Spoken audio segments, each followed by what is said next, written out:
Это без учета стадии неуязвимости и резистов, но также и без учета той тычки, что он сам по себе нанесет после выхода из шляпы. Однако вновь стоит вспомнить, что у нас будет в запасе довольно много времени, учитывая не самую сложную первую половину. 12-3-1. Два врага, что идут по очереди. У антилопы 2 миллиона 280 тысяч хп и 50% к электроэлементу. В бою она сделает особую атаку, что немного продамажит каждого члена отряда и наложит на них дебаф. Под этим дебафом герой теряет 10% крит шанса, наносит на 10% меньше урона и получает лечение на 10% хуже. Чтобы этот дебаф снять, нужно отхилить персонажа до максимума, причем так надо сделать с каждым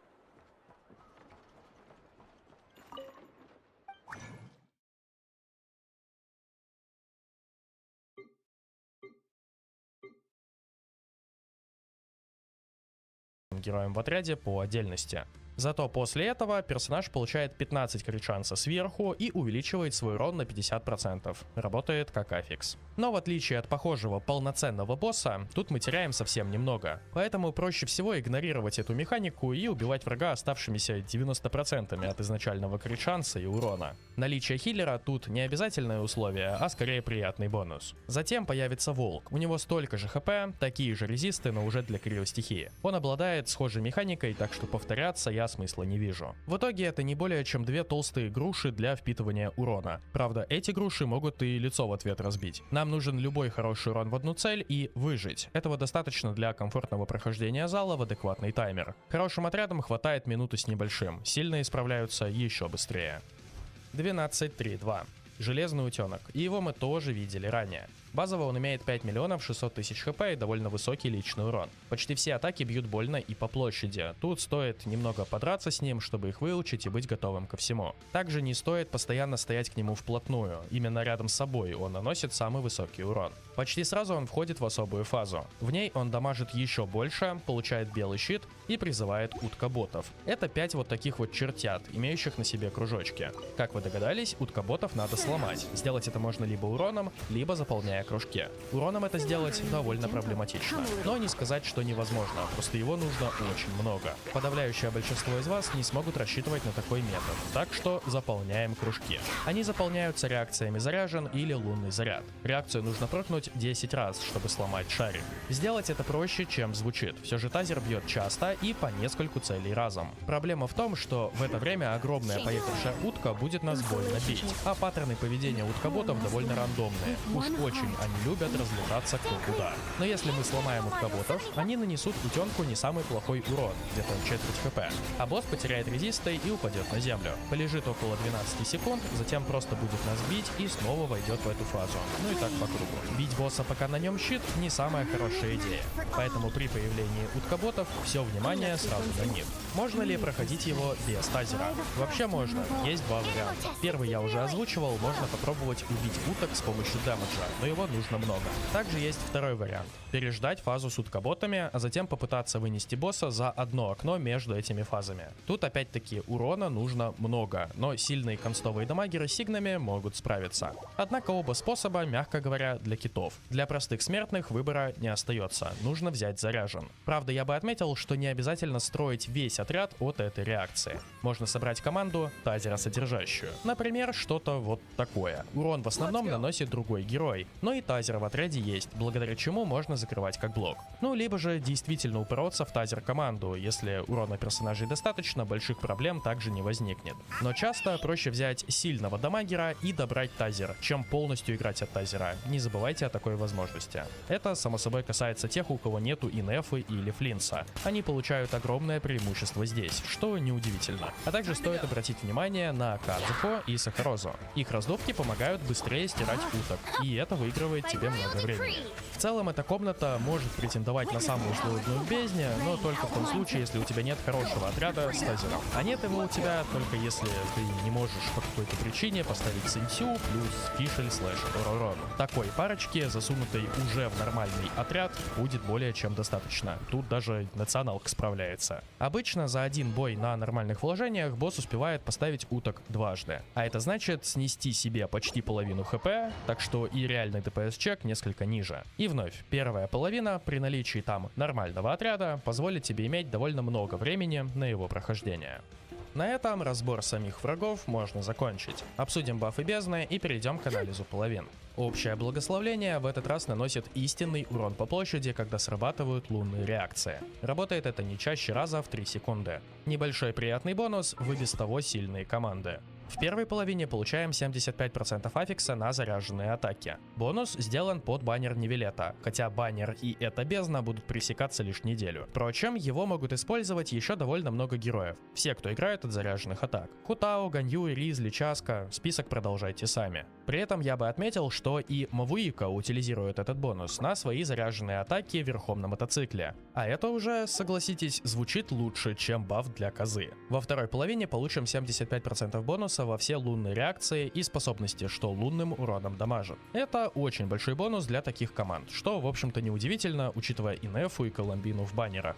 В итоге имеем следующую картину. Бездну вновь можно легко разделить на две части, собственно на две ее половины. Первая половина представляет из себя вариацию более старых бездн. Толстые, не очень интересные противники, при этом не имеющие на себе действительно значимых как блоков. Все, что мы тут встретим, это 50% повышенных резистов на 3 элемента, что уж явно не назвать.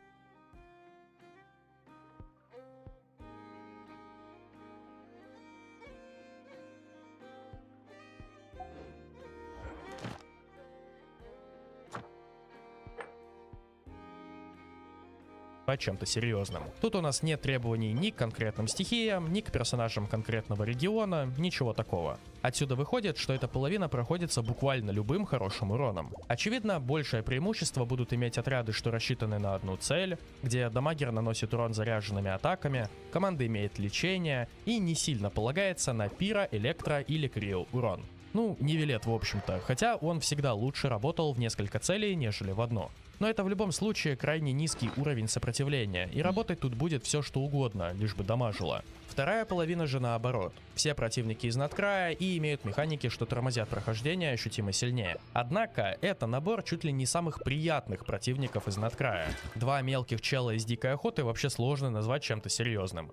Сигурд? Да, отряды с закрытым лунным резонансом получат тут преимущество, но даже один полноценный враг дикой охоты, те, которые по 2 миллиона хп были, я думаю, вы помните, не особо-то уступает Сигурду. А их пару без назад было двое в одной комнате, напоминаю. Сигурд без проблем передамаживается любым хорошим отрядом. Что касается утенка, он тут, пожалуй, самый неприятный. Но он не как блочит нас на регион, он делает это только на реакцию заряжен. А это открывает нам возможность добавить по одному хорошему электро и гидрогерою в уже сильный сетап. И без каких-либо проблем его убить, не имея премиум глинца на аккаунте. Кактус это нечто среднее. Он тоже легче проходится при наличии тазера, но его и вовсе можно передамажить чистыми источниками гидро или электроурона. Либо все так же взять тазера, содержащую команду, быстро выводить его из шляпы, а потом бить чем-то другим. В этой ситуации мы можем выделить более сильные команды. Больше всего тут дает Инефа. Самый сильный отряд это премиум Флинс, как сильнейший пак для той же Инефы. Флинс в более дешевых вариациях тоже покажет себя отлично. Прекрасно работает комбинация Инефа Колумбина. В этой коляске будет работать вообще все что угодно. Да и просто Инефа плюс любой хороший гидро будет работать. Очевидно, эти отряды будут лучше, чем просто тазера содержащие. Но дело как раз таки в том, что и их с головой будет достаточно. В этой бездне просто хорошие команды, даже на стандартах, на C0, без сигн, спокойно закрывают комнаты секунд за 40-60. Так что даже те команды, что аж в 2 раза слабее, все равно укладываются в таймер, необходимый для 36 звезд. Думаю, что эта итерация бездны для многих окажется самой простой за очень долгое время. Даже те, кто намеренно скипал всех персонажей Надкрая, не должны в ней пострадать настолько, чтобы не суметь это пройти. Ведь и просто хорошего урона и хоть как-то закрыть как блок на тазер будет достаточно. Спасибо за просмотр. Надеюсь, это видео было тебе полезно или хотя бы вызвало интерес. Пиши, чем сам или сама проходишь эту бездну, будет интересно почитать. Также напоминаю о возможности подписаться на канал, поставить лайк на этот ролик и отправить его друзьям. В Телеграме проходит розовый эшелон, в Твиче ее можно забрать бесплатно за баллы канала, а на Бусти ролики выходят на 1 день раньше. Я желаю тебе больших чисел и еще услышимся.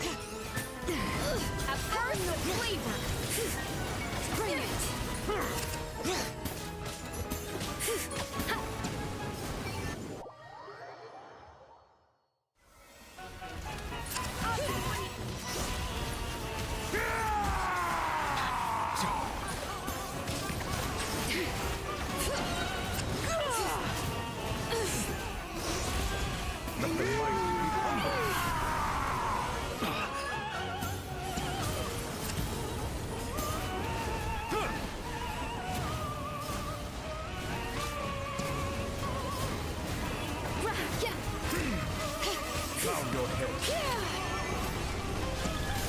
An oversight on my part.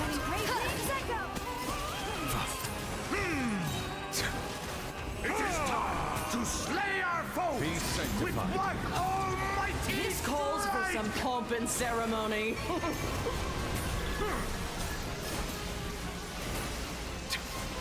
Annihilation is now! Settle down. The price of leaving home.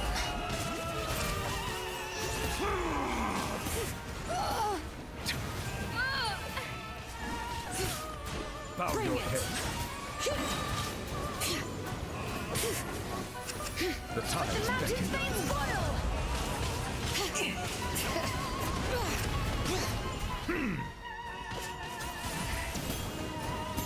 Let us dance, my dearest. Try to remember the steps this time. Settle down. Oops! I thought I had it memorized.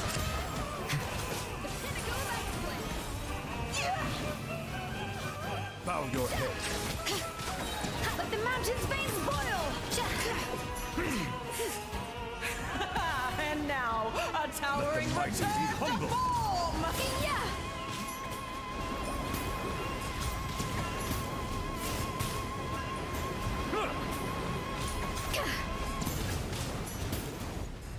Oh no! Settle down. Fierce on the loose! Blundering oaf! You're ruining the show!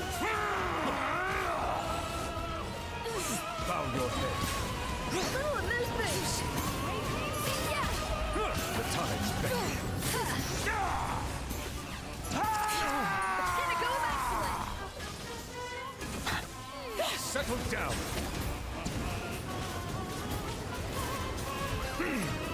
The curtain call has arrived. Rot to the core! Fierce on the loose!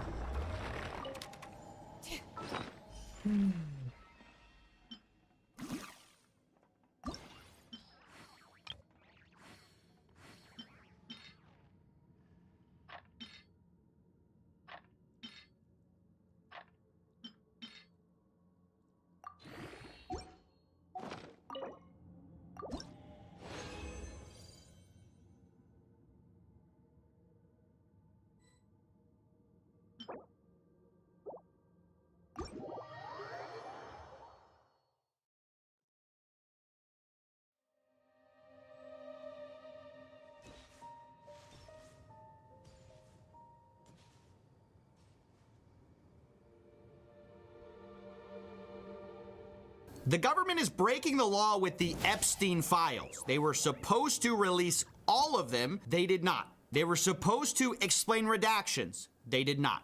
They were supposed to have limited redactions that did not allow them to redact on the basis of embarrassment or for politically exposed people.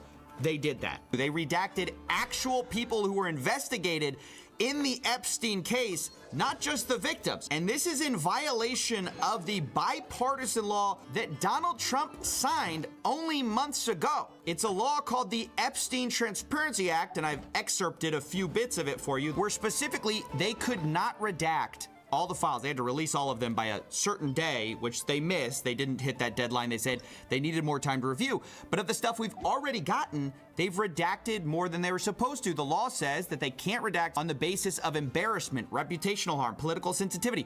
Basically, they can't just say like, oh, we don't like that guy's name is coming out. They only can redact on the basis of like national security or if it's a victim. And even if they do redact, they have to explain why they did so. They have to give a summary of redactions made, including the legal basis. And they did not do that either. Not only did they make redactions that clearly in the context are not victims at all, but rather possible perpetrators. They're redacting possible perpetrators, but they also haven't explained anything they did redact. And on the DOJ website, you can see that they're just not interested in following the law here because they say they're going to redact personal information pertaining to victims, which is according to the law. Then they say other private individuals, but that again is not what the law says. The law makes no provision for that. So the DOJ has sort of taken the law that was passed and kind of just like reinterpreted it, and even still, they're not complying with it because, as I said, they were supposed to release everything by a certain day. Here's the status of that. So far, 2.4% of the total pages that are under review have been released. They say they have, and I'm not even kidding, 5 million pages of documents related to Epstein. They also say they have 2 million documents under review. So far, they've released 12,000. And a lot of those were entirely redacted with no explanation, right? Like against the law, no explanation of this. But what's crazy and like what I can't wrap my head around is my entire life, I was led to believe Congress like had some power or were able to do things. They made laws and you had to follow those laws, right? That's really important to follow the laws Congress passes. But maybe not. We're seeing that the DOJ is really testing that here because theoretically, who would enforce the laws that Congress is, making? Probably the DOJ, the Department of Justice. What if the Department of Justice isn't following the laws? Who is going to get them in trouble? Because Pam Bondi is just flagrantly disregarding and reinterpreting some of the laws here. And there is a challenge to this in court. And the DOJ basically wrote in court that, well, actually, even if we did violate this, maybe there's no cause of action here. We aren't responsible for any of this because there was a petition of the court to appoint something called an independent monitor and special master. Specifically, this was to force them to comply with the law. This was written by a Republican and Democrat, and it says, put simply, the DOJ cannot be trusted with making mandatory disclosures under the act, and essentially they have to put someone independent in charge of this whole event. And the Department of Justice wrote in today that they don't believe there's a cause of action here by the Epstein Transparency Act. So even if there is a consequence, if a statute does not specify a consequence for noncompliance with statutory timing provisions, the federal courts will not in the ordinary course impose their own coercive sanction. So what exactly can they get in trouble with if they don't comply with this? If they just redact whatever they want, they don't provide a summary of what they redacted, they redact people they shouldn't have redacted, who is going to get them in trouble? I mean, basically they're arguing to a court. They're like, well, they didn't say what's going to happen to us if we didn't comply with this. So that's kind of on them. It's actually amazing to watch the flagrantness in which they do this. It's so brazen. I want to play a clip of one of the Republicans who actually wrote this whole appointment of an independent monitor. He talks on breaking points about, what their goal is, and I just think it's worth listening to. Pam Bondi is violating the law. She missed the December 19th deadline. She missed the deadline 15 days after that, where they had to justify redactions and give Congress a list of politicians who were involved in the Epstein files. So they've missed 2 deadlines. But I'm concerned more about what they're redacting and what they're withholding than I am about these deadlines. And that's why we've asked this judge to appoint a special master. It's might makes right. They're doing this. They're disobeying the law because I think they're trying to test and see if there's any way it can be enforced. That's exactly what they're doing. They're like half complying with the law, but specifically not with the parts that actually matter. And then they're telling the court, well, there's no cause of action to force us to actually do it. And who ultimately is going to stop them? Who's going to prosecute the government? The government won't. I mean, what are we talking about here? And what's interesting about this is that clearly not everybody is happy about this. This has actually been hugely humiliating for people who basically ran on the whole, we're going to release the Epstein files. Remember Dan Bongino, the guy who's been humiliating himself on national TV saying like, oh, I looked at the files. I've seen the whole file. Himself. But also the guy who a few years ago was like, dude, we have to look into the Epstein files. There are a lot of people who are knee deep in the Washington swamp who are not telling you the truth about serious allegations out there that Epstein may have had video and audio of people out there. Well, he apparently was thinking about resigning amid the Epstein fallout after the July 5th memo disaster, and then actually did resign. The announcement was a few days before the final release of the Epstein files, the latest deadline. He decided he was going to resign on that day. This is his last post about it. It was a busy last day on the job. This will be my last post on my account. Tomorrow, I will return to civilian life. And honestly, I can't think of a more humiliating thing to happen to somebody, to go into public office and be like, we're going to fight the deep state. and then leave having done nothing to fight the deep state. Literally, this guy has the cringiest posts. Like, what I have learned has shocked me to my core. We cannot run a republic like this. I'll never be the same after learning what I learned. Dog, what did you learn? Tell us. If you actually know something, if you actually found something in your investigation in the year that you investigated the government, say it. Don't go back to your podcast making millions of dollars. Why don't you actually do something about it? Or when you are back at your podcast making millions again, why not tell everybody what happened? But we're not going to see that. We're going to see him continue to suck up to this administration, of course, even though it has betrayed the very thing that he came to the government for. Now, finally, I'll just say that I have to give a special mention to the Clintons, who are trying to do their own little weaseling out of the law maneuver. Because I don't know if you guys remember, the Clintons issued this whole statement that, oh, we don't need protections from the Epstein files, just let everything out. And everyone was like, yeah, sure, that's fine. We don't care. Literally lock them all up, whoever's involved. And they said as much. Basically, they said, we need no such protection. And then Bill Clinton came out and was like, yeah, actually, we're not going to comply with that subpoena you guys issued. Because Congress was like, hey, you got to come testify. And they were like, no. We said we don't need protection, but actually, we're not gonna show up. And that was also a bipartisan thing, by the way, subpoenaing the Clintons. I think everyone knows by now Bill Clinton did not show up. And I think it's important to note that this subpoena was voted on in a bipartisan manner by this committee. This wasn't something that I just issued as chairman of the committee. This was voted on by the entire committee in a unanimous vote of the House Oversight Committee to subpoena former President Clinton and former Secretary of State Hillary Clinton. Now, Hillary Clinton's supposed to show up tomorrow. We'll see what happens there. But with respect to the former president, he did not show up today. And so they might hold Clinton in contempt. I mean, I don't actually believe it.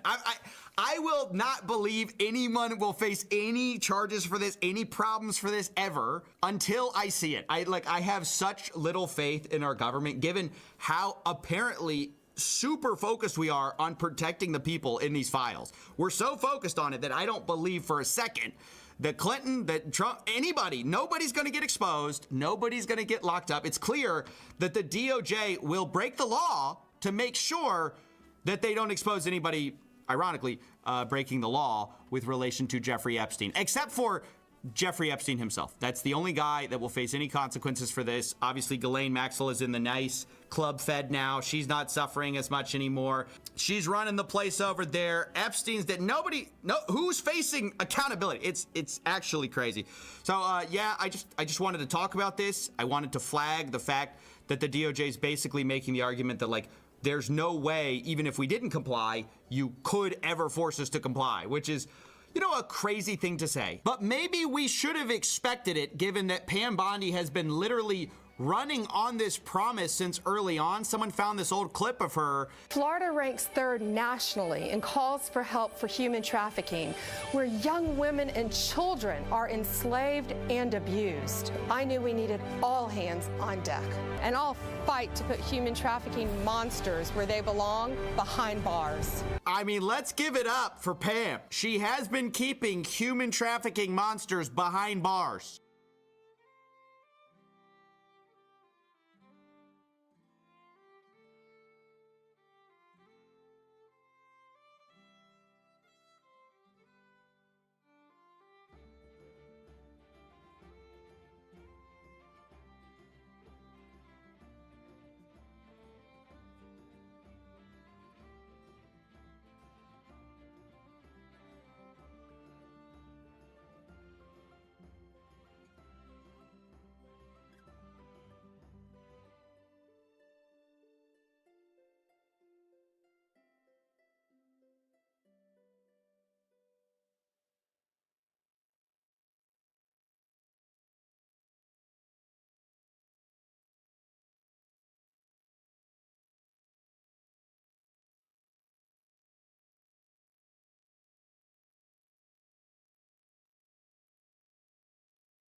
This video is brought to you by Mubi, a curated streaming service showing exceptional films from around the globe. Get a whole month free at mubi.com/speakingmymovies. This is hands down the most difficult video I've ever worked on, and it's because in order to create this video, I had to face one of my biggest childhood fears.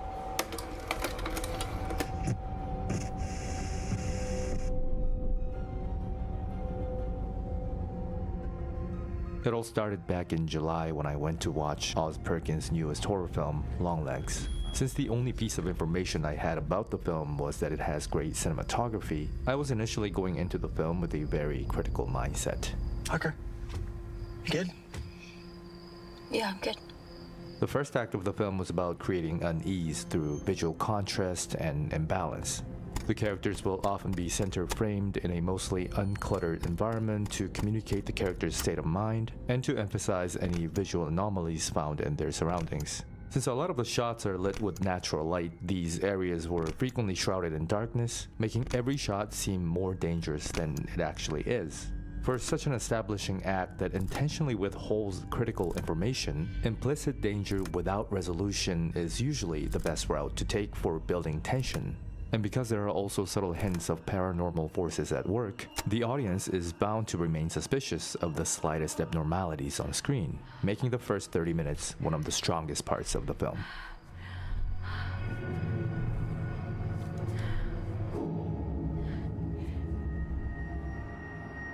The second act had a similar approach with character placements, but the type of anxiety found in the environment was completely different. If the first act was about generating suspense through contrast, the second act was all about artificiality. Instead of directing the audience to a noticeable but realistic visual imbalance, the shots now presented an entirely fabricated world of perfect harmony. Normally, a symmetrical composition would calm the mind by satisfying its desire to seek patterns. However, in the context of Longlegs, the mirror images deviate too much from the previous chapter and therefore come across as uncanny. What they achieve instead is the highlighting of the obsession and the gradual consumption of those working on the murder case, which is narratively relevant as well, since every step taken towards solving the mystery brings the agents closer to witnessing the supernatural.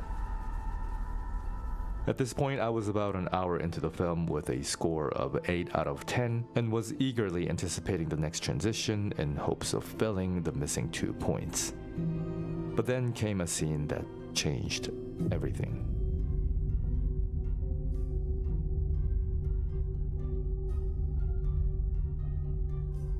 When I was a little kid, I stumbled across an image of a face that scared me so much that I had to live the next 20 years in dread of accidentally encountering it again. It was a close-up shot of a person's face, brightly lit, clouded eyes, and bloody lips that seemed to be from an old Asian horror film. For the next 12 months, I would wake up with that image in my head and spend the entire day obsessing over its details until my brain wouldn't function anymore and shut itself down. Suffice it to say, I locked this picture away in my mind as soon as the suffering was somewhat alleviated and never dared to revisit it since.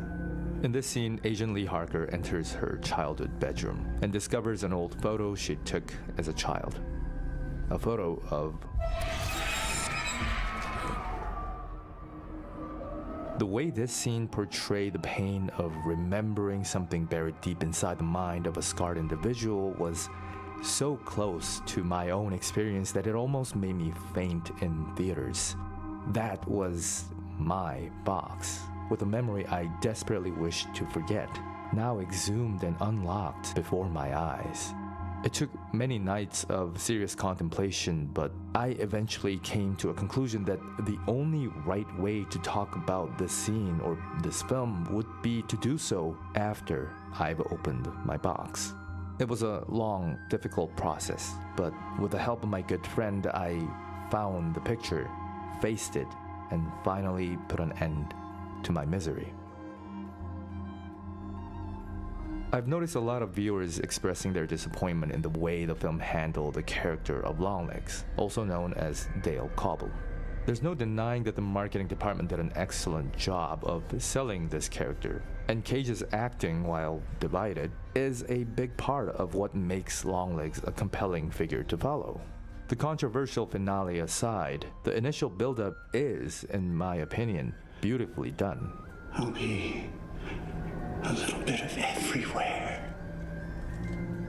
The problem is merely in the execution of the major reveal, which seems to deny all previous setups. They first give you a full shot of Cobble, which takes away a lot of the mystery, followed by a profile shot of him driving a car, which is commonly associated with secrecy or dishonesty, but is rather pointless when the goal is to give an impact. And finally, even when they do use a medium close-up shot, it's held for way too long, with gradual exposure and... I don't know what that was supposed to be. It's borderline comedic. But to me, this felt brilliant. Because what makes Longlegs an intimidating figure isn't about his looks or his demeanors, but the idea. The reason why many people find this shot of Longlegs the most terrifying isn't just because of better framing or color accents, but because this is the very image Harker has been repressing her whole life.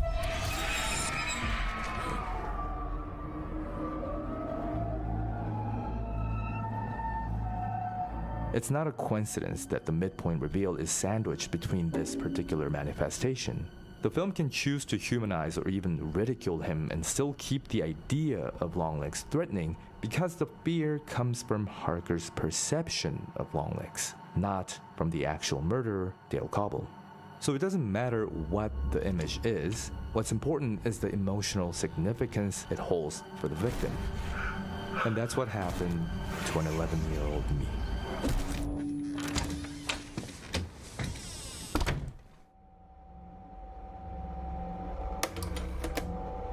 I may not be completely free from my struggle, but I can at least now share it with you all.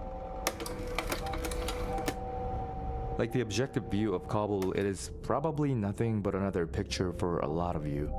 But in case there are others like me, here is your last warning.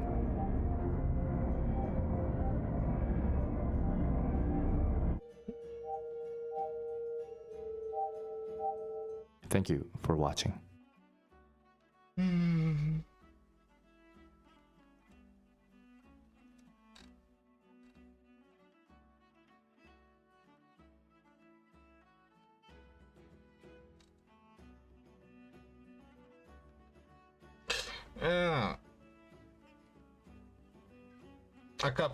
For a couple of days,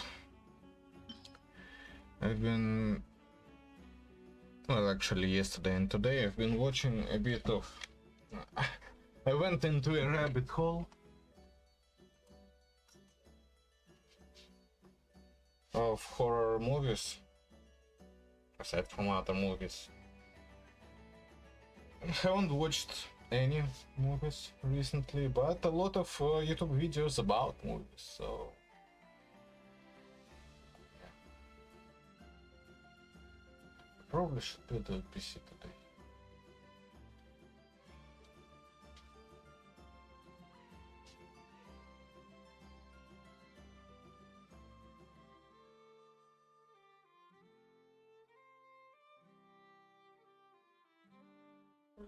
Or at least start video building.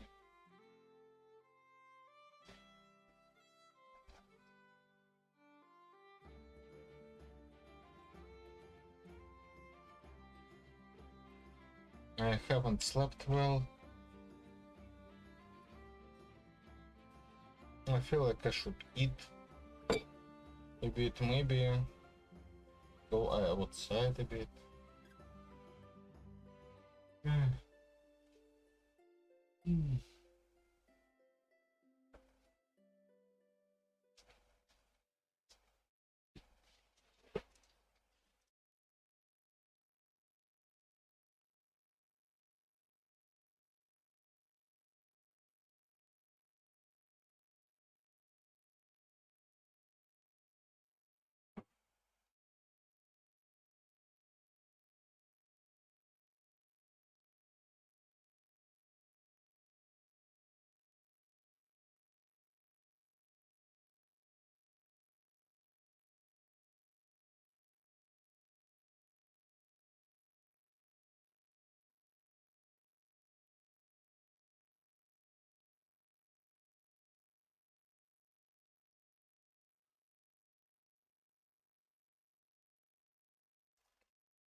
And you feel my heart.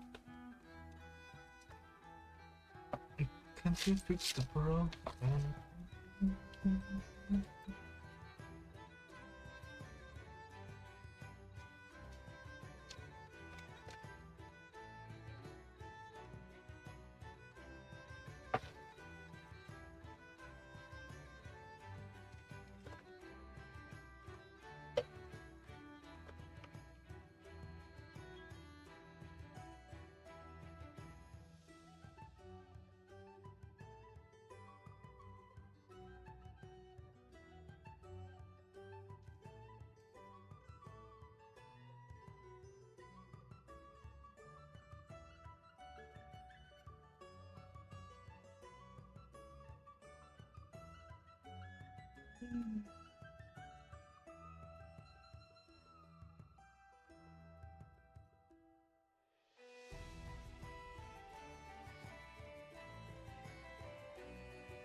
Okay.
companies are slowly going extinct, but they seem to be doing it in the worst way possible.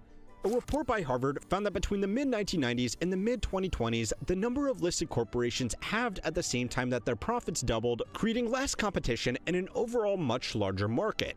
At the same time, 2025 just capped off a year with the highest levels of major corporate bankruptcies since the global financial crisis. And it only did this after beating out 2024, which also had the highest level of corporate bankruptcies since the GFC. Even amongst the largest companies on Earth, turnover has never been higher outside of a major market downturn. For most of the 20th century, companies spent on average of 30 years in the S&P 500 once they made it into that club. Today, it's down to just 14 years. Now, all of this isn't necessarily a bad thing.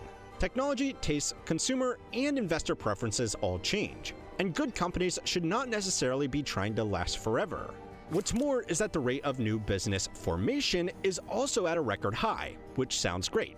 But if you are able to look into the data, you will unfortunately see that this increased business churn rate isn't going to help new business owners. It won't help consumers, it certainly won't help workers, and ironically enough,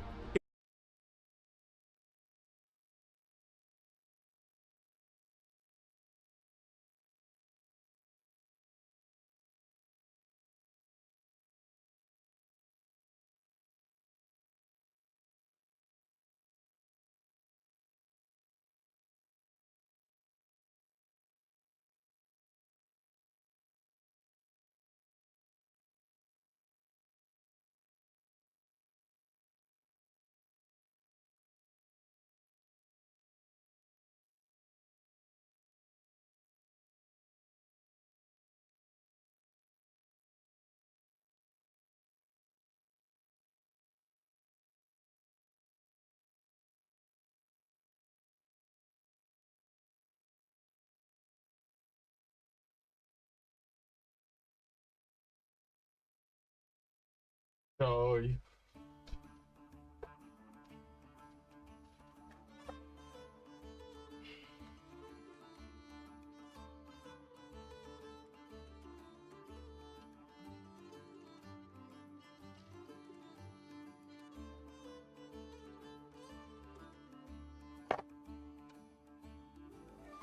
Oj.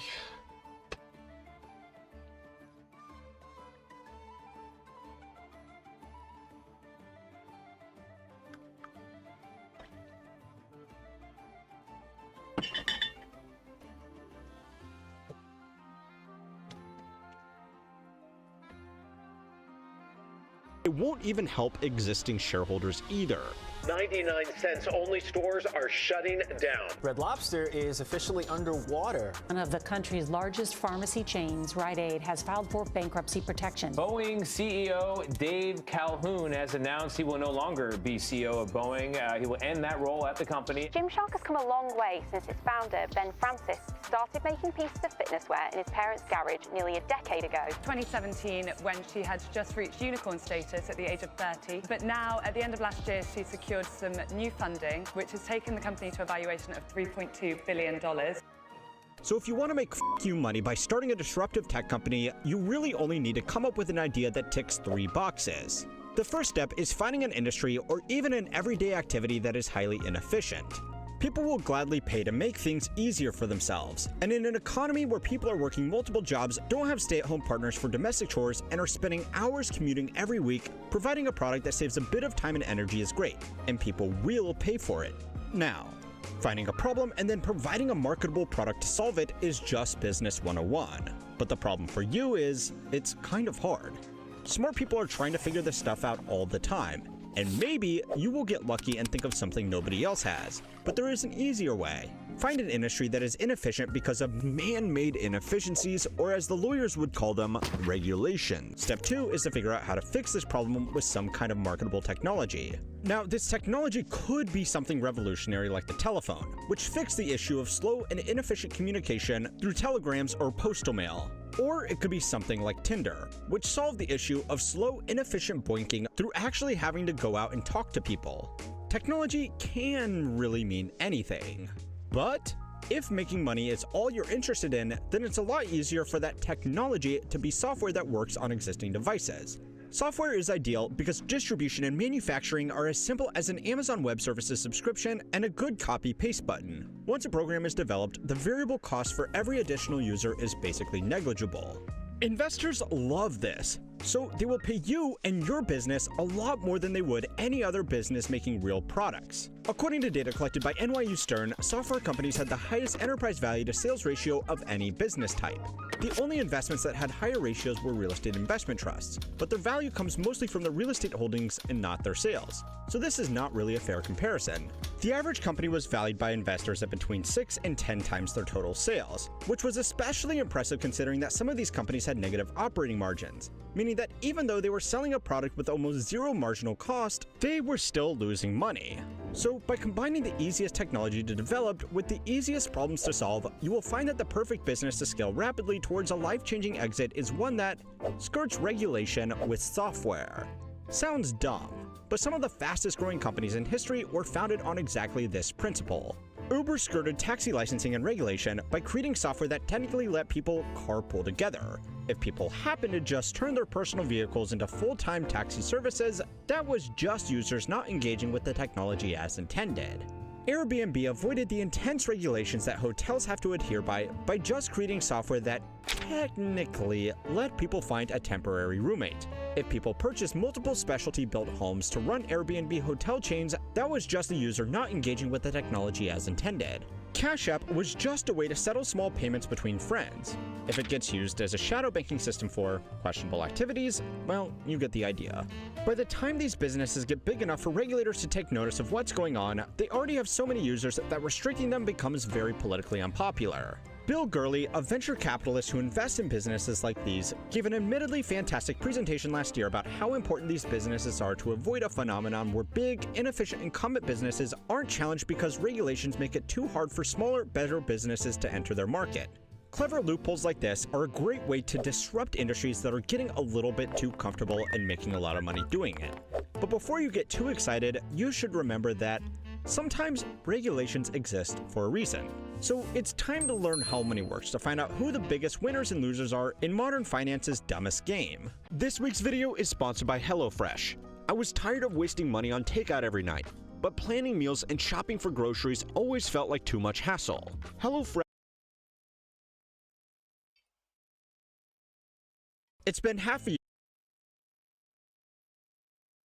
year now since the collapse of Yotta Bank, a bank for people who were fed up with banks. The disruptive new platform allowed depositors to participate in lotteries with their savings instead of receiving a typical and predictable interest rate. Most months, people would receive no payments, but there were winnings paid out to randomly selected people with entries based on how much cash they held in their accounts. People with more money got more entries and therefore more chances to win a significant prize.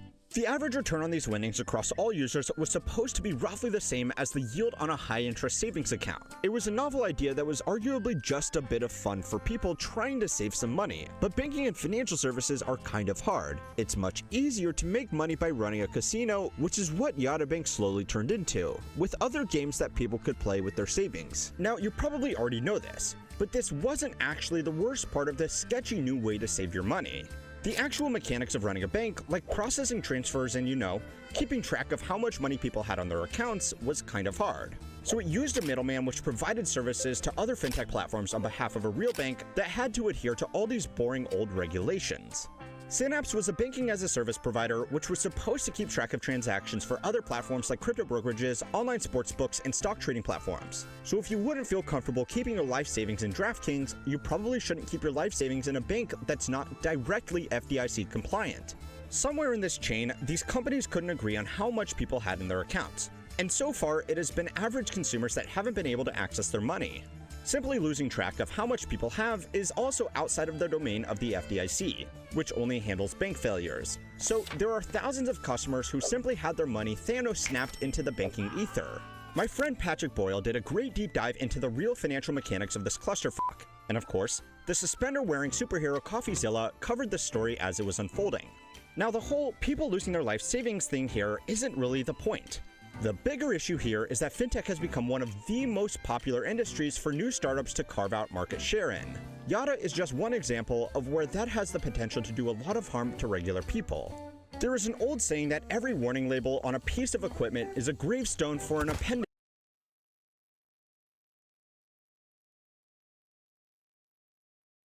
that was lost somewhere down the line.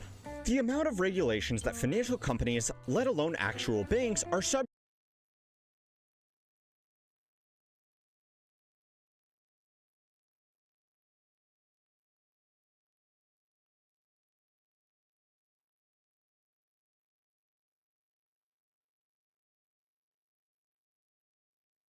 to is beyond the capabilities of any single human to fully understand. Endless red tape in services that we all use every day can be immensely frustrating, especially when it speeds up the consolidation of bigger and bigger banks. But every law, every regulation, and every guideline that financial firms need to adhere to was written because something has gone horribly wrong in the past. The rush of new fintech companies skirting these regulations by falling just outside the bounds of a typically regulated body will end up with a lot more people losing a lot more money. By now, pay later services like Klarna, Affirm, Afterpay, and PayPal's built-in split payment function now handle billions of dollars in consumer transactions every year, and have become a massively popular alternative to traditional credit cards. When mixed with traditional consumer credit, these new services have accelerated reckless spending, with a lot of people using Afterpay to pay off their credit card and their credit card to make their Afterpay payments. This practice might sound silly to you or I, but for a lot of people, it's just an option of last resort when there is too much month at the end of their money. It's so common, in fact, that the Consumer Financial Protection Bureau has a term for it: loan stacking. And it's something that is much more difficult with traditional debt products. Another problem with these new financial tools is how they make their money, if they bother to do that at all. I've been taking a medicine for 15 years. Take it every day, twice a day. And almost every morning I take it, and then about 5 minutes later I think, did I take my medicine? Because I try to do it right after I brush my teeth every morning. But then it's like, but did I? And how do I know? I look at the bottle, like just as full as it was before. Well, I'm pretty sure I did it, and I move on. Well, finally, after 15 years, I got one of these. This tells you how many minutes it's been since the cap was open. So genius! They're so smart! It was $5!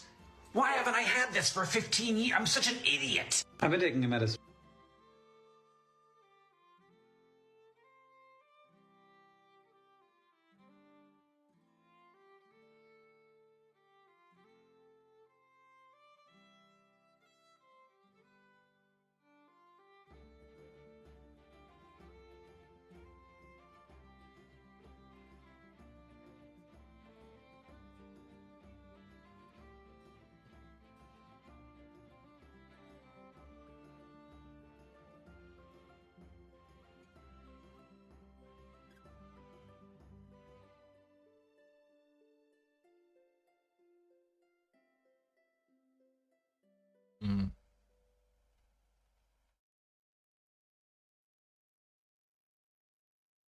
As 2026 begins, people have been absolutely glazing 2016 all over again, with sentiment toward the previous decade at an all-time high.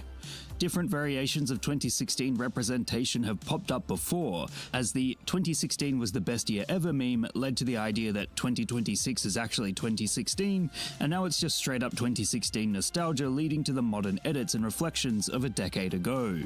There's meditations on meme culture from that era, fashion, and of course the bright and bubbly colors that seemed to be everywhere. However, what a lot of people seem to be bringing up is the fact that 2016 sucked too. Specifically, a lot of celebrities died during this time, to the point that it became a trend big enough for news media to comment on it as memes and edits cropped up. Plus the fact that social media became properly mainstream and a political shitstorm, coalescing into a rage-filled pit of despair and anger at times. So perhaps all this nostalgia represents a world that wasn't necessarily there in truth, only in spirit. After all, 2016 did have a lot of color going on regarding fashion and filters online. Despite minimalism being in full swing, it was downright macro maximalist for many, and that is incredibly appealing compared to the modern dogma of understated old money aesthetics. The weird thing is that this type of nostalgia usually occurs in what is known as the 20-year cycle. The 2010s were nostalgic for the 80s and 90s, as shown by the explosion of Stranger Things, as well as the endless only 90s kids remember posts. The 2020s definitely exhibit nostalgia for the early 2000s, yes, but there also seems to be a muddling of eras. The 2010s are seeing a ton of attention, such as the early 2010s millennial optimism, which has become a trend in its own right, glorifying the experience millennials had during that time as incredible and positive. It's interesting that it would kick in and compete with the sentiment surrounding the ideas of millennials being totally cringe. However, it is certainly possible for shitposting to contain multitudes. After all, the 2010s started 16 years ago, which is almost 2 decades. As a result, it could be argued that the internet and social media at large has allowed for nostalgia to exist for every possible decade at the same time, as there seems to be an obsession with multiple eras of human history at any given moment. In short, 2016 becoming the focus of 2026 is a trend that has manifested after several timelines of shitposts, namely 2016 being considered the best year ever leading into 2026 is 2016, and finally, straight up nostalgia for a year in which only the good stuff has been remembered. What meme would you guys like me to give a lesson? Around 2 months ago, Mark Zuckerberg and his wife Priscilla Chan announced a major shakeup to their pledge goal of donating 99% of their Facebook shares within their lifetime to their foundation. This made a lot of people very angry, and was widely considered a bad move. The focus of the controversy was the fact that the business leaders would be moving their foundation attention away from social issues and towards, in their own words, going all in on AI-powered biology for our next chapter. So, yeah. A man whose company is going all in on AI investment and has said he really wants to live forever is channeling his charitable work almost exclusively towards AI that will help people live forever. Now, people can and should be able to put their money towards whatever they think is important. But of course, the problem here is that this little pet project is going to have questionable real-world benefits for most people while simultaneously emitting serious tax revenue. Now, despite the unflattering headlines and understandable backlash, the Zuck is actually far from the worst offender in this little game. Large tax-deductible donations have been used to dictate the direction of scientific research, launder reputations, and ironically, be used to shape public policy further away from the idea of just taxing these people instead. On top of this, there is a new type of quasi-venture charity that is quietly becoming much more popular amongst some of the richest people in the world. There are a few examples that honestly need to be getting a lot more attention than they are. Just look at something like OpenAI. Remember when it was supposed to be a nonprofit dedicated to the good of humanity?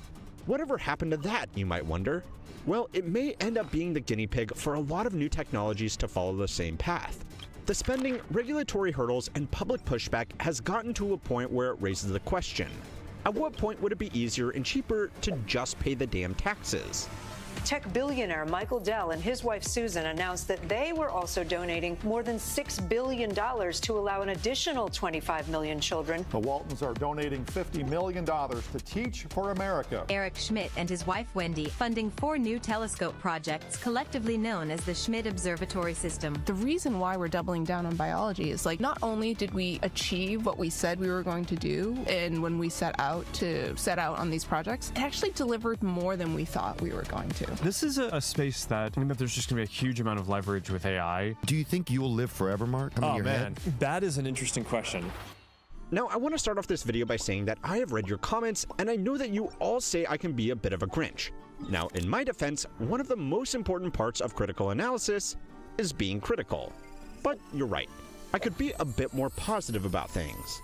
So I promise in this video about how modern charitable giving has become a blight on real societal progress, there actually will be a lot of positive takeaways. But before that, we need to address 3 major problems with our record generosity. According to aggregated data from Giving USA, total charitable contributions to 501c nonprofits and charitable institutions reached $593 billion in 2024. We don't yet have the data from 2025, but the trend is clearly upwards. In a vacuum, this is clearly a good thing. Not only does giving to charity help social issues that may not be addressed by government spending, it also increases civic mindedness. And there is one other positive that comes out of this all as well. If people are finding money to give to charity, it's normally a pretty good indication that their own financial lives are stable enough to lose a few dollars here and there without putting themselves in serious distress.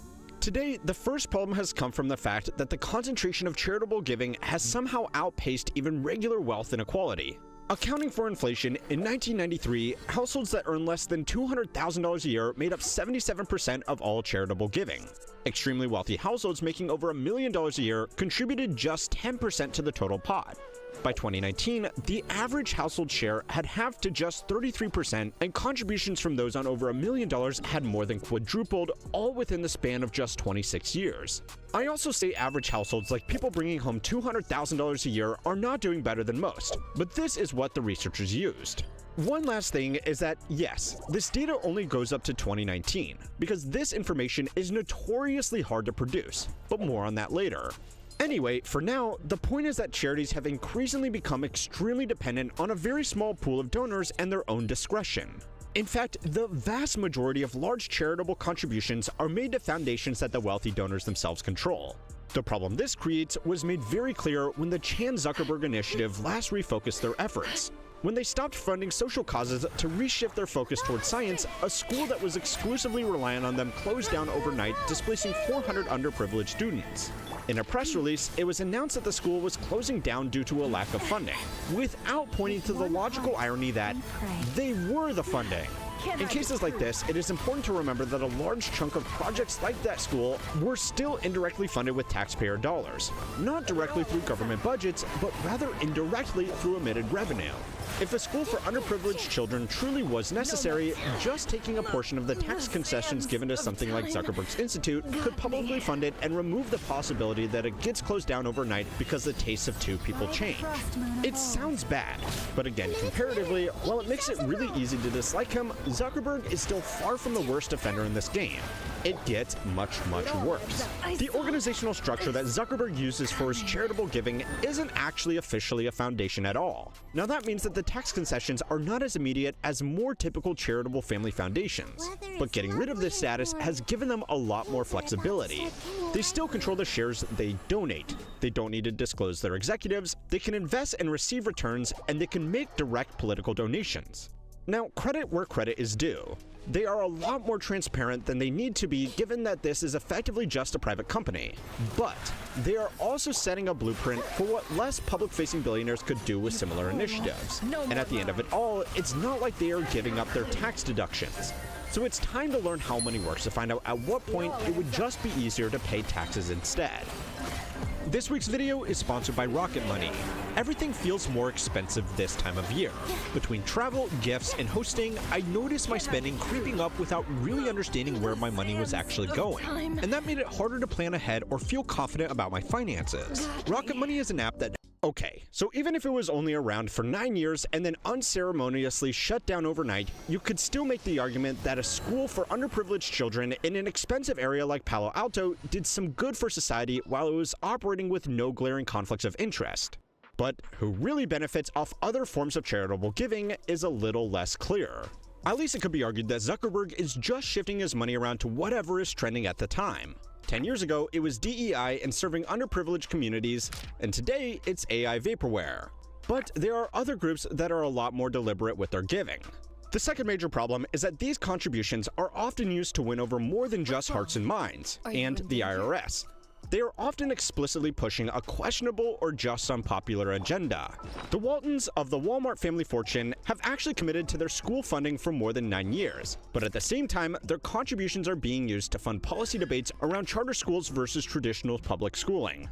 Other contributions are even more direct than that. Ideological think tanks across the political spectrum, like the Heritage Foundation, Brookings Institute, and the Center for American Progress, also take in millions of dollars every year in deductible contributions. Even when the agenda is not so transparent, the true benefits are often equally unclear. If you spend enough time going around between concert halls, prestigious schools, or museums, you are going to see lots of different family names on lots of different buildings. Now, this is clearly a case where your own personal opinions could be different than someone else's. But As charitable giving has become more concentrated amongst very wealthy people, a lot more of the spending is going towards projects and infrastructure that will overwhelmingly be enjoyed by other wealthy people. Ballet theaters, curated art galleries, and endowments for high-end schools are all nice things to have, but there are arguably things that average people need more immediately right now. A famous, or perhaps now infamous, example of this is Harvard's enormous endowment that is used to fund buildings, research, and scholarships. Donations to this endowment are generally tax deductible, but there is an argument to be made that people attending Harvard generally no longer need a leg up, and their existing scholarships could easily be funded through their existing $57 billion if they really wanted to. Again, the value of these investments is a matter of personal opinion, and even most of you watching still thought that donations should be tax deductible. But if they are, it's important to remember that a tax break is effectively the same as a tax incentive.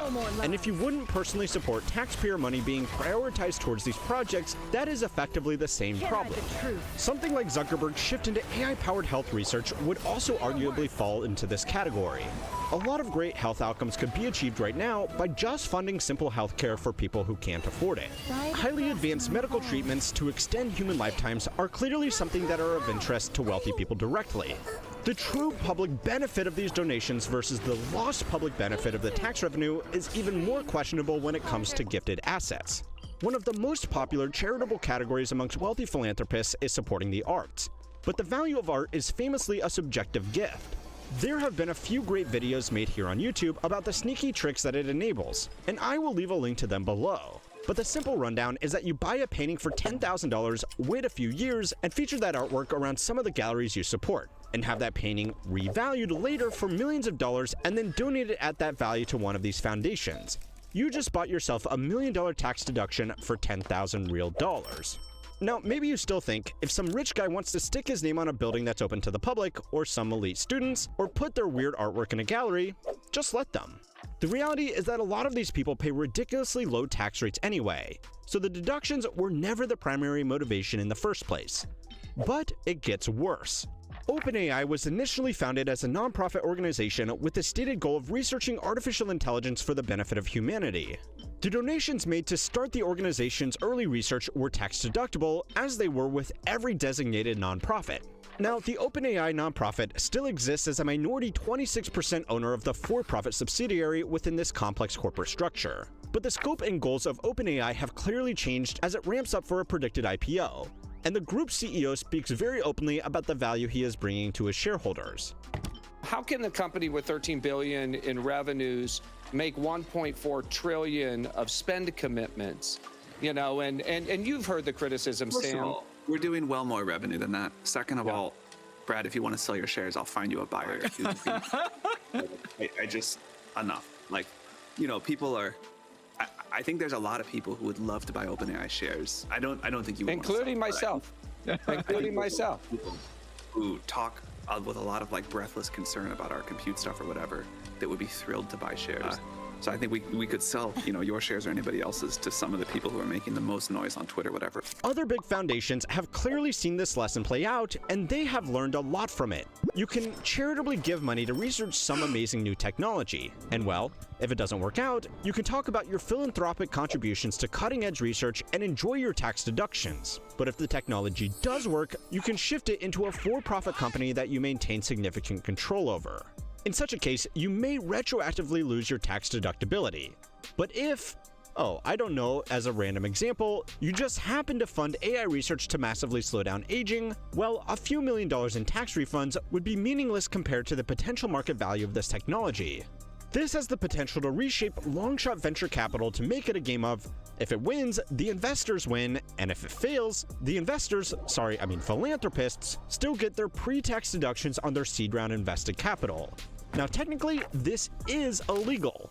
To qualify for tax deductibility, the donor cannot get any tangible benefit from their donation, but clearly there are ways around these rules. If a highly valuable new technology is developed, it can just be licensed out to a separate organization with no nonprofit restrictions. This business move is already becoming very popular with companies looking to skirt around antitrust regulation.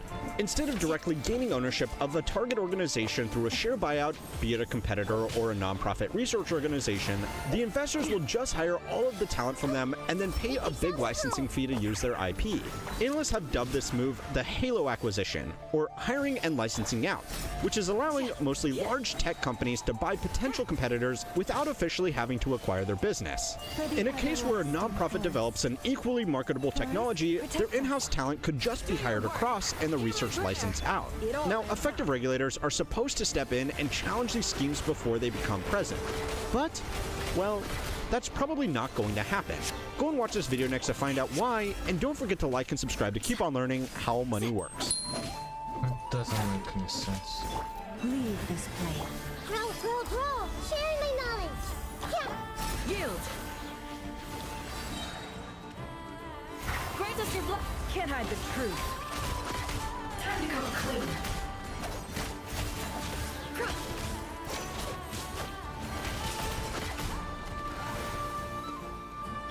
You poor lost lamb. With one heart, we pray. Make yourselves at home.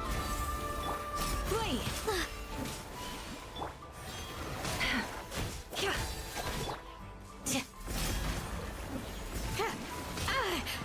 The shield has broken.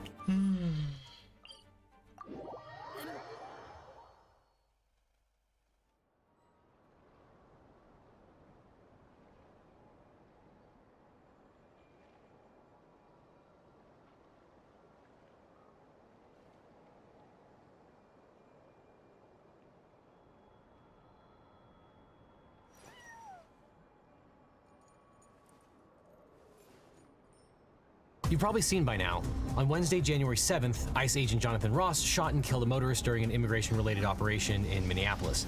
The victim, 37-year-old Renee Nicole Good, a U.S. citizen and mother of 3, became involved or sought to legally observe the proceedings after dropping off her 6-year-old son at school that morning. She was shot in the head in the front seat of her car. The incident took place shortly after the Trump administration escalated immigration enforcement operations in Minnesota by deploying thousands of agents in the state. Diametrically opposed narratives have emerged over what led to the shooting, with the administration uniformly defending the agent's deadly use of force and seemingly everyone else saying he was 100% guilty of murder. Not surprisingly, it depends. But just hours after the shooting, the U.S. Department of Homeland Security issued a statement blaming Miss Good for the confrontation, characterizing the fatal shooting as an act of lawful self-defense. Homeland Security Secretary Kristi Noem told reporters that when a mob of agitators that were harassing them all day began blocking them in, shouting at them, and impeding law enforcement operations. ICE officers and agents approached the vehicle. She then proceeded to weaponize her vehicle, and she attempted to run a law enforcement officer over. This appears as an attempt to kill or to cause bodily harm to agents, an act of domestic terrorism. President Trump echoed these conclusions, insisting Miss Good, quote, viciously ran over the ICE officer, justifying the fatal confrontation. And as Vice President Vance has so eloquently put it, but videos posted online and witness accounts appear to contradict the official narrative. The reason this woman is dead is because she tried to ram somebody with her car. As we'll talk about in some depth, analyzed from multiple angles, the video footage seems to show Miss Good's car attempts to back away from officers surrounding her car and trying to force entry, and then lurch forward in an ill-fated attempt to escape confrontation. Mayor Frey has aggressively pushed back on DHS's version of events. To ICE, get the fuck out of Minneapolis. And now, as the country reels in the aftermath of the shooting, Minnesota investigators say that they have to withdraw a probe into the deadly use of force after being denied access to evidence by the FBI. Now, in a non-dystopian universe, the Justice Department would launch a comprehensive, non-biased investigation into the matter and, depending on the outcome, bring federal charges against the ICE agent who killed Miss Good. But right now, it's safe to assume the Trump-controlled DOJ will take no such legal action. Which raises the question, is Mr. Ross guilty of any crimes? And is there any feasible recourse to hold the agent liable for the death of Miss Good? Now, the fatal incident took place shortly after 9:30 a.m. on Wednesday in a residential neighborhood south of downtown Minneapolis, about a mile from where police killed George Floyd in 2020. A frame-by-frame analysis of bystander video footage raises serious questions about the administration's narrative that Agent Ross was forced to fire defensive shots to protect the life of himself and others. Video taken by a witness shows Miss Good's vehicle, a burgundy Honda Pilot SUV, stopped in the middle of a one-way road, its engine idling. And we're now starting to see more videos from the moments leading up to the shooting. It appears that the SUV was initially parked on the side of the road and was only in the middle of the road for a relatively short amount of time before the incident began. The video taken from Mr. Ross's own cell phone shows him filming the vehicle trying to apparently record the license plate of the SUV. Good's wife, Becca, was also using her phone to film him. She says, "That's okay, we don't change our plates every morning, just so you know. It'll be the same plate when you come talk to us later." And eventually Good herself says, "It's okay, dude, I'm not mad at you." "That's fine, dude. I'm not mad at you." And those were apparently her last words. Although bystanders were yelling at the federal agents and blowing whistles, it does not appear that Miss Good was engaged in that behavior. Go home to Texas! You can see federal vehicles start to approach Miss Good's SUV with lights flashing and sirens blaring. Agent Ross can be seen approaching from behind the SUV and crossing the SUV's right-hand side, all while filming the scene on his cell phone. In the crucial moments before the shooting, Miss Good rolls her SUV slightly forward into the street, then stops and waves at other motorists to go ahead of her. 2 agents are seen exiting his silver pickup and approaching the SUV, telling Good to... The SUV backs up, then veers forward to the right. Seconds later, gunfire erupts. Fertilizing the soil. Re-examining the scene from a closer vantage point, we see Agent Ross walk around the car while filming on his cell phone, disappearing from view. Other agents pull up and order the driver to get out of the car. But it's not clear who exactly those agents were or whether the driver could hear them. But it's clear one of the agents grabs the car's door handle and reaches inside, but is unsuccessful in forcing the door open. Almost simultaneously, you can see the SUV backing up and turning right in an apparent attempt to leave using a 2-point turn. At the same time, Agent Ross crosses towards the left side of the vehicle and grabs his gun with his right hand. To me, it looks like he unholsters his weapon before the car is moving forward. He opens fire on Miss Good and continues shooting as she drives past him. At no point does Agent Ross appear to drop the cell phone carried in his left hand, and that's bolstered by the footage he took on that cell phone continuously during the shooting, which we'll talk about in a second. Looking more closely at the moment Agent Ross fires, he appears to be standing to camera left of the SUV while the SUV's tires are pointed all the way to the right away from him. And things are happening fast, and it's not clear if Mr. Ross is in front of or partially in front of the car at the time that the first shot is fired, but it does appear clear that by the time the second and possibly third shots are fired, he is fully to the side of the vehicle. Reports are that the second and third shots were fired through the open driver's side window. It's unknown at this time which of the shots made contact or were fatal. This contradicts the administration's allegations that Miss Good was running him over or attempting to run over Mr. Ross when he fired at her. Although other grainier video footage filmed from a different angle could appear to support this conclusion, but when this footage is synchronized with the closer footage, it's clear that Agent Ross was not run over by the SUV and in fact emerged unscathed. After being shot in the head, Miss Good's SUV then veers into a white car parked further down the road before crashing to a stop. The agents witnessing the scene do not appear to rush to provide emergency medical care to Miss Good. Eventually, Agent Ross approaches the vehicles and instructs his colleagues to call 911. Other agents can be seen blocking several bystanders who attempt to provide medical care, including one who identifies himself as a physician. I go check a pulse. No! Back up! Now! I'm a physician. I don't care. Going back to the footage that Mr. Ross took himself, there's a couple of things that we can glean from this. Number one is that Miss Good appears very calm as a driver, arguably snarky. That's fine, dude. I'm not mad at you. Which might have been her undoing. There seem to be conflicting orders. Some people are yelling, "Get out," some are yelling, "Get out of the car." You can also see clearly from Mr. Ross's vantage point that Miss Good is looking all the way away from him as she backs up and also turns the wheel all the way to the right. In other words, turning to get out of that situation and not towards any of the agents. You can also tell from the footage that the engine is revving at this time, indicating that the car is going to speed up.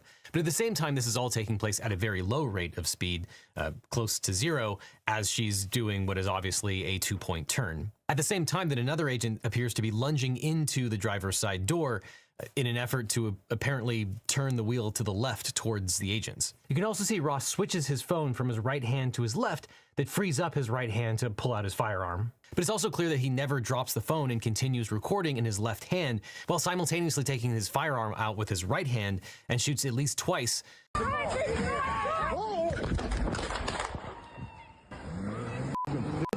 It also seems pretty clear that the reason he was arguably in front of the car was for video recording purposes, and that at any time he could have gotten out of the way. And I will opine at this time that holding your cell phone in one hand while firing with the other seems pretty reckless, if not depraved indifference to the human life. You want to come at us? I say go get yourself some lunch, big boy. Go ahead. Out of the car. Get out of the car. Get out of the car.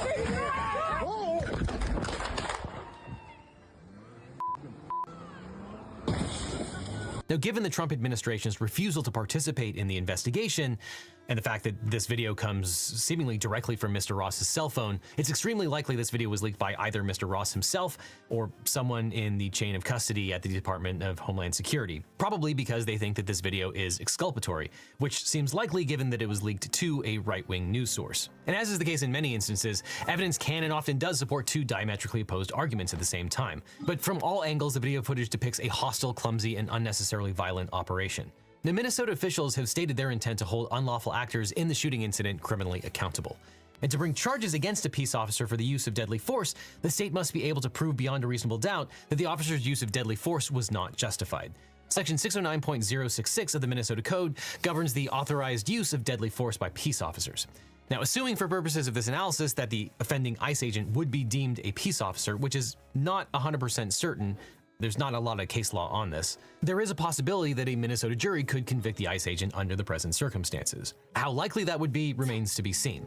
Now, Minnesota's applicable statute permits the use of deadly force when, quote, an objectively reasonable officer would believe, based on the totality of the circumstances known to the officer at the time and without the benefit of hindsight, that such force is necessary to protect the peace officer or another from death or great bodily harm, provided that the threat can be articulated with specificity, is reasonably likely to occur absent action by the law enforcement officer, and must be addressed through the use of deadly force without unreasonable delay. Now, the statute also permits the use of deadly force to, quote, affect the arrest or capture or prevent the escape of a person whom the peace officer knows or has reasonable grounds to believe has committed or attempted to commit a felony, and the officer reasonably believes that person will cause the death or great bodily harm to another person unless immediately apprehended. As stated by the city attorney's office of Hennepin County, where the incident took place, the statute provides a, quote, significant defense to criminal charges brought against an officer accused of the use of deadly force. And under this defendant-friendly statute, it would be difficult, but not necessarily impossible, to prosecute Agent Ross for the unlawful use of deadly force. Turning back to the footage, Agent Ross might have a viable argument in his favor based on his first shot into Miss Good's SUV. At the time of the first shot, Agent Ross appears to be positioned maybe slightly in front of the SUV, which would be consistent with the corresponding bullet hole appearing in the front of the windshield in later footage. It is possible that a jury would believe an objectively reasonable officer would believe that deadly force was necessary to protect him or herself from death or great bodily harm when they're standing in front of, or at least partially in front of, a moving vehicle. The statute itself says that the decision of the peace officer to use deadly force is evaluated under the totality of the circumstances, which, quote, shall account for occasions when officers may be forced to make quick judgments about using deadly force. And you could certainly imagine a situation where a driver was driving 100 miles an hour directly towards an officer with the intent to kill that officer. Of course, this doesn't appear to be that situation. The SUV's tires here appear to be pointed away from Agent Ross at the time that the first shot is fired, which would undermine the self-defense claim under the state statutes. Her hands appear to be turning the wheel to the right. Further, at the time that the first shot is fired, the car is not speeding towards Agent Ross, but rather pulling away at an extremely low rate of speed. Thousands of motorists are pulled over every day. Revving the engine doesn't give the highway patrol license to murder the driver. And it's much harder to make the argument that you are acting reasonably and fearing for your life while recording video continuously in one hand and pulling out your gun in the other like akimbo deagles. But certainly nothing is a given when prosecuting law enforcement officers, just ask Rodney King. And section 609.066 is extremely favorable to the officers themselves. But it's also possible that the analysis is different for the subsequent shots or shot fired by Mr. Ross and may not be justified under the Minnesota statute. Unlike the first shot that Mr. Ross arguably took in front of or partially in front of the vehicle, these later shots were taken from the side of the vehicle. Assuming that Ms. Good has committed some sort of felony here, the U.S. Supreme Court has addressed the use of deadly force in the apprehension of a fleeing felon in Tennessee v. Gardner. There, the court explained that, quote, the use of deadly force to prevent the escape of all felony suspects, whatever the circumstances, is constitutionally unreasonable. It is not better that all felony suspects die than that they escape. Where the suspect poses no immediate threat to the officer and no threat to others, the harm resulting from failing to apprehend him does not justify the use of deadly force to do so. Here, interpreting the Minnesota statute under the limitations imposed by Garner, it's difficult to conceive of any reasonable grounds for Agent Ross to believe that Ms. Good's attempt to drive away from the ICE agents would cause death or bodily harm to anyone so as to justify her shooting. Now, given that ICE is trying to add everyone's information to their databases, it also seems that any potential reasonability argument that Mr. Ross was in fear of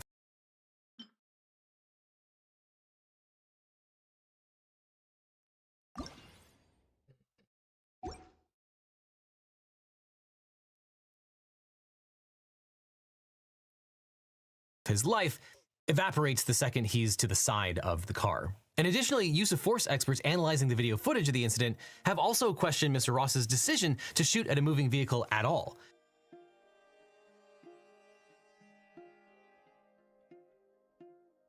Most police departments, including Hennepin counties, discourage shooting at a moving vehicle because deadly force is unlikely to stop a car and could endanger bystanders. Now, it's also not 100% clear that an ICE agent qualifies as a peace officer for purposes of Minnesota's use of deadly force statute, and if so, then Mr. Ross could attempt to defend against a murder charge on the basis of self-defense under Minnesota law. But under this scenario, the state would bear the burden of proving beyond a reasonable doubt that Mr. Ross was not acting in self-defense at the time he shot Miss Good. But under these circumstances, Mr. Ross would find it difficult, if not impossible, to prevail on a self-defense claim, given that Minnesota's self-defense law applies only where the accused was not the aggressor and imposes a duty to retreat. To defeat a claim of self-defense, the state must disprove beyond a reasonable doubt that at least one of the four elements of self-defense, the absence of aggression or provocation in the part of the officer, to the officer's actual and honest belief that he was in imminent danger or death or great bodily harm, and that the action taken was necessary to avert that danger, the existence of reasonable grounds for that belief, and the absence of reasonable possibility of retreat to avoid the danger. And I think a jury would be hard-pressed to find that Mr. Ross did not engage in the aggression or provocation that ultimately resulted in the shooting.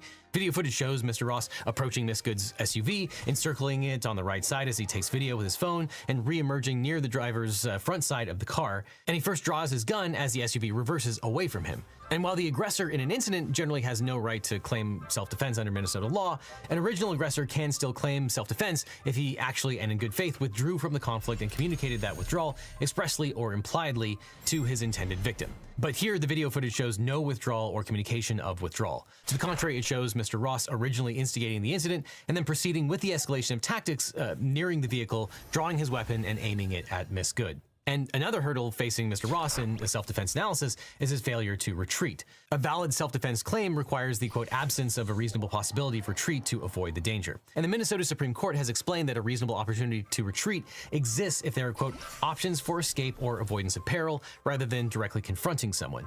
And here the video footage shows that Mr. Ross had time to get out of the way of the SUV because he did. Mr. Ross was not trapped, he was not unfettered in his ability to escape, back away, or otherwise protect himself. And in fact, he had the opportunity to take out his gun and shoot the driver. If I was the prosecutor, I would certainly argue that a reasonable officer would have done everything that they can to get out of the way first, before even thinking of unholstering their firearm. And of course, maybe put the video camera down too. Mr. Ross did neither, and still was seemingly unscathed. This failure to retreat or safely avoid the confrontation before resorting to force likely dooms any claim of self-defense in a non-peace officer scenario. On top of that, the state could argue that Mr. Ross did not have a reasonable basis to believe that he was in imminent danger of death and that the discharge of his firearm was necessary to avert that danger. That's because an objective standard applies to the amount of force used. In other words, the force must be proportionate to the threat and limited to that which would appear to be necessary to a reasonable person under the circumstances. Lastly, it's come to light that Mr. Ross is a 10-year veteran of ICE and was involved in the prior months in a similar situation that did result in his injury. And although Mr. Ross would likely argue that his past experience of being dragged by a car in a previous ICE enforcement operation demonstrates his actual and honest belief that he was in imminent danger of death or great bodily harm, the state might use that same evidence to show that he was still traumatized by that incident and his belief was unreasonable. Now, as if the shooting itself couldn't have gotten any worse, towards the end of the video footage, we see other federal agents impeding a physician's attempt to render aid or to check the pulse of Miss Good as she lay slumped over the steering wheel of her car. Witnesses also report that ICE vehicles blocked an ambulance that arrived on the scene. These obstructions of medical aid could prove further grounds for liability against the agents under Minnesota law. Minnesota Statute Section 609.662 imposes a duty to render aid to shooting victims. Specifically, the statute provides the quote, a person who discharges a firearm and knows or has reason to know that the discharge has caused bodily harm to another person shall 1. Immediately investigate the extent of the person's injuries, and 2. Render immediate reasonable assistance to the injured person. If the victim suffers death or great bodily harm as a result of the discharge, the person who discharged the firearm is subject to imprisonment of up to 2 years and or fines up to $4,000. Here, although Mr. Ross does appear to take his time in checking on Miss Good's condition and instructing his colleagues to call 911, his response might be deemed inadequate given that he's whisked away just seconds later.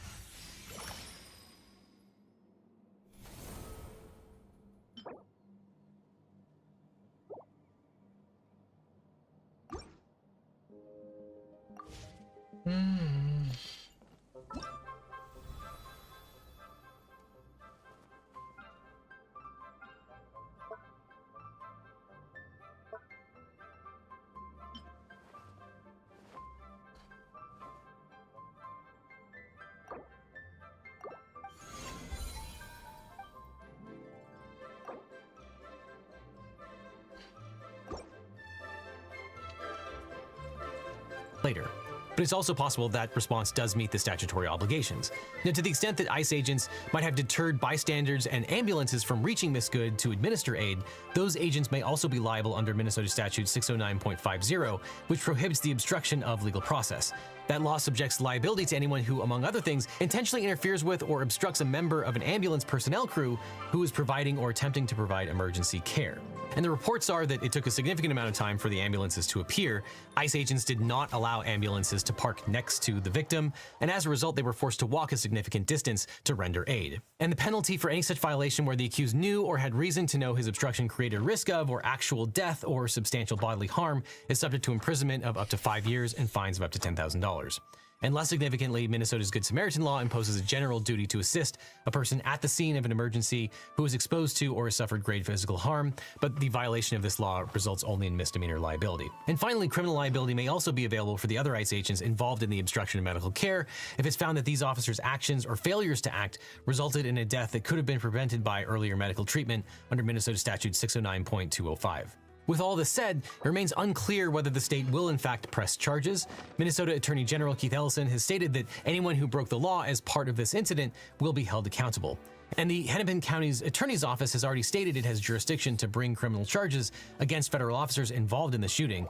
Although the Minnesota Bureau of Criminal Apprehension initially said it was partnering with the FBI to conduct a joint investigation into the shooting, it later announced that it has been notified by the FBI that the investigation would be led solely by the FBI, and that the Minnesota Bureau would no longer have access to case materials, scene evidence, or investigative interviews necessary to complete a thorough and independent investigation.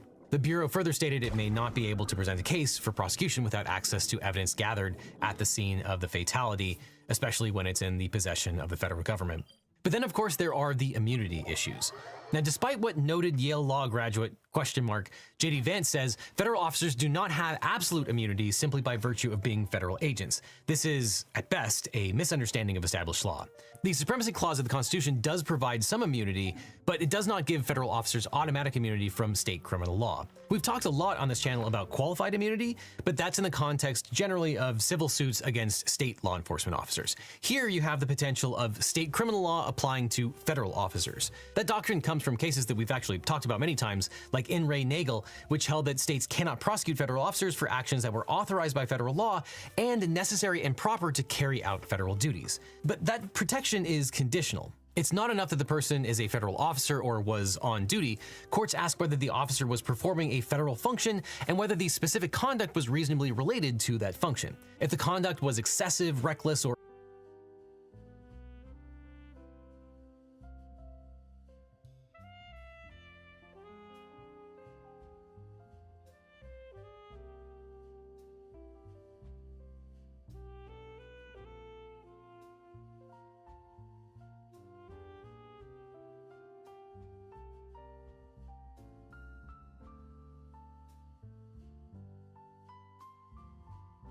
unrelated to legitimate enforcement needs, the Supremacy Clause arguably doesn't block state prosecution. So the legal question is not, was this an ICE agent, but was this killing necessary and proper to carrying out federal immigration law? The Supremacy Clause defense is fact-intensive and usually cannot be resolved just by holding up a CBP or ICE badge. States may prosecute federal officers if they act outside of the scope of their federally authorized duties or violate state criminal law in ways that are neither necessary nor proper to carry out their mission, but there aren't really many recent examples of state law enforcement charging federal agents.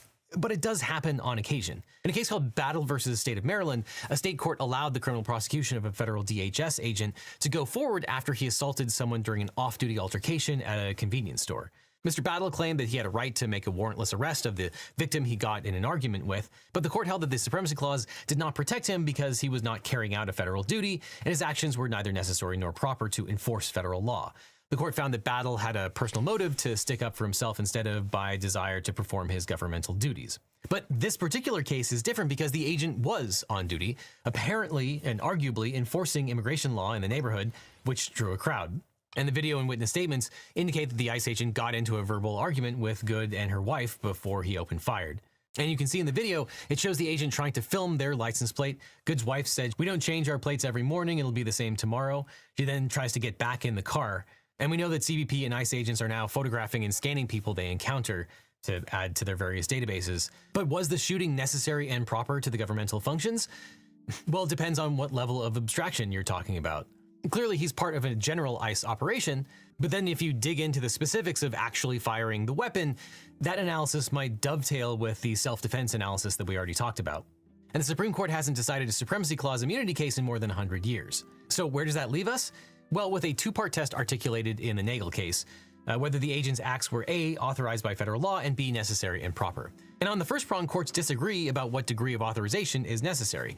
And the second prong evaluates the agent's reasonableness, but courts seemingly don't agree with each other on whether the use is a subjective or objective standard. In the case Wyoming versus Livingston, the 10th Circuit reviewed whether federal officials and a contractor could be prosecuted under state law for trespass and littering after they unintentionally entered private land while capturing and collaring wolves as part of a federal wildlife program. The defendants transferred these state charges to federal court and argued they were immune under the Supremacy Clause because they were performing their federal duties. The appeals court held that they were entitled to Supremacy Clause immunity, meaning the state of Wyoming could not criminally prosecute them for actions taken in the course of federally authorized work. The court reasoned that federal law imposes an obligation on the agents to monitor wolves, and that the agents had an objectively reasonable and well-founded belief that their actions were necessary to fulfill their federal duties, even though they were not authorized to trespass.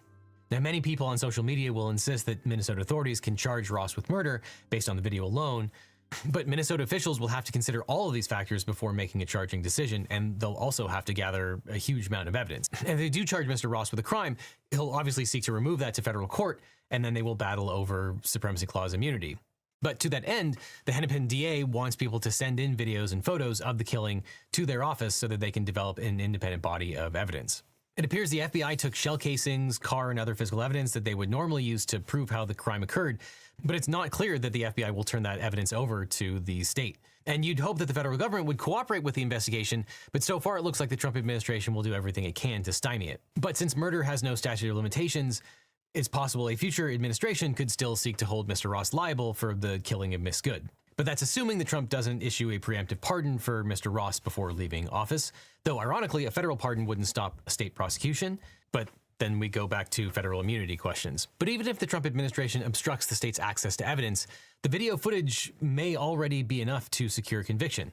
It's certainly not an easy case. It never is when you're trying to prosecute a putative law enforcement officer, but sometimes it's worth the risk. Now, all this highlights why it's so important to get a great lawyer when you're dealing with your own case. Now, after I started this channel, every week I'd get hundreds of comments and emails from viewers who are dealing with legal problems, and they'd ask, can you help me find a lawyer? How do I know if this attorney is any good? And there's a massive gap in our justice system. It's that people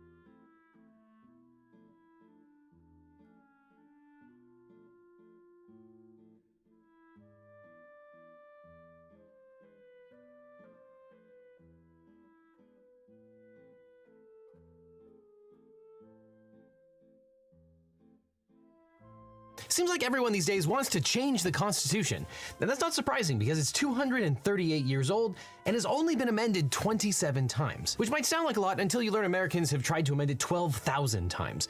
That means that 99.998% of proposed amendments have failed. And as you might have learned over the last couple of years, the Constitution has some big structural problems. Single-member districts, the Electoral College, and the jurisprudence of the Supreme Court, but hey, we don't have all day. Now, some of the amendments have been good, but some of the ideas that lawmakers have tried to cram into the Constitution have ranged from mildly unhinged to, oh my god, who let this guy anywhere near a fountain pen? So today we're diving into the amendments that didn't make the cut, the proposals that went nowhere, and the ideas that were so bad that even drunk members of Congress said, nope, hard pass. Now, when Vice President Aaron Burr killed Alexander Hamilton in 1804, you would have thought that the murder would have put an end to dueling, especially after Burr escaped and then tried to crown himself the king of the Western states, which is a thing that actually happened. But Congress wouldn't put dueling out of pasture just yet. Congress didn't really get worked up about the dueling until two members of the House of Representatives killed each other. That's right, Kentucky Representative William Graves killed Maine Representative Jonathan Stilley in a duel right here at the Bladensburg Dueling Grounds just northeast of Washington, D.C. But what's crazy is these two didn't even have a direct grievance with each other.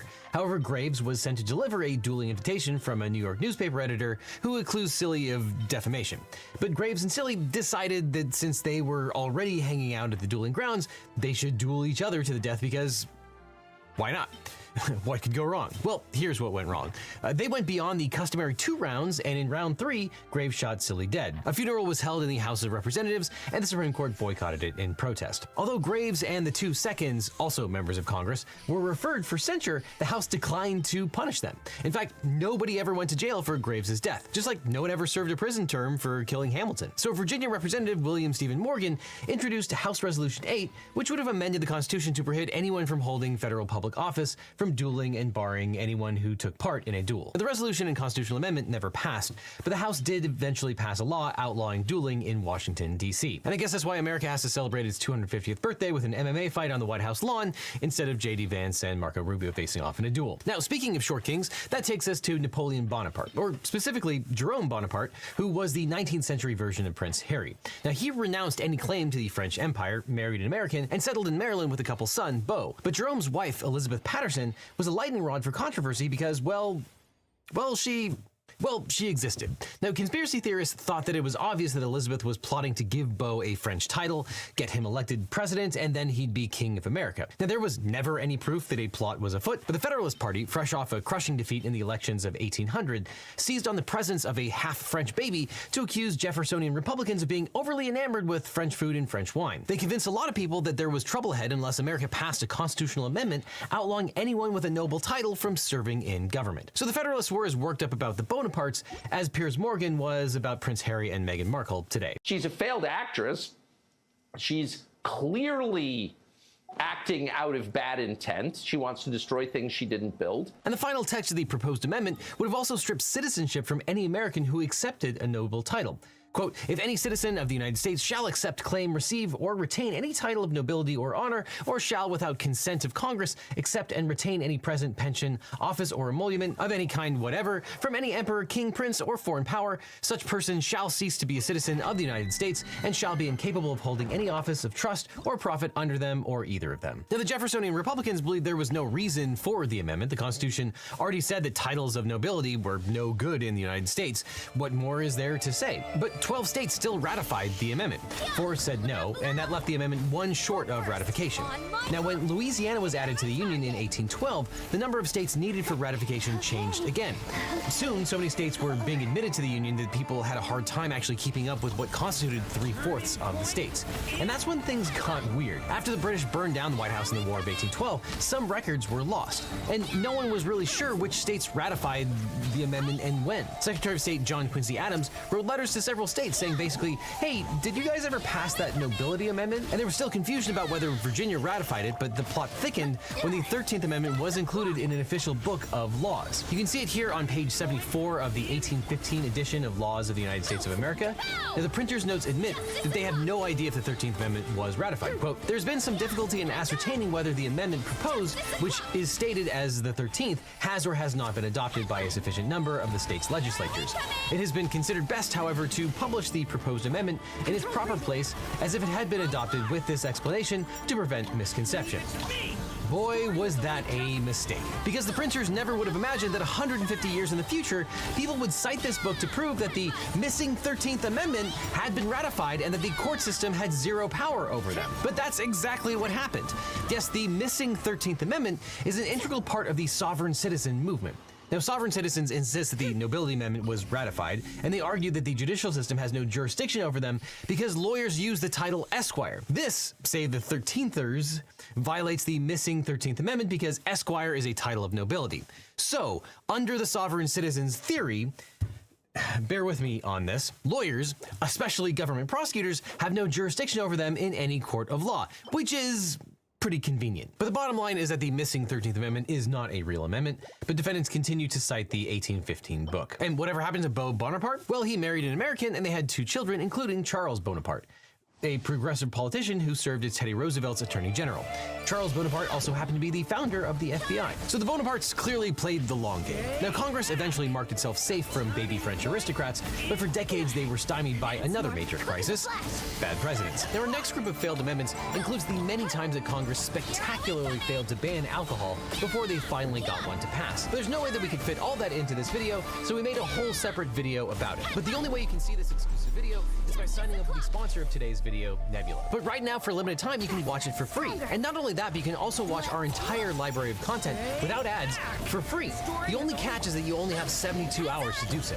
That's because Nebula is offering a 3-day trial that gives you unlimited access to everything on the platform, not just Legal Eagle. So if you've ever dreamed of speedrunning a deep understanding of how our legal system works, I dare you to see how much Legal Eagle content you can watch on our dime. And don't worry, you'll still get an email reminder the day before your free trial ends. But if you do decide to keep it, that's cool too, because you'll still get the exclusive Legal Eagle discount by clicking on the link below or scanning the codes on screen. Because Nebula is a streaming service where you can watch all the content from your favorite creators like Jetlag, Real Engineering, Real Life Lore, and of course, Legal Eagle. All ad-free and early. Plus you can watch countless Nebula exclusive videos made with love, time, and effort, and increased budgets that would be too risky on YouTube. I personally love Abolish Everything. It's an original comedy show where comedians argue to abolish everyday aspects of society against a panel who are hell-bent on preserving the status quo. It's hilariously reminiscent of what practicing law can often feel like.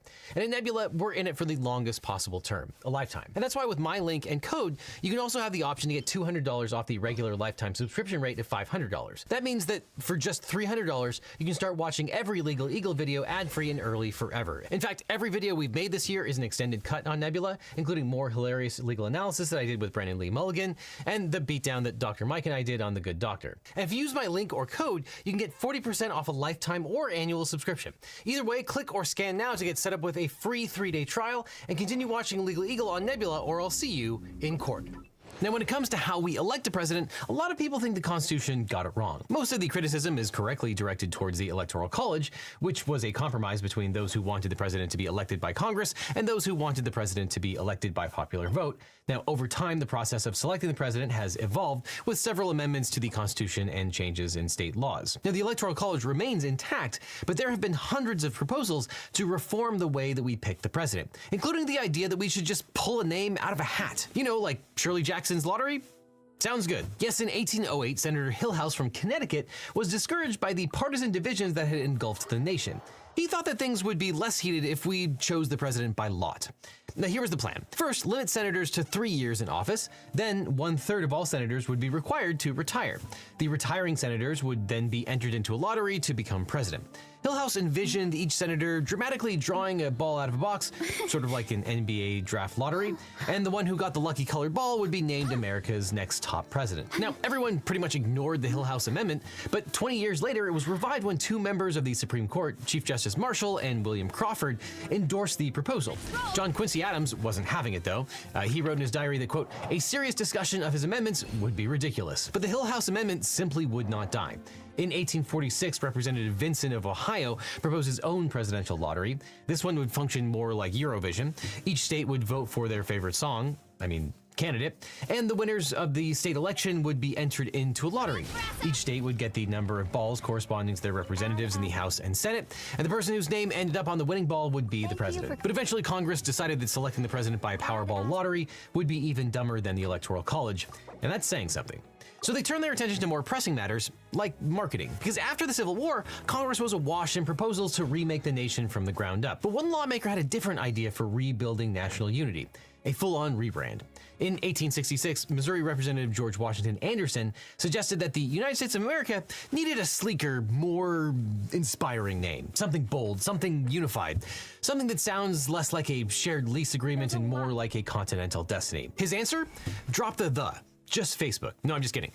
Drop the United States. Just call the whole thing America. And according to Anderson, the existing name wasn't, quote, sufficiently comprehensive and significant to indicate the real unity and destiny of the American people as the eventual paramount power of this hemisphere.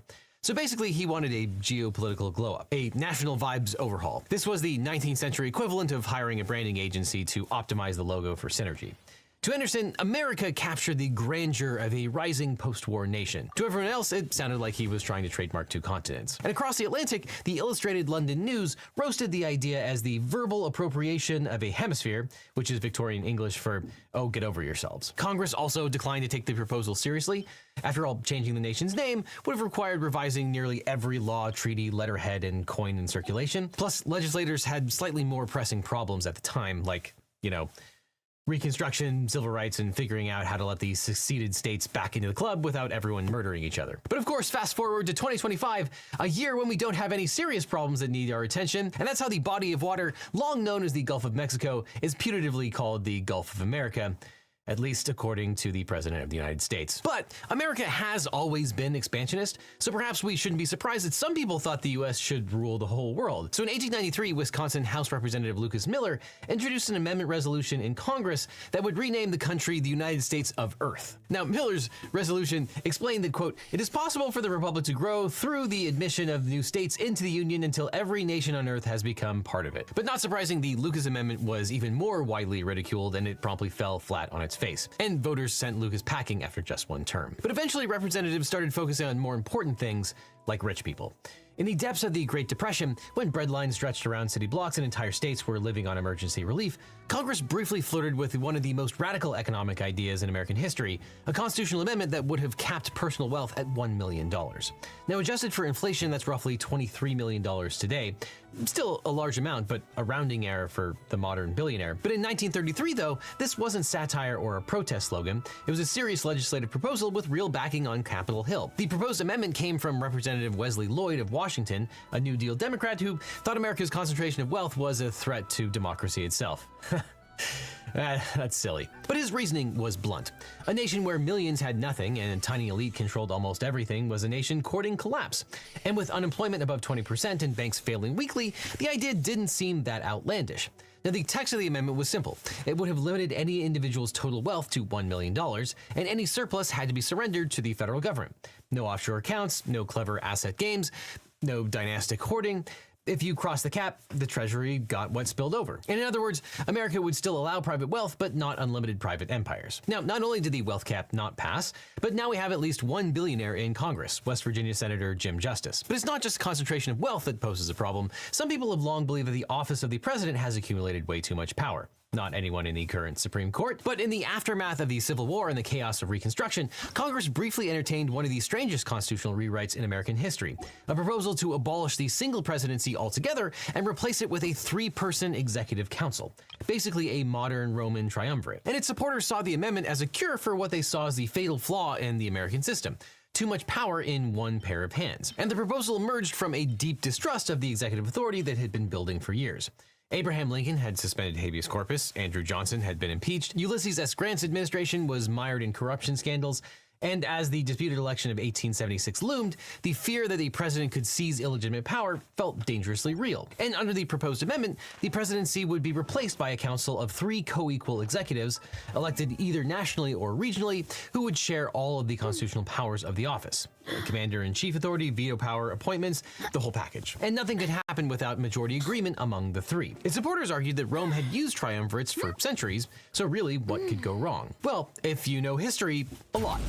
A lot could go wrong. Rome's triumvirates ended in civil war pretty much every time. So not surprisingly, the amendment never made it out of committee. And by early 1877, Reconstruction had ended and there was no real appetite for radical change. But speaking of executives having too much power, many presidents think that they have the power to wage war whenever they want to. But really, it's Congress that has sole constitutional authority to declare war. But in the early 20th century, populist politicians thought the American people should have direct say in whether the nation sent them to war or not. Between 1916 and 1940, Congressman Louis Ludlow of Indiana championed an amendment that would have made a national referendum legally required before the U.S. could declare war. The logic was simple.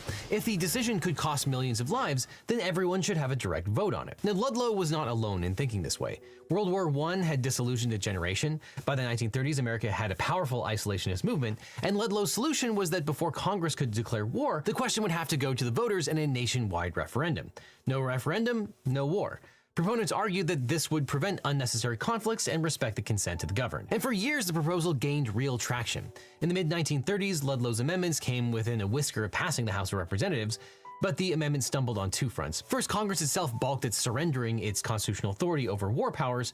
The founders had deliberately vested that authority in the legislative branch as a check on the executive, but Ludlow's plan seemed to shift it outward in a way that lawmakers feared could tie their own hands in a moment of crisis. And second, the world changed faster than the amendment could adapt. As fascism spread in Europe and Asia, isolationism lost its magic. And by 1940, the political will to require a national war vote was gone. Supporters worried that a referendum could paralyze a nation at its moment of greatest need. Luckily, in this day and age, the threat of fascism is completely gone. Congress has full control over war powers, and it's not like any American president is using the American military like his own personal toy soldiers. Now, all this highlights why it's so important to get a great lawyer when you're dealing with your own case. Now, after I started this channel, every week I'd get hundreds of comments and emails from viewers who are dealing with legal problems, and they'd ask, can you help me find a lawyer? How do I know if this attorney is any good? And there's a massive gap in our justice system. It's that people don't know how to find the right lawyer for their specific situation. They're scared.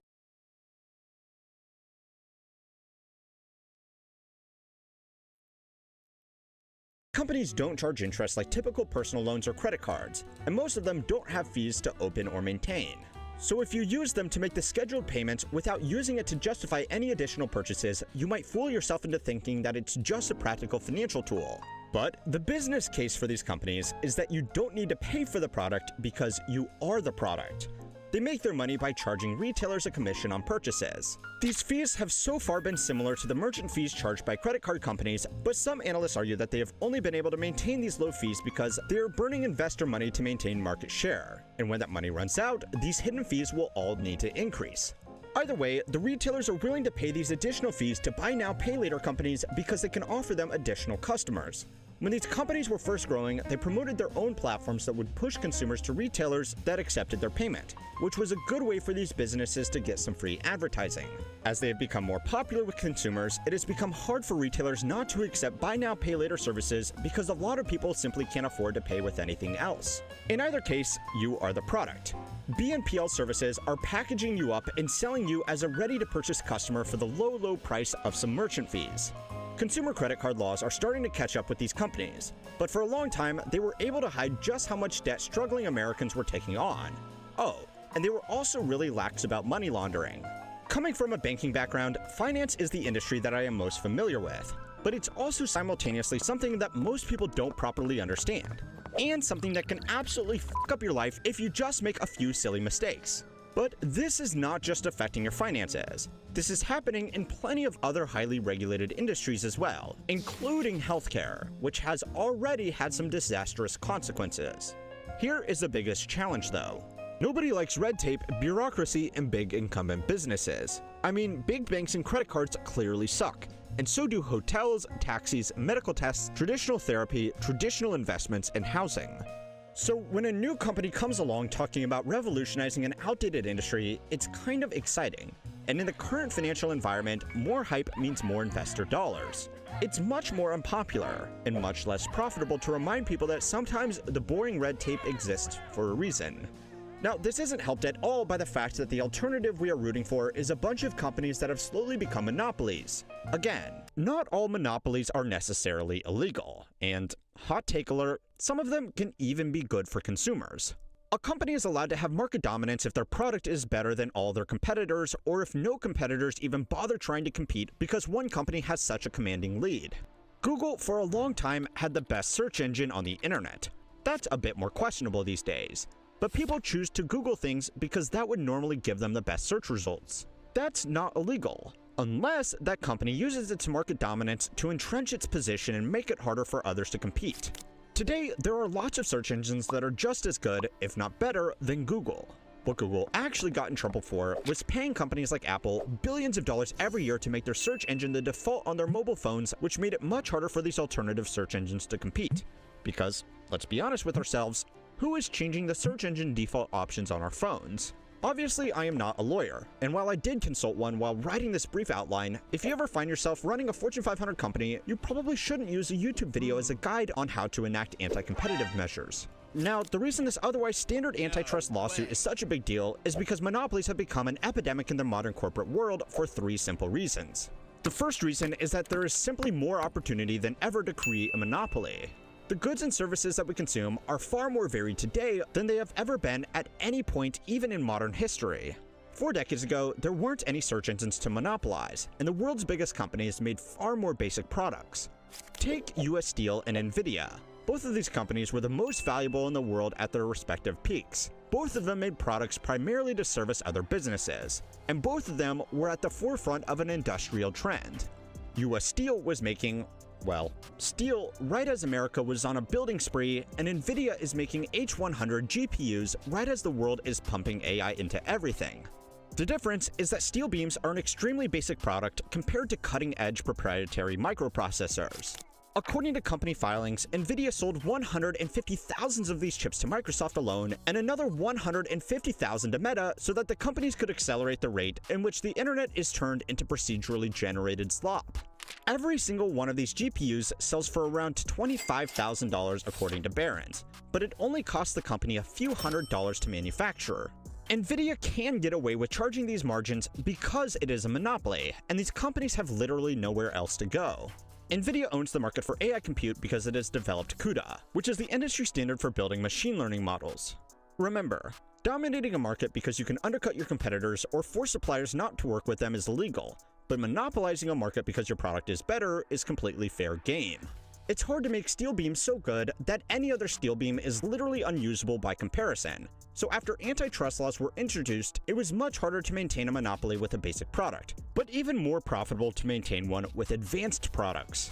I only used it as an example because talking about Nvidia in a video makes the YouTube algorithm recommend this video about Nvidia to people who want confirmation that their Nvidia shares are going to make them rich. Apple creates a monopoly with its product ecosystem. Microsoft has an effective monopoly on operating systems outside of Apple products. Google has a monopoly on search engine and online video.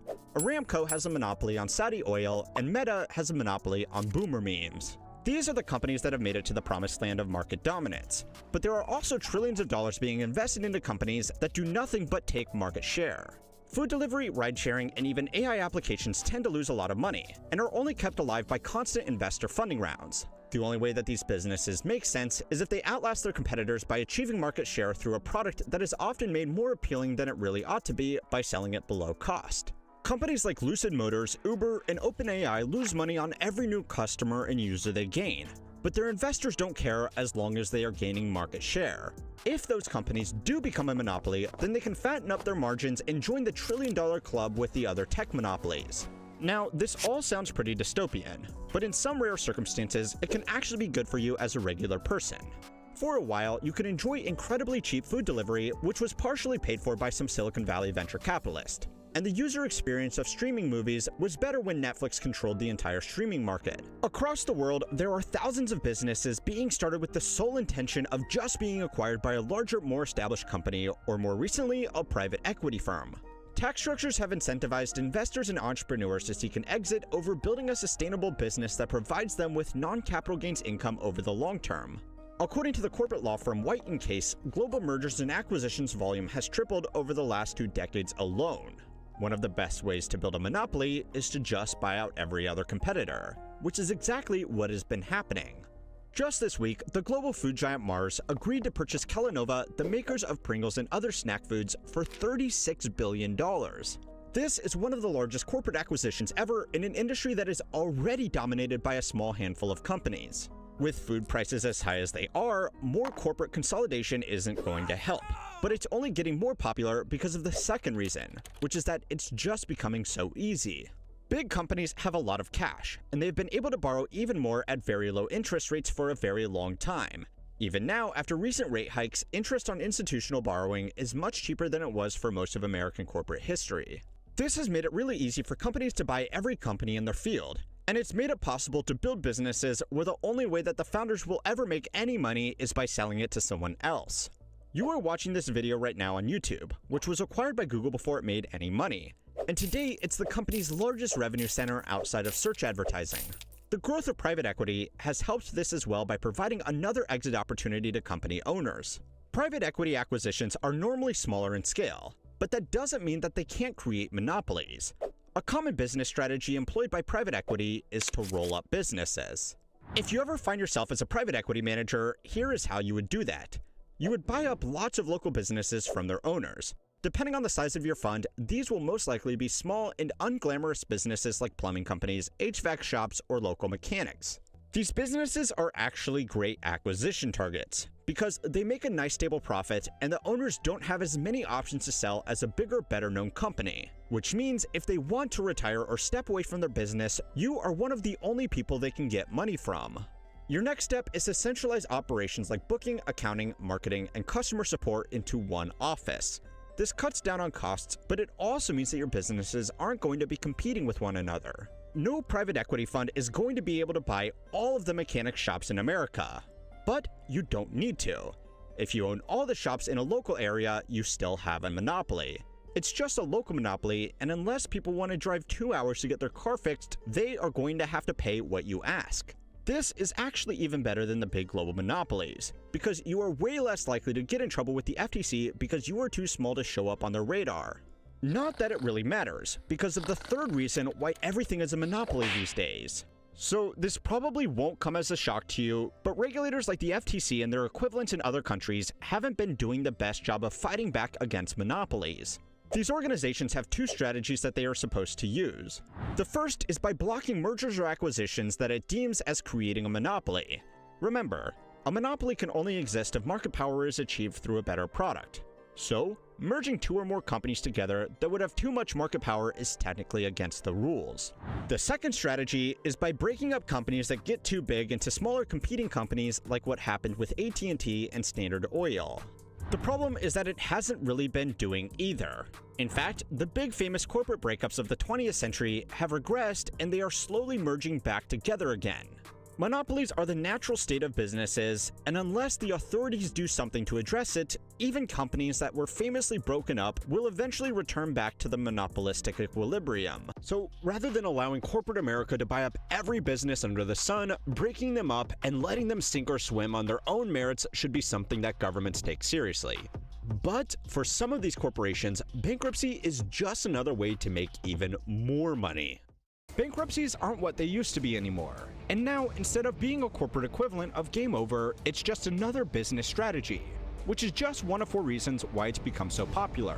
Now, you all know I hate videos from supposed experts with wide open mouths peddling some doomer bullshit, but the other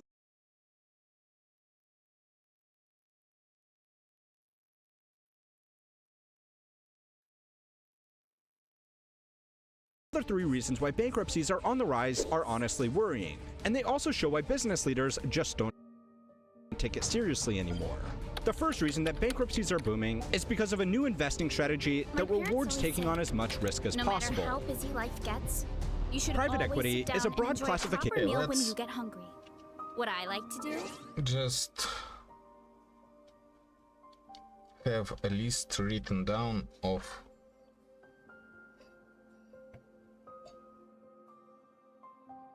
every stat and substat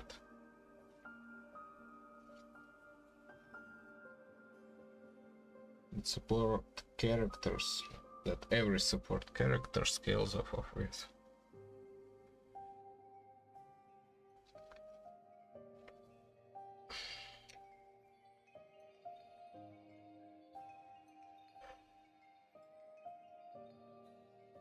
Let's start with Natlan. Natlan.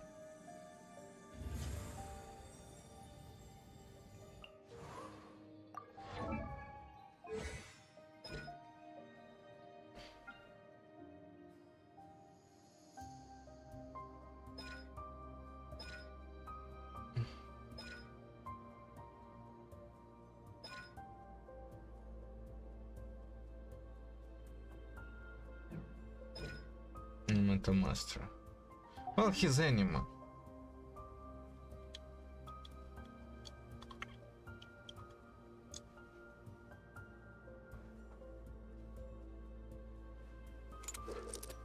But also he has low potential, so doesn't have much stats. Anyway.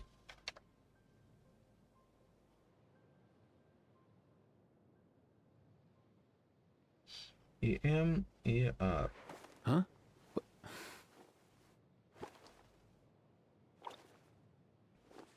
Hey, get out!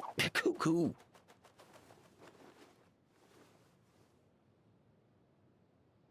Stats and substats.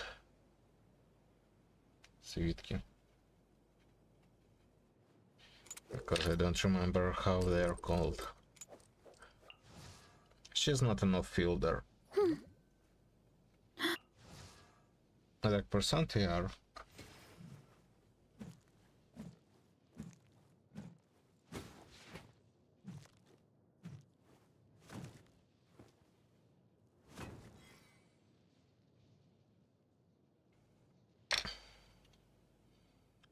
Новика.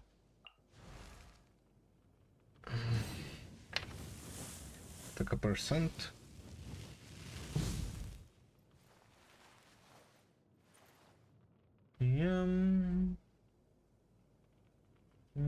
CD.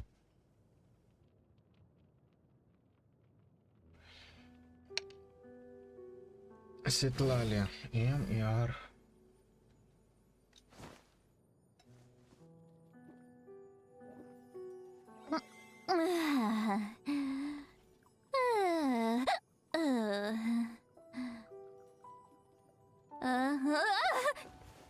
So that's the same. You.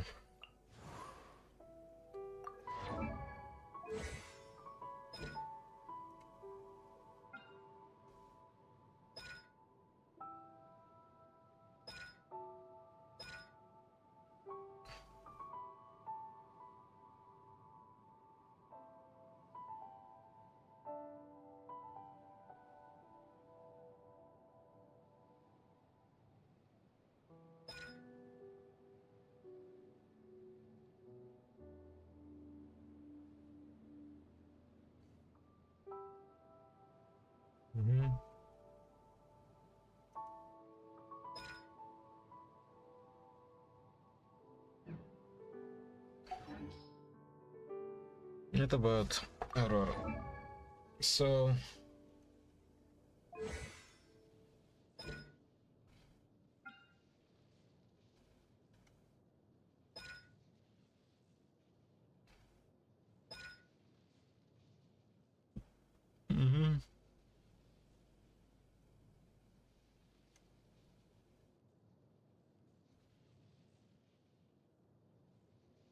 attack percent.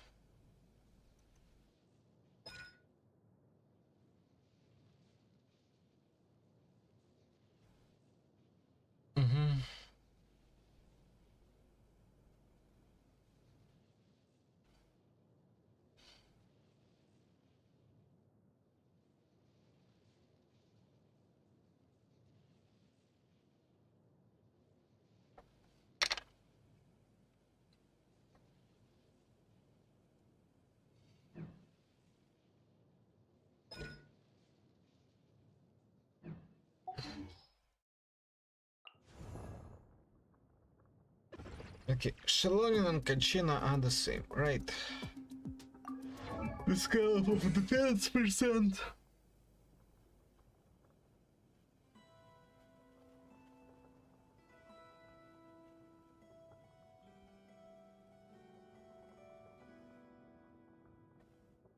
Kachina.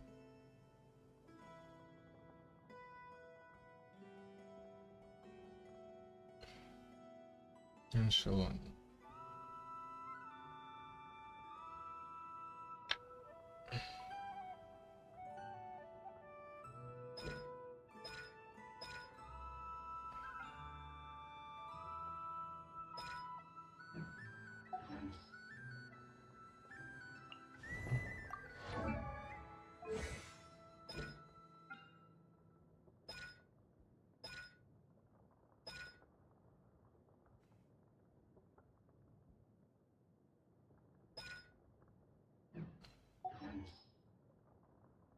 Mulanyu. The first character to have HP percent scaling.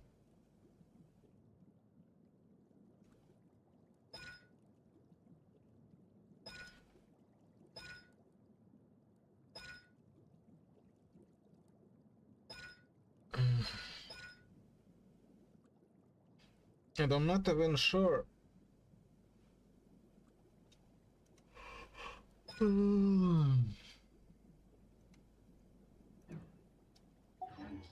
And it's worth it.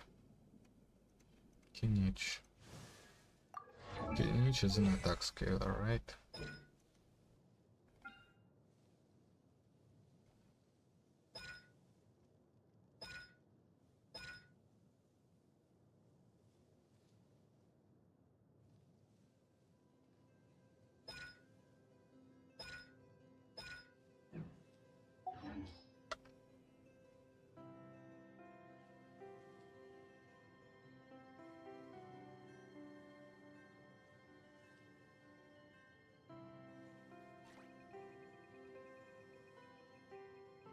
Now let's see everyone else. Chiori.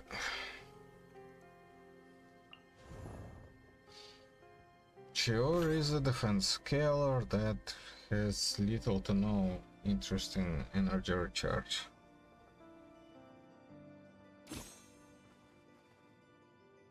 Sinyu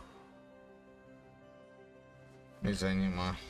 No reason to have anything else on her. Says she applies in the chromal field, which is quite cool. Chevros. HP.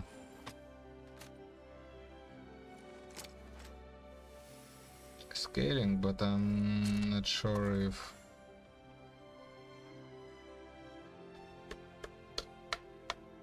Yeah, it only...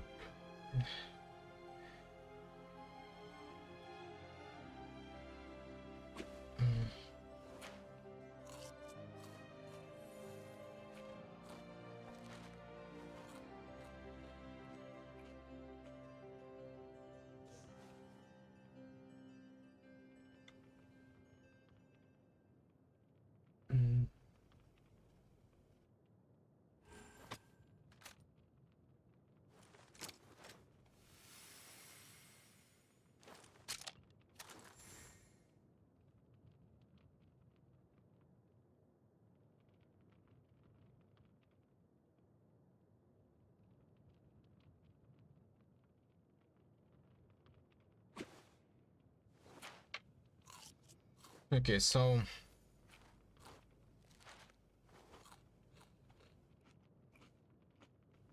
also Chevros can wear the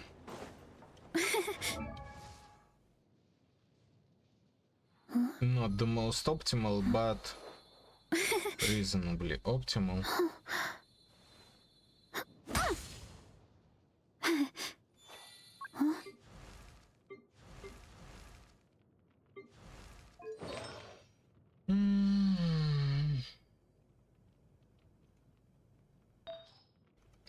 This set.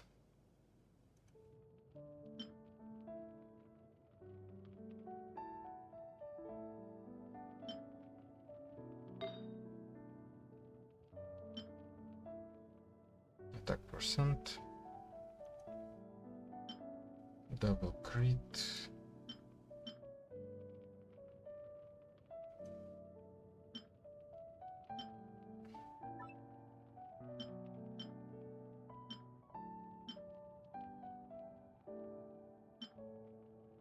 Does she need energy recharge?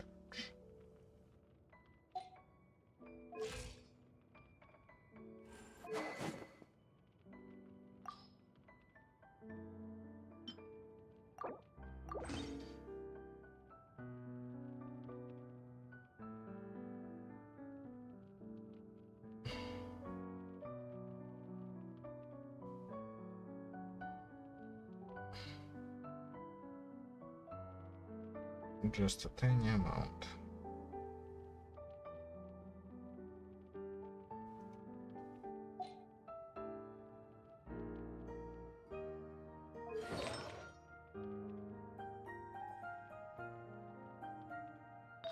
What does it do?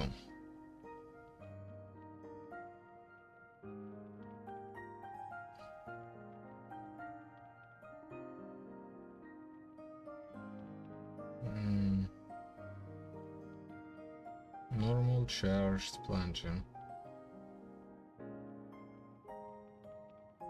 8%.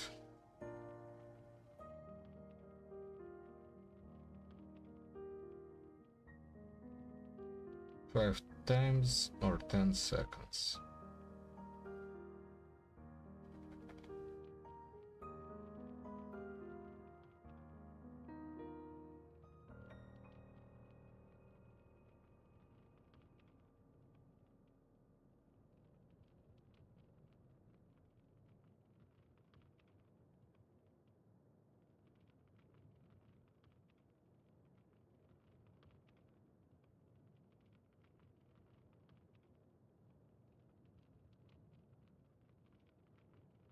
Right, so it can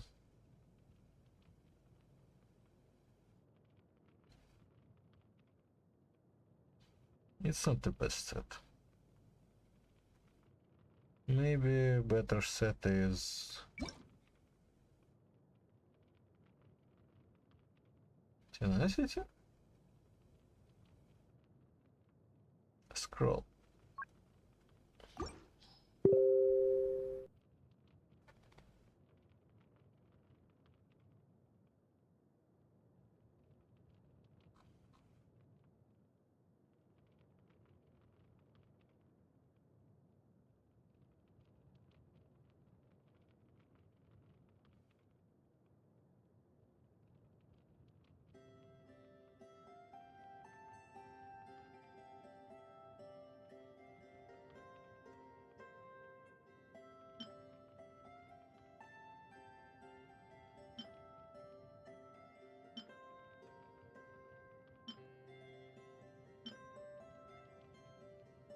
Here we go, this is more like it. This is less like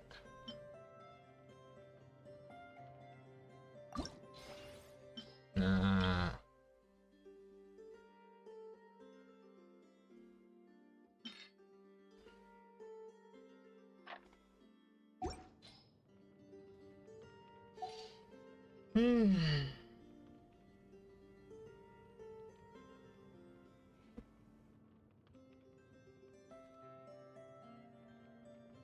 Of investing that just means putting money into companies that are not publicly listed on any securities exchange. Venture capitalists who invest in early startups are a type of private equity.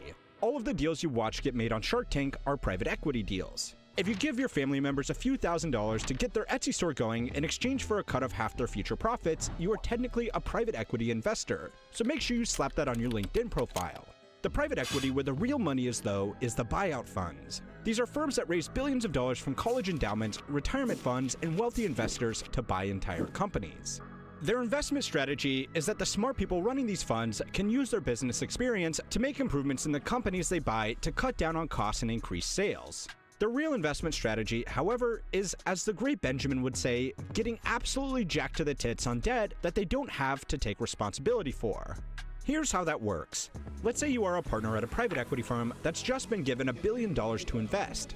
You go out and find a company that has potential but needs your business skills to properly turn it around. Let's call it playing things are us. You use your $1 billion to buy the company, and as the new owner, you hire a new CEO who you trust to do exactly what you tell them to do.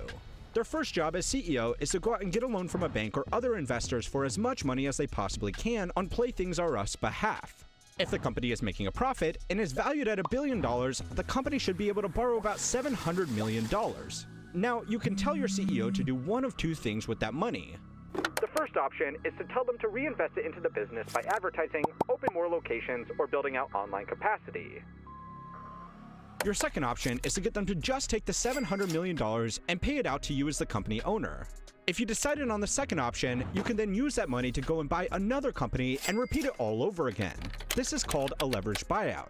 Private equity investors try to make this sound more complicated than it is, so they can charge their investors big fees. But it's really the same as real estate investors using cash to refinance or buy another rental property, just with two small differences. The first difference is that instead of buying real estate, they are buying entire companies. And the second difference is that unlike a mortgage, if the money borrowed by Playing Things Are Us can't be paid back, the private equity firm is not responsible for that debt.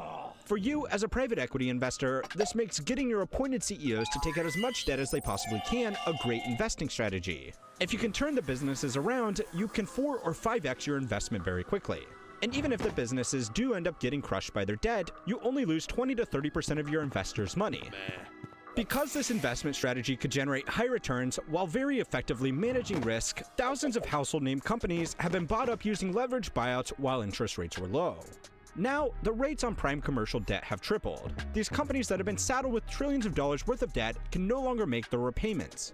But even though that is going to hurt lenders and employees, for the private equity firms that created this situation, it's going to be an amazing profit opportunity because you'll never believe it. They can use these bankruptcies to make even more money. Most corporate bankruptcies in America and around the world are not happening to big companies that are household names. According to consolidated data from bankruptcy filings collected by Bloomberg, the biggest increase has come from small to medium enterprises closing down for good. Small businesses are always risky to operate, but the kind of companies that are actually going bankrupt might surprise you. The Small Business Association of America defines a small business as any company with revenue ranging from $1 million to over $40 million, and by employment from 100 to over 1,500 employees. Some of the small businesses going bankrupt are actually very big, and according to the US Census Bureau, these companies provide jobs to nearly half of all working Americans. According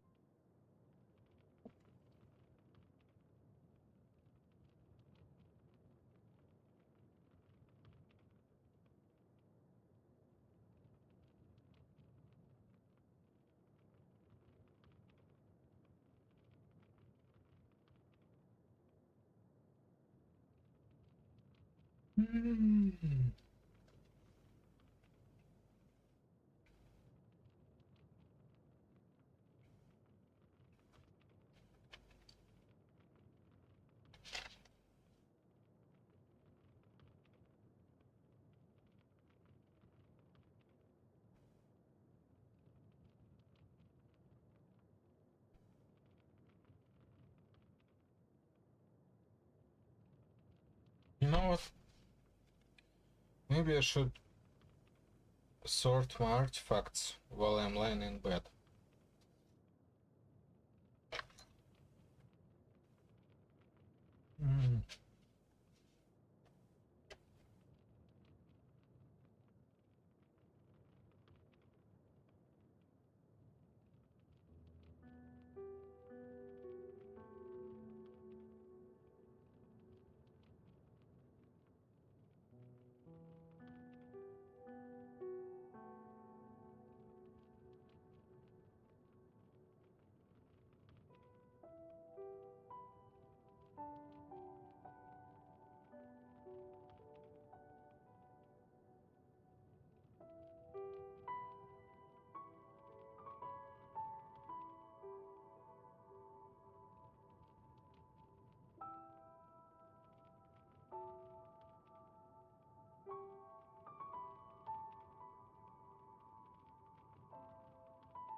But if that's the case, then I'm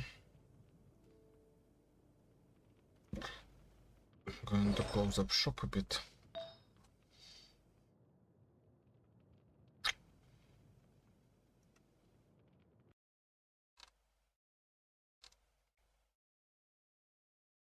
And do Zenless for a bit.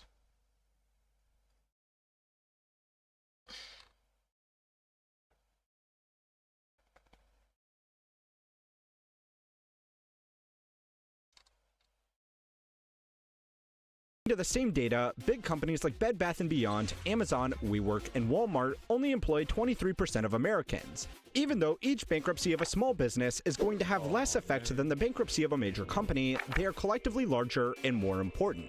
The only reason nobody seems more panicked about it is because of the second reason bankruptcies are booming. It's overdue.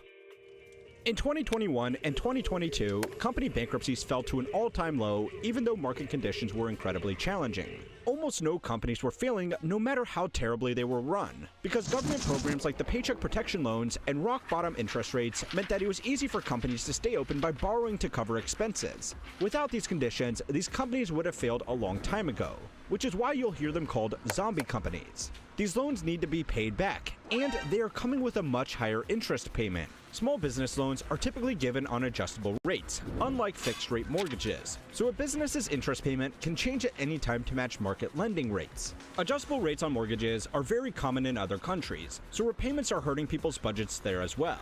But in America, thanks to Fannie Mae and Freddie Mac, we don't have to worry about that, for now. Our companies are not so lucky though. According to investment rating agency Moody's, $1.87 trillion of corporate debt that is considered junk quality is expiring between 2024 and 2028. That signifies a 27% jump from the 1.47 trillion recorded in last year's study for 2023 to 2027. Moody's does not track Paycheck Protection Program loans, so this figure does not include the $953 billion in additional loans that were given to companies to cover wages. According to public records compiled by CBS, $757 billion of those loans were forgiven. The businesses may be off the hook for these repayments, but they can no longer rely on them either. Most of this junk debt is held by the small companies that a lot of you watching this video right now work for. As this debt comes due, more companies are being forced into bankruptcy because they do not have enough cash to make their payments. That's a serious problem for you, the employee. But the third reason that bankruptcies are booming is because for companies, bankruptcy isn't always the end. It can be a whole new beginning. The differences between personal bankruptcies and corporate bankruptcies causes one of the most infuriating situations in business.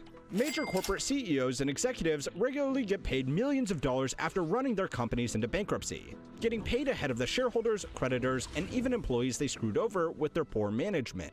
This is technically illegal, but it still happens all the time. To know how the this could possibly happen, you need to know that not all bankruptcies are created equal.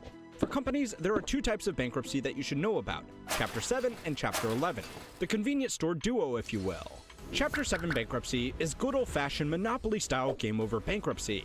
Operations stop, and the company's assets are liquidated to pay back stakeholders in order of priority.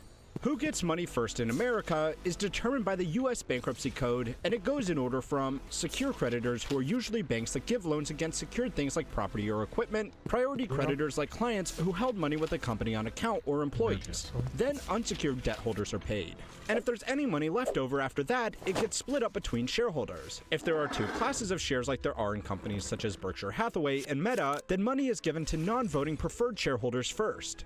This payment order is often called a waterfall or liquidity overflow, because until the very top of the priority creditors are fully repaid, not a cent is given to the next person in line.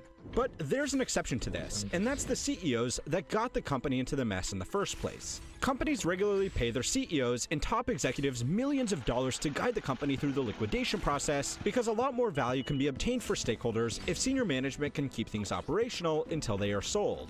If you were the CEO of a pharmaceutical company and you drove your business into the ground, you can't just turn off the lights and leave the keys to the auctioneers. Things like medical research and labs are only worth anything to potential buyers if they can be properly handed over.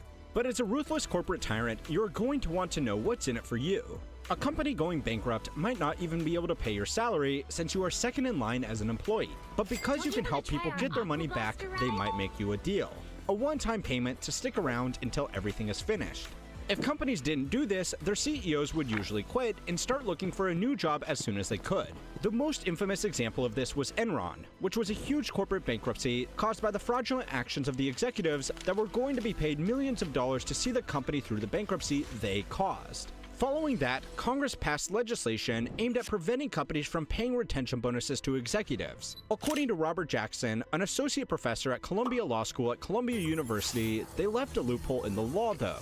Executives can be paid performance-based incentives for doing a good job with the bankruptcy they caused, which is different enough from a retention bonus to technically be legal. This loophole is even more important for the other type of bankruptcy, which is Chapter 11.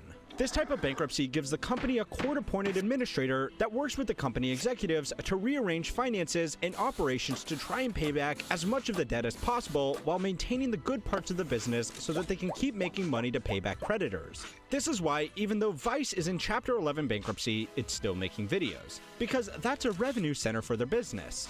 Chapter 11s are booming because now is the perfect time to renegotiate debt because lenders would rather have something than nothing. And the last thing they want is a panic. Businesses aren't interested in raising money at such high interest rates either. So even though corporate credit ratings will be hurt, it won't change their plans. The fourth reason that bankruptcies are booming is because companies have learned to contain their operations within layers upon layers of holding companies in trust.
What was radio? One for me and one for Ari. Let me check my bell.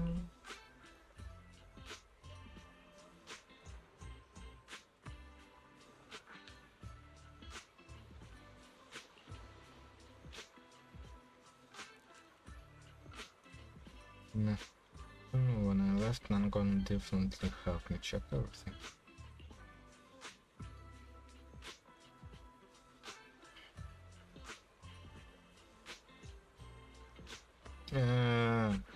Not like what the hell?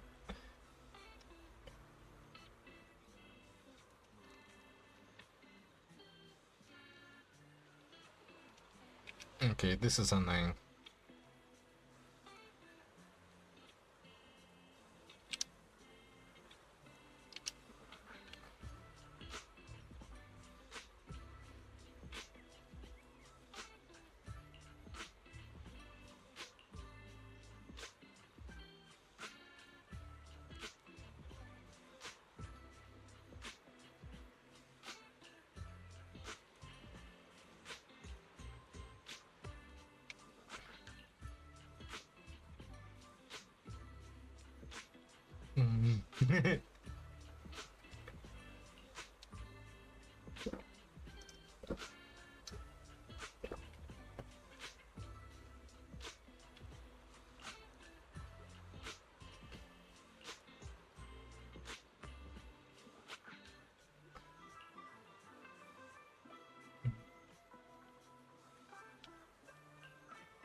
Predatory smile.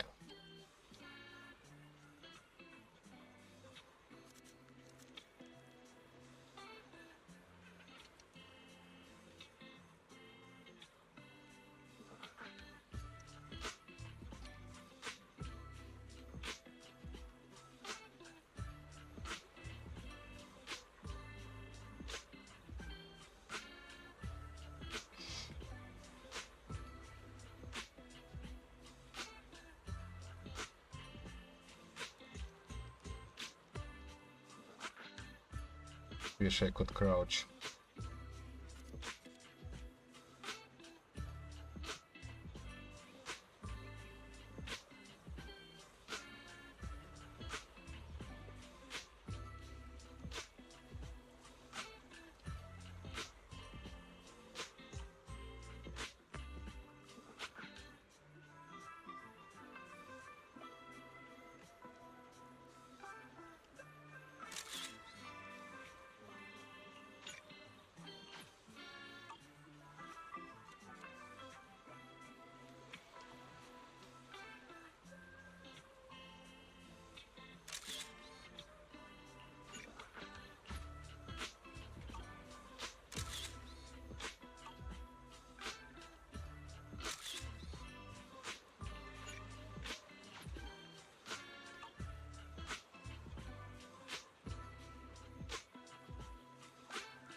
Wait. Why does camera have no shadow?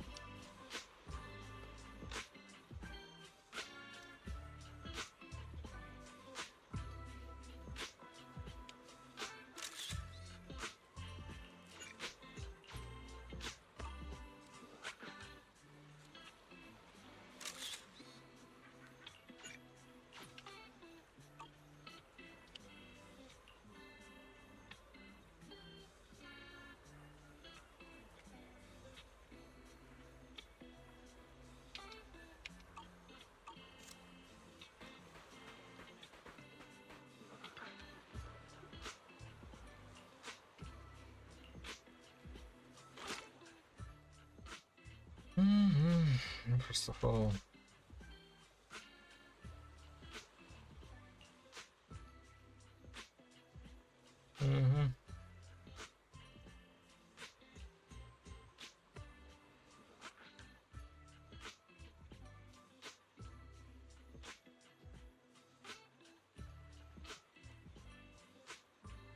Athens.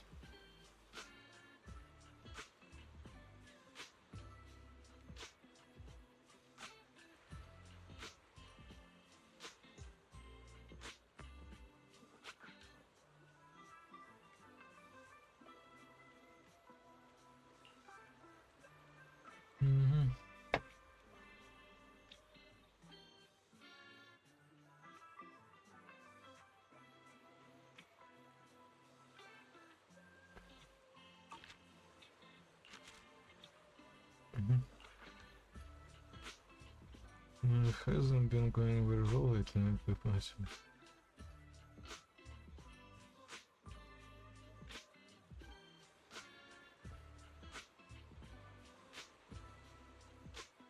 Your breathing is so steady.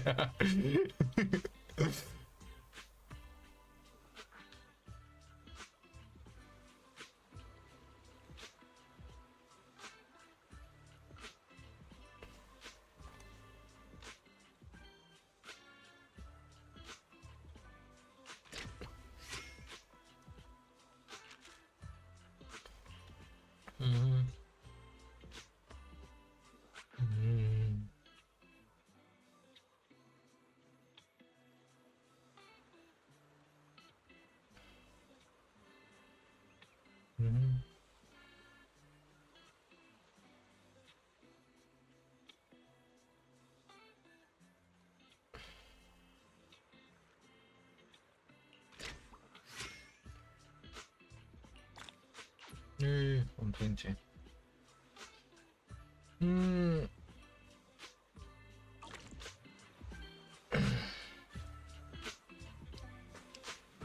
Neat.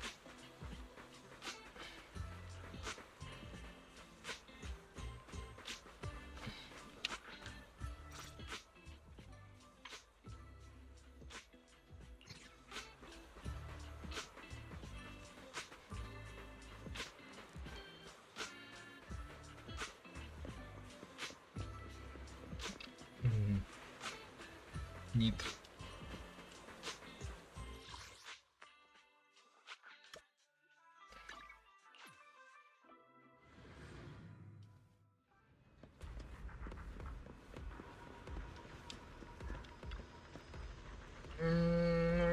really need 43, not sure. I'll show you my real value this time. And she needs 3 of those.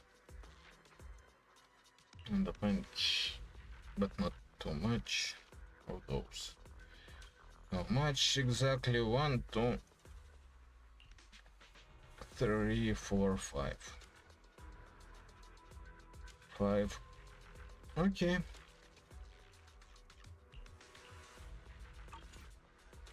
I'm here. Need a hand? Promise to tell me if anything's wrong, okay? I'll show you my real value this time. Shunka. I'll give you a hand. Your fortune seems pretty good. Promise to tell Need a Promise to tell me if anything's wrong, okay?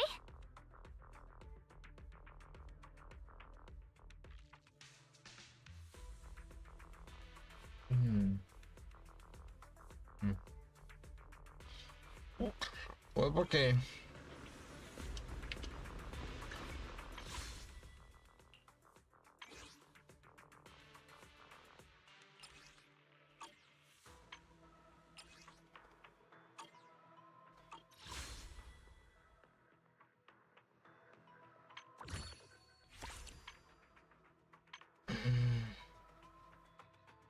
Something is vibrating in my phone.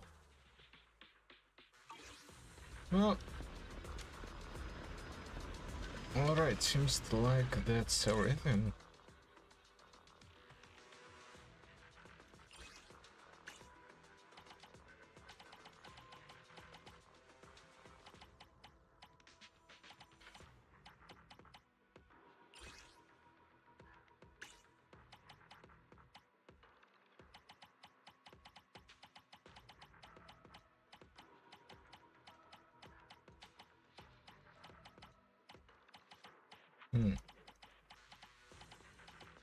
But there's nothing for exchanging.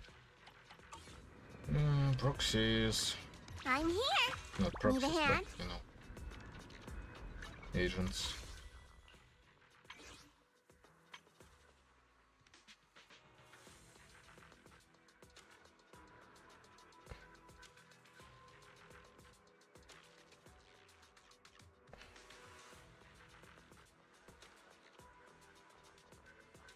Resonating.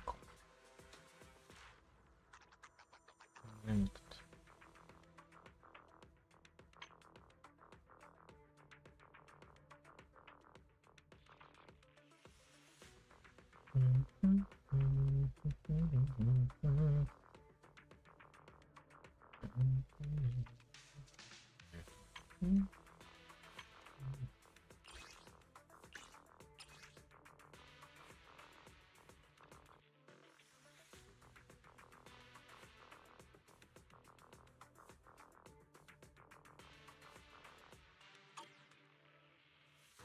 Interestingly enough, a song like this has been in my head from a time way before Ground Zero became a thing.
Okay.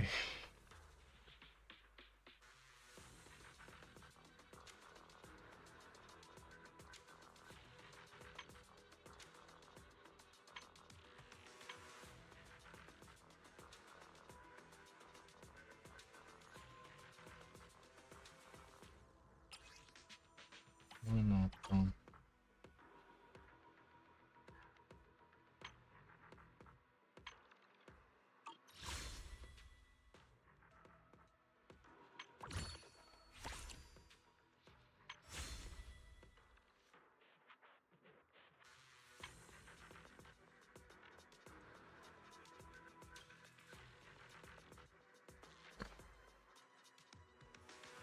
We'll see if there's any need for this engine.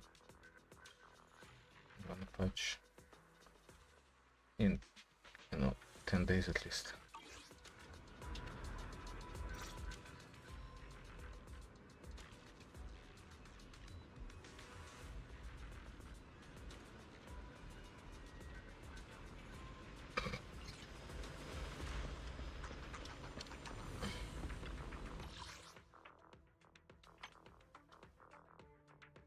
Okay.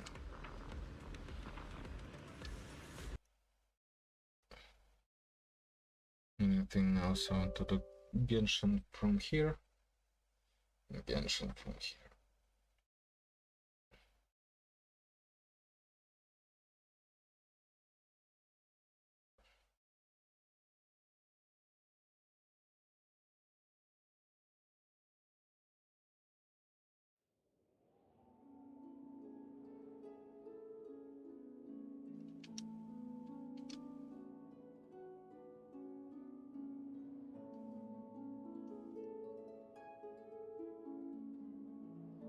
But is it a good thing that we allow zombie companies that should have gone out of business years ago to carry on by using clever accounting loopholes and debt refinancing? Or should we let them just die? The oldest businesses in the world are not huge financial successes. They are mostly small family-owned operations from Europe and Japan that have run continuously for hundreds of years, never expanding and never taking major risks. These are, by their very definition, businesses operating in very traditional industries like hospitality and construction. In fact, the oldest business in the world is Kongo Gumi. I apologize to my Japanese viewers for butchering the name. The business started in 578 by building temples and was passed down through a series of family and non-family successors until 2006, when it fell on hard times and was purchased by an engineering conglomerate, the Takamatsu Construction Group, a publicly traded company. Kongo Gumi still operates to this day, constructing custom projects like event halls and libraries, but it no longer does so as an independent entity. Rumors surrounding the acquisition of Kongo Gumi suggest that the engineering firm only purchased the company because of its long history and cultural significance, not because of its business fundamentals. Why did you do that? The sad story of Kongo Gumi demonstrates the first mistake investors make when they place too much emphasis on a company's longevity, the hot hand fallacy. The hot hand fallacy is a psychological predisposition that humans have to see patterns where they don't exist. You are crazy. You're a crazy son of a... If a basketball player is sinking free throw after free throw without missing, then a person falling for the hot hand fallacy would expect that the shooter is guaranteed to make their next throw, when the reality is that the odds of them making the throw are completely unchanged by their past record. This is a classic error. The odds are affected by the player's skill and how far back they are standing, but their shot history is exactly that, history. Which reminds me that you should all go and subscribe to How History Works. The hot hand fallacy is simultaneously the most ignored and the most recognized mistake that investors make. Most investments even come with a disclaimer specifically to warn people that past performance is not an indication of future results. A company that has been in business for 100 years is no less likely to go bankrupt than a similar company that has only been in business for 10 years, if all other business fundamentals are the same. Their history, just like the basketballer, means nothing. Older companies have some advantages over newer companies: brand awareness, an existing customer base, and established operations. But these walls can do just as much to box in a business as it can to defend it from competition. Investors should really assess a company's business on a case-by-case basis, and it's not not good enough to assume that just because a business is 100 years old, that it will continue to operate for another 100 years. Even if continued operation was a sure thing, that doesn't always make it a great investment just by itself. All businesses follow the business life cycle. A business is founded, it struggles to gather its first few customers and investors. If it is able to do that, it grows rapidly before it plateaus out after accessing all of the potential customers it can. From there, it can either launch a new offering to get its business to grow again, or it can decline and eventually close down. The plateau period can in theory last forever. In the case of the world's oldest companies, most of them are of pretty modest size, and it had little pressure to grow because it didn't take on debt or outside investors who want to see consistent returns on their money. Facebook, Meta, is at the pointy end of this cycle right now. They were founded and then grew to be the largest social media company in the world, but now they have simply run out of new people in the world to sign up to their platform, so their business has started to plateau. Look, I think Facebook has realized, or Meta now, is realized that it doesn't control its destiny. It doesn't own its content, because content creators are leaving it right now to go create content on TikTok and taking their fandoms with. The Zuck wants his business to grow again instead of declining and beginning the process of becoming the next MySpace. Meta's new product offering is the Metaverse, which so far hasn't been a huge success to say the least. But investors can at least see that it's an attempt to stay on the right side of the business life cycle. What Zuck and other established business owners like him wait too long to find out, though, is that there is a benefit of a business dying with dignity, and sometimes it's not worth throwing good money after bad. Zuckerberg and managers like him that are helming companies that must innovate to survive can find themselves in a position where their best personal interests are different from the best interests of their shareholders. Zuckerberg wants to keep his role as the CEO of the world's largest repository of personal information, and investors just want to make the most money possible. If all of these investors were given a choice to put their money towards a new independent startup making cumbersome motion sickness generators and dystopian virtual worlds, most of them would choose not to. But because they are investors in Facebook, they are being forced to indirectly invest in this idea, because Zuckerberg has decided that this is the way the company is going. The alternative would be for Facebook to maintain its current operations and work on reducing costs to make the most money that they can out of the existing social network. This could maximize dividends to investors until the business shuts down or is acquired by another entity that wants its own social network. Zuckerberg's position is slightly unique because he owns controlling shares, which means even a majority of regular shareholders can't vote him out as the CEO. But the story of businesses desperately trying to reinvent themselves is by no means unique to Facebook. Good businesses can grow, deliver great returns, and then shut down in the most efficient way possible so not to waste any money which can be used for starting other good businesses. My good friend Patrick Boyle made a video about a year ago where he spoke of a report by McKinsey & Company, a high-end corporate consulting firm, which found that most of the largest companies in America today were founded only a short time ago, like Apple, Amazon, Microsoft, Google, and yes, even Facebook. If the S&P 500 index was only made up of companies that have been around for more than 60 years, then its performance would have been more than a third lower. This research suggests that not only are companies with long histories no better off than young companies, they are actually significantly worse. And there are two reasons why. Reason one is that old companies tend to acquire corporate baggage as they operate.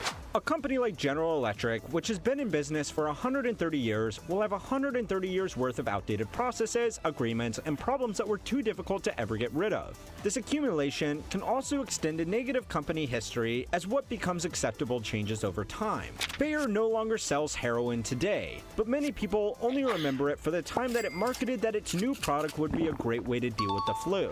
Think of any old company and you could probably think of something from their past that they would rather the public forget about. No, forget it. This process doesn't need to take decades either. To pick on Facebook again, as the company has aged, it has gone from the trendy platform for college kids to the angry boomer convention. Bad history can go beyond just cultural taboos and cancel culture as well. Large companies inevitably become embroiled in scandals, fraud, and other risky behaviors that can be swept under the rug in the short term, but over a long enough time horizon, corporate managers run out of rug. Enron, WorldCom, Wirecard, and Lehman Brothers all started out as perfectly legitimate businesses and operated for decades as such, but over time started needing to cover up their cover-ups until their entire operations came unraveled in massive explosions of corporate fraud and risky business practices. Businesses, like any fine-tuned machine, eventually eventually wear out, and it becomes more costly to keep them running than it does to just buy a new machine. The second reason that old businesses underperform new businesses is because they become bloated with staff and operations that are not focused on the company's primary industry. Old large companies spend more time managing themselves than they do improving their product or service offering. The billionaire investor Carl Icahn made most of his money finding businesses like this and stripping out the layers of redundant managers and special side projects to make struggling businesses profitable again. This gave Icahn a bad name as a corporate raider, because most of the time when he acquired a business, a wave of layoffs would swiftly follow. One example that Icahn spoke about publicly was that of ACF, American Car and Foundry, a 207-year-old business that built train cars and then rented them out to rail lines. A simple business, in theory. Yes, again, in theory. Icahn noticed that the stock in the company was selling for roughly the same as the amount of all the assets the company owned, which was puzzling to the investor because it meant that the operations were being valued by other investors at effectively $0. Upon buying up controlling interest in the company, Icahn had learned that the Manhattan head office of the company spent very little time on focusing on improving the operations of the railcar manufacturing or leasing operations. Instead, 12 floors of analysts and managers were working on overcomplicated financial systems that even Icahn, a veteran financial investor, could not understand. Icahn eventually met with a plant manager over drinks who told him that his factory would run more efficiently if the head office didn't exist at all, because he spent more time creating reports and projections to satisfy the managers in Manhattan than he did on actually running his plant. Icahn took the suggestion on board and laid off all 12 floors of the head office. ACF was an old business that would not have survived much longer if it weren't for the activists' intervention. It serves as a great example of how old companies are not automatically good companies. The final reason that good companies should not last forever is that endless scopes of operation can cloud investing decisions over reasonable timeframes. Only a tiny fraction of a percent of companies will last more than 100 years, and only a tiny fraction of a percent of companies will ever be worth more than $1 billion.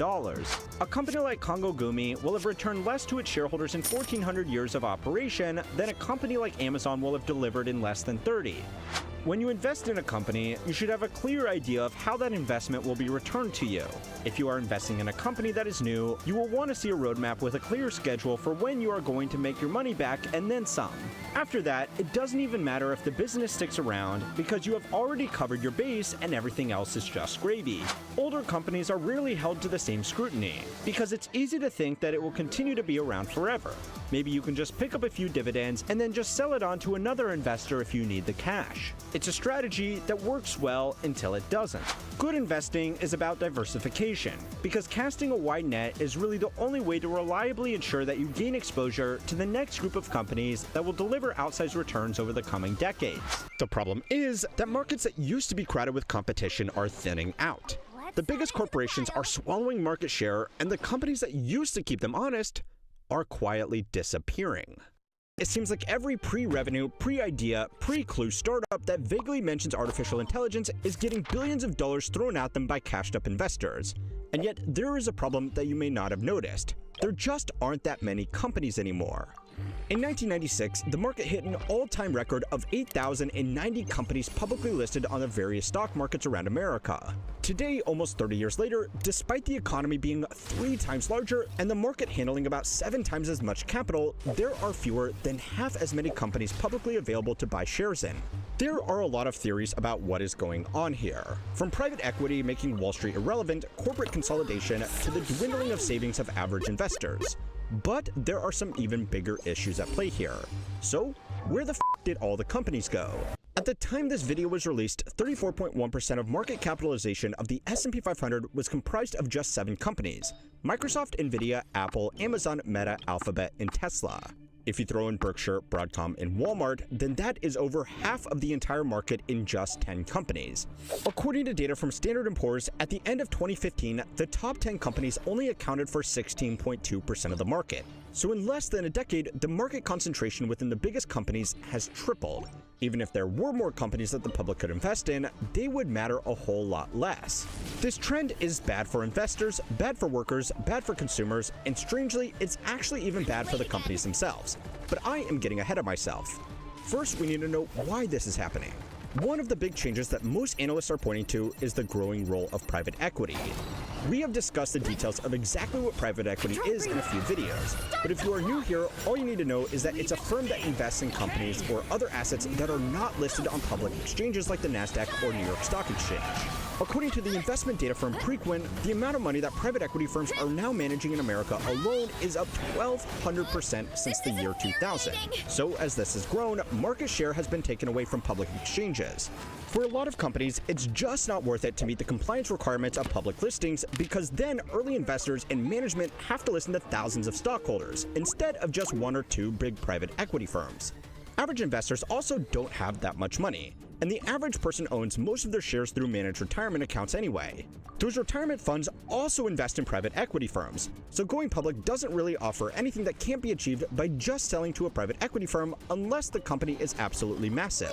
Even when private equity firms want to take profit on their investments, there is a growing trend of them just selling their assets to other, even bigger private equity firms. According to records from Apollo, one of the biggest private equity firms in the world, the number of companies financed by private equity increased by over 9,000 since the turn of the millennium. If these companies had to raise money the old-fashioned way through an IPO, then the number of public companies would be much more in line with the historical trend. So mystery solved, right? Wrong. There is one more story than just private equity ruining everything. Again, just having the same number of companies as there were 30 years ago wouldn't account for the fact that the economy is much larger overall. If the relationship between businesses and business activity held, there should be something like 25,000 public companies, but there are actually less than 4,000. Not only are companies getting more concentrated, but their ownership is getting more concentrated as well. The largest shareholders in almost every major company listed in America and most of the rest of the world today is some combination of BlackRock, State Street, and Vanguard. Now, you have probably seen the endless thumbnails about these companies being evil empires plotting world domination. And honestly, that's probably not true. The reality is that they manage assets on behalf of millions of individual investors. They don't actually own that themselves. The index investment products they offer are also really convenient for most investors who want diversified exposure to the market but are unable to buy and balance hundreds of shares individually because that would take an inordinate amount of time and money. But even though this reality is a little bit less exciting than an evil empire operating from the shadows, it doesn't mean that its growing popularity is any less damaging to your actual financial situation. And to see why, we are going to have to roleplay as Wendover Productions for a second. According to public 13G filings, the top shareholder of Delta, Southwest, United, and American Airlines is the Vanguard Group, which owns millions of shares in each company primarily on behalf of their clients through its index products. Collectively, American, Delta, Southwest, Whoa, I've never seen this before. Interesting.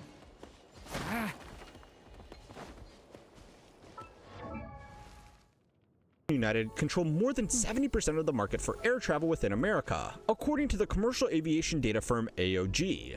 Individually, the best way for these companies to grow their business would be to take market share from one of the other three by offering lower prices, better service, or more convenient routes.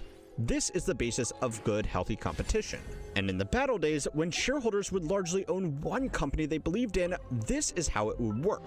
But when their largest shareholders also own an equal stake in every other business in the market, they are a little bit less keen on crushing their opposition. If Delta pushed hard against United on all of their routes, then they might take market share from them. But for their shareholders, all they have done is cut into the profit margins to win a war against themselves. Instead, the growing pool of shareholders that own stakes in all of these companies equally are going to be financially better off if these companies grow their margins by extracting more from their customers through cost-cutting service, more fees, and confusing bookings. If you can believe that that would ever happen. Now, even this by itself isn't the whole story, because, spoiler alert, this little game isn't even good for the shareholders either. So it's time to learn how money works to find out why companies are going extinct. This video is sponsored by Vessi, aka the sneakers that have quietly taken over my daily. Now, hot take alert, but if they are all well regulated and they are not in vital industries, sometimes monopolies can be good for consumers, at least for a little while. Netflix once had a near monopoly on content streaming, and for a few years, it was really good. The price was reasonable, and in return, you could get access to an extensive library of on-demand content without the challenges and risks that came with sailing the high seas. But seeing the opportunity, companies like Disney, Apple, Paramount, NBC Universal, Amazon, and Warner Brothers all introduced their own offerings to the market and started locking their own content with their own subscriptions. Today, to get access to a comprehensive library of content, you would need about 5 or 6 different subscriptions, easily costing more than the cable this was all supposed to replace. Even the studios arguably did better under the Netflix arrangement, because they could license their content for additional revenue instead of losing billions of dollars every year trying to take market share. Now, this is actually nothing new. As new technologies emerge, lots of businesses try to get into the market and naturally only a few survive. Even the very first international corporations, the Dutch, British, and French East India companies, were effectively just state-sanctioned monopolies because that was the only way they would work.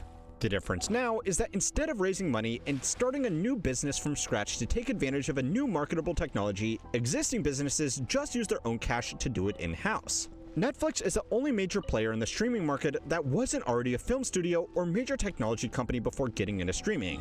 And outside of digital media, the lesson is the same. Big is beautiful. A company like Amazon can offer same-day delivery and global cloud computing services because of its scale. Individual brick-and-mortar retailers could be content with operating out of a few select locations, but to compete directly with Amazon would require an investment of hundreds of billions of dollars into an immense network of warehouses and distribution centers.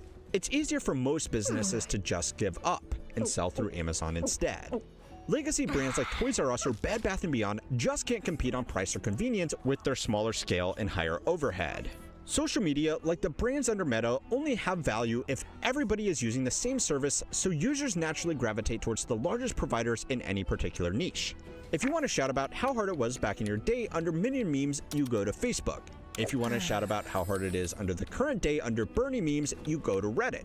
And if you want to shout about how hard it is to synergistically integrate the joint development interregional self-layoff project, you go to LinkedIn. Because that's where you will find fellow boomers, fellow comrades, and fellow corpo bots respectively.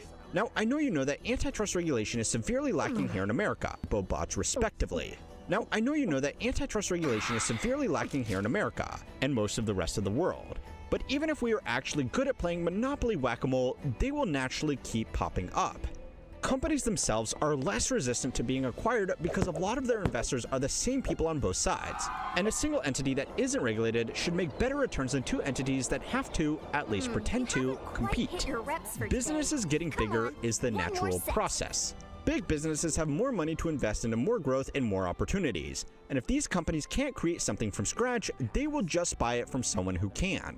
So far, you have seen how the shifting role of private equity and broad market asset managers has accelerated this. But there is another group that's emerged that stops a lot of companies from even existing in the first place. Ironically, venture capital is a niche of private equity that focuses on funding hopeful startups rather than large existing businesses. In theory, lots of venture capital activity should encourage lots of new business development, but the industry has realized that's not the best way to maximize returns. The best way to make money is to instead scale a business really quickly in the hopes that the big tech companies will just acquire it. A paper published by the Journal of Information, Economics and Policy found that this process systematically stifled genuine innovation because businesses were funded to be sold, not to actually provide value to the market. The problem is if these companies try to start a service that competes with one of these companies' existing services, venture capitalists don't want to touch it because it becomes far too risky. The existing company with huge cash reserves can compete with the fledgling startup until they have run out of cash and then go back to business as usual. This creates what the economists affectionately branded kill zones, where startups find it really hard to find investors once they threaten the existing big businesses. The most laughably ironic thing about all of this is that yes, businesses with more market power are bad for consumers, who they have more price control over, and even worse for employees who may only have 1 or 2 companies where they can get a job with their skills. But the great business extinction hasn't even been good for investors. As private equity, venture capital, and asset management firms have become larger players between investors and the companies they are investing in, they have soaked up more money in commissions, fees, consulting dues, and performance incentives. Income from the finance industry used to account for roughly 3.5% of GDP until the early 70s, but today it accounts for over 10% according to data from the Bureau of Economic Analysis. That's 10% of the country's entire economy dedicated to paying bankers and financiers to move assets around between one another. The assets held by these institutions has also grown from less than 50% of GDP in 1980 to over 180% today. This means that a lot of these firms aren't too big to fail. They are just too big. Regulation should be here to deal with these misaligned incentives. But the last time the FTC ever broke up a company was right here in 1984 with AT&T.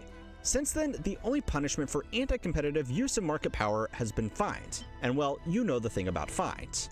And what's making the situation even worse for consumers is that corporations with the right connections are in a much better position to take advantage of or even influence policies that, in reality, are just bad ideas.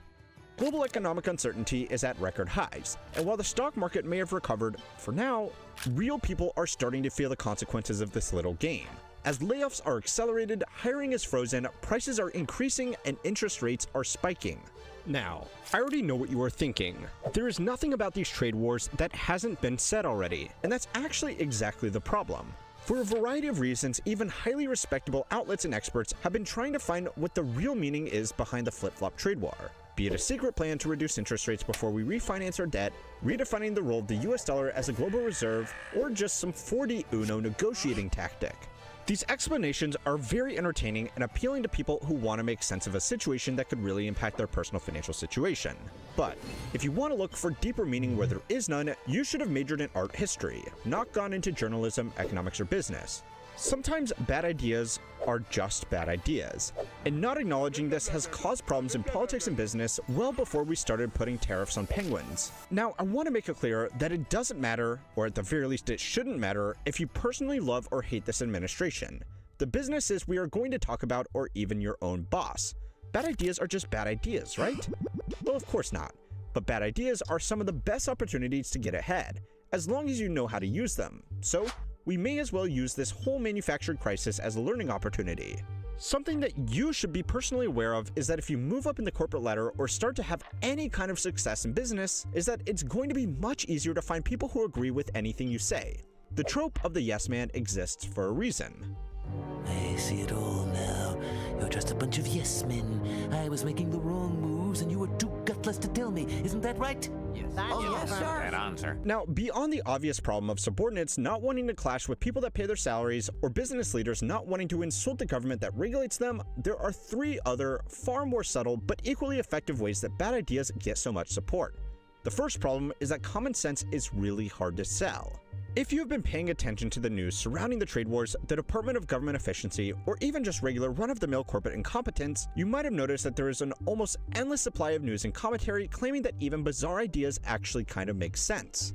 Now, some of this is just biased media reporting, nothing new there, but a lot of it is just people desperate to stand out in the marketplace of ideas. Our dumb little monkey brains love to see order and chaos, so the message that something that seems extremely scary is actually just part of a greater plan has been a great sales tactic for, well, all of human history. My friend Dr. Yuri Shasfort, who runs the channel Money and Macro, made a video last week breaking down the rationale behind resetting the global trade order. That video got a lot of attention because it looked like it was a defense of something that across the board has been pretty unpopular. Now, that video was actually a breakdown of the economic thinking that the administration is probably working off of, explained from the perspective of a real academic economist. But it was also one of his most viewed videos ever, because in an ocean of news about how nothing makes sense anymore, even a hint of order is highly desirable. Now, Money and Macro's video was actually very good, so I will forgive him for being a little bit bold with his thumbnail. After all, that's what YouTube is. But it does demonstrate the point. Technology has made the marketplace of ideas open to anybody, but that's also made attention a valuable commodity. For better or worse, the best way to stand out from the noise is to stand out on ideas. Now, Yuri was using his powers for good, but there are plenty of other people willing to genuinely support bad ideas, for a price. In fact, one multi-billion-dollar industry in particular has made it their entire operating model. Corporate consultants have been having their biggest years ever. During the pandemic, they couldn't grow fast enough because companies and even entire governments wanted smart-looking MBA grads to tell them how to set up work-from-home functions, adapt to new market conditions, and manage the crisis itself. In the UK, a report revealed that 2,300 management consultants from 73 different companies were contracted to work on the government's test and trace system, with £375 million spent on consultancy for this project alone. That meant for just this one project, the UK government had hired more consultants than people who worked in their own Treasury department. We do exactly the same thing here back in the United States of political campaign donations. The only difference is our healthcare system is so disjointed that it's hard to get hard figures for the entire country. Right now, consulting firms are doing record business on integrating artificial intelligence into companies that can't figure it out for themselves. And of course, consulting firms are also billing thousands of hours to help companies deal with this trade war. In theory, consulting like this does have a role to play. Organizations are probably only going to need to react to a once-in-a-generation pandemic once in a generation. AI systems can be set up by a team that comes in, gets it done, and then does it for the next company without requiring full-time positions. But it rarely actually happens like this. The best way to secure lots of billable hours as a consultant is to find out what management already wants to do, and then create a report. Today. Come on, one more set.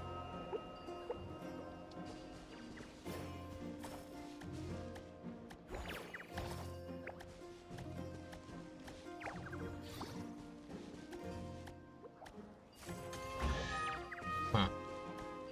Okay. I guess that's how we can do it. Oh, it's all ours.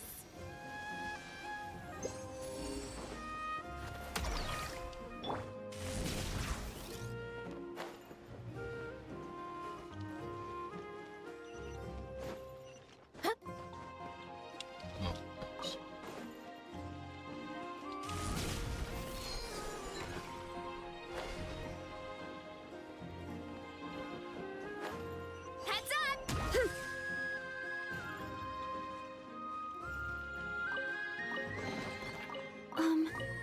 Are these edible?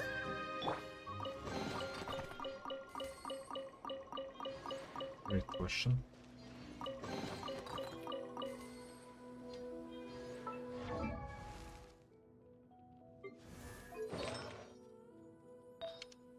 On why that is the only logical solution. McKinsey has published multiple articles on why working remotely is the best way to increase company efficiency, and they have also posted multiple articles about why returning to the office is essential for companies. So no matter what, the company can just point to the article that agrees with the decision they have already made. Now that's just consulting. Bad ideas can take you much further than that. With enough power and money, finding support for bad ideas is extremely easy. You might have already heard the story, but it's extremely funny and worth repeating as the perfect example of working backwards from a solution. President Trump has been a long-time advocate of protectionist policies to preserve domestic businesses and capabilities. The fact is that you don't have free trade. We think of it as free trade, but you right now don't have free trade. And I think a lot of people are tired of watching other countries ripping off the United States. He has been speaking out about this for a long time before he was president, and hot take alert, he kind of has a point. Globalization has been great for people with lots of money who could take advantage of new markets to sell their products into, global investment, and outsourced supply chains. But it wasn't as good for people who depended on their jobs that were getting outsourced. As someone who was born into wealth and stood to benefit directly from global markets and global investments into his businesses and properties, it could be argued that Trump's support for protections was purely altruistic. Now, maybe that's true, or maybe he just found a popular sounding message. You guys feel free to shout it out in the comments. Either way, identifying a problem is one thing. Working out a solution is the hard part, and the current architect of America's trade policy is an economist called Peter Navarro, who Trump first identified after his son-in-law found his book Death by China on Amazon. It's clearly an emotive title that vibes well with the idea that China is an Verina.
Why can't I chat with you?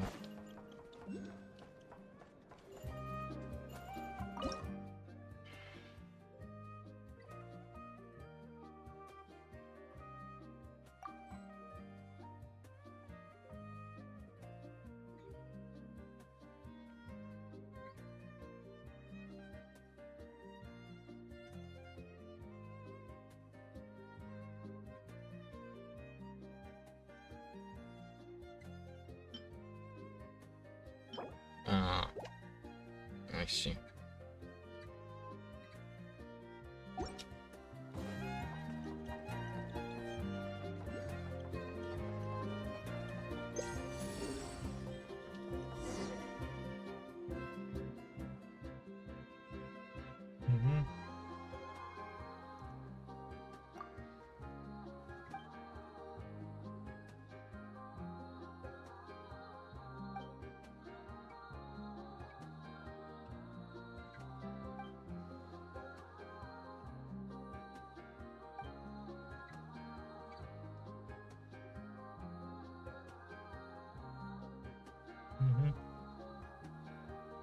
Someone who appears to be the leader.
Grumps.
Yeah.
grow out of the ground?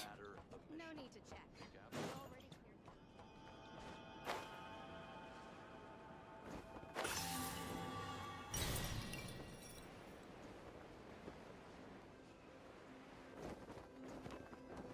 Heads up!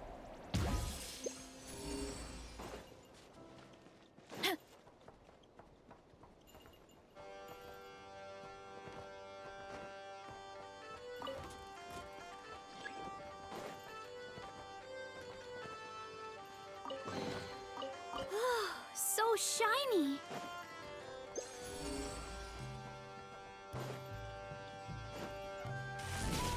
Here I go.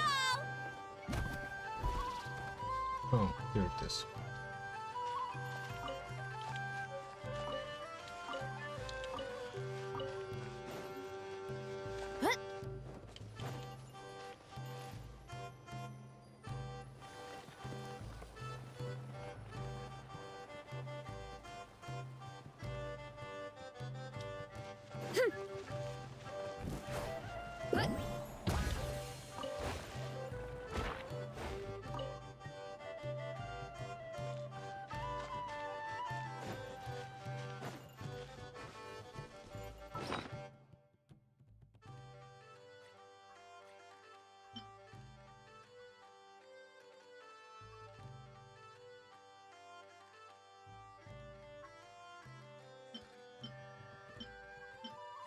That's neat.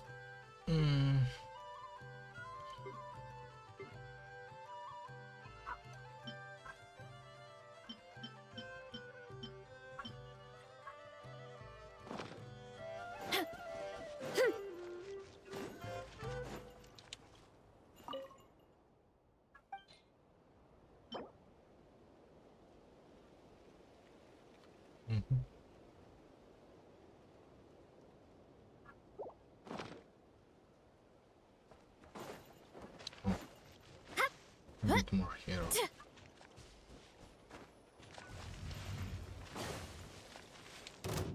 Control breathing. Let's move. Stay back! The story has... Yeah! Heads up! Charge! Oof! Charge!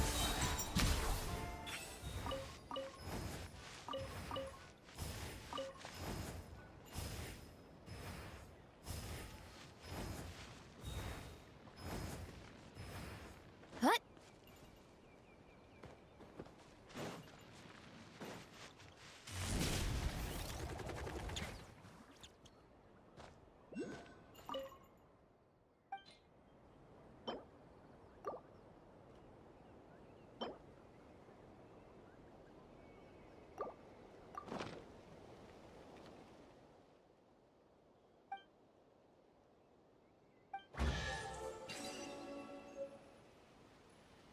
Wow.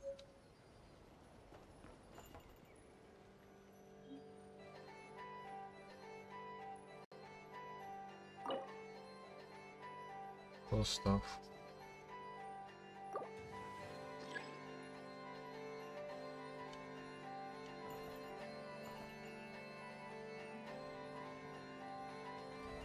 Nothing like good fresh bread to raise everyone's morale.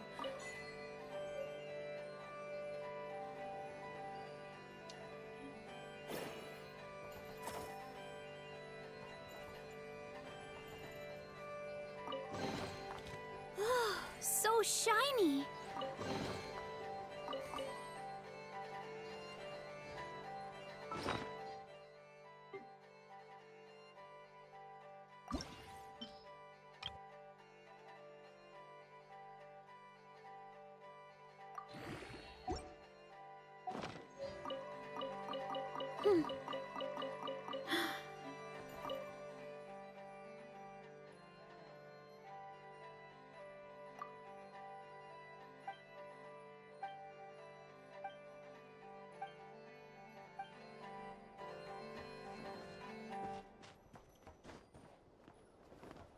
Nothing like good fresh bread to raise everyone's morale.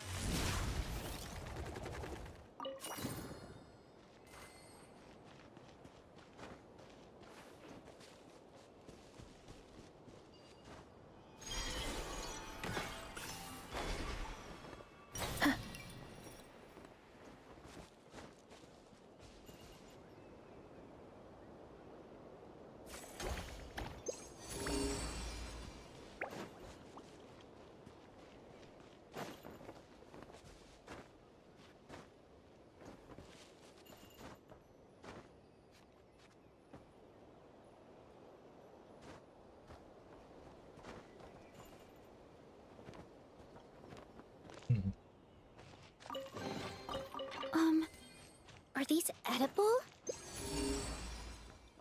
Hurry up, Grassa!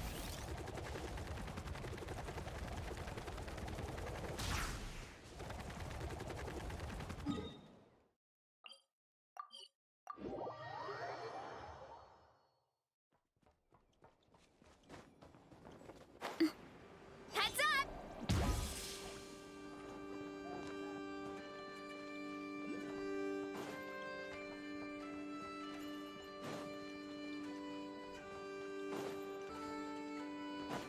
Time to roll!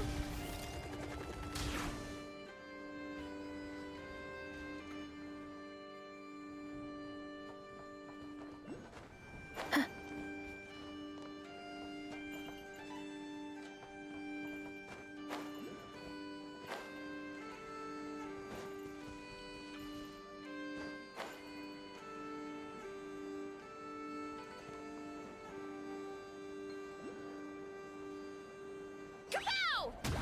Ooh!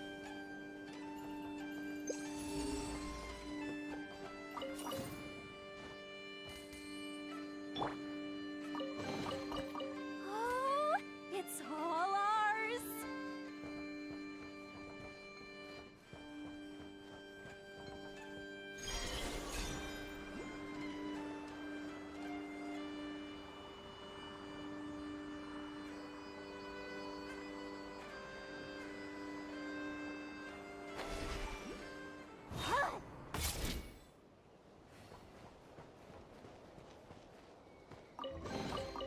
Not a bad haul.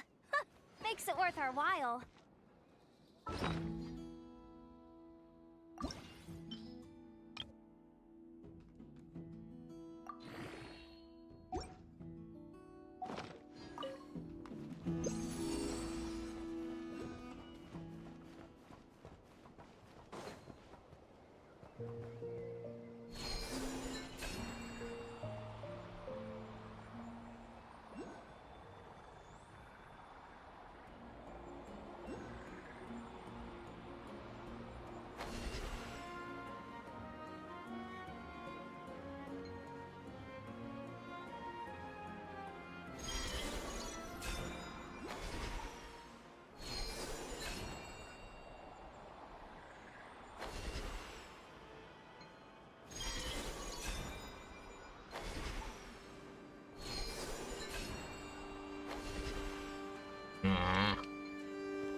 Hurry up, Grassa!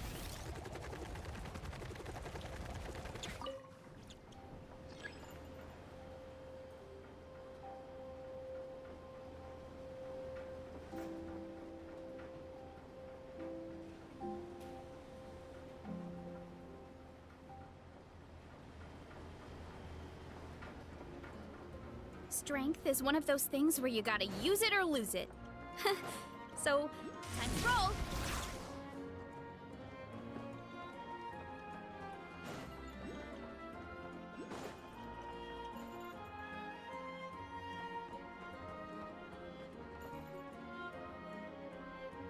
All quiet. Maybe a bit dull, but dull's good.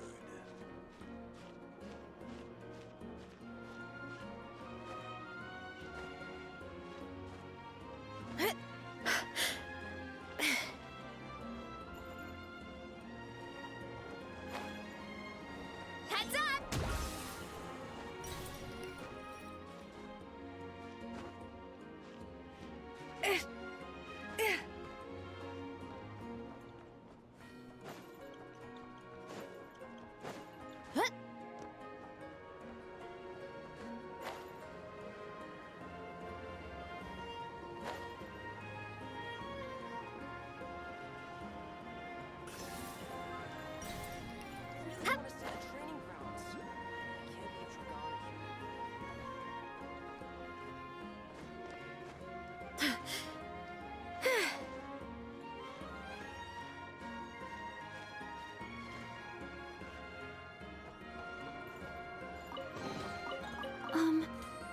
these edible?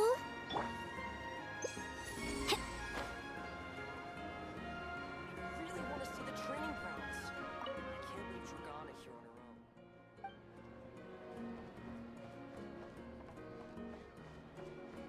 own.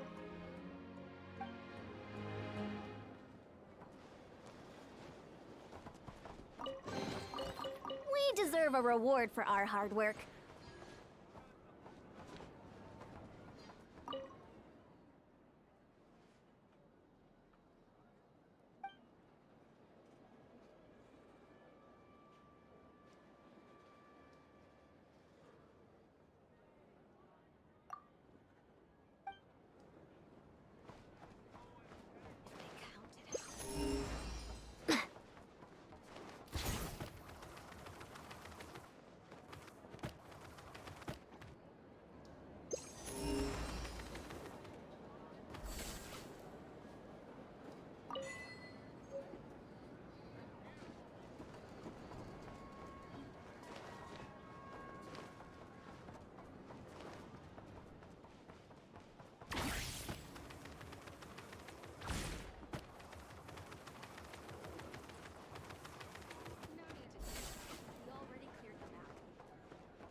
An enemy that must be crushed.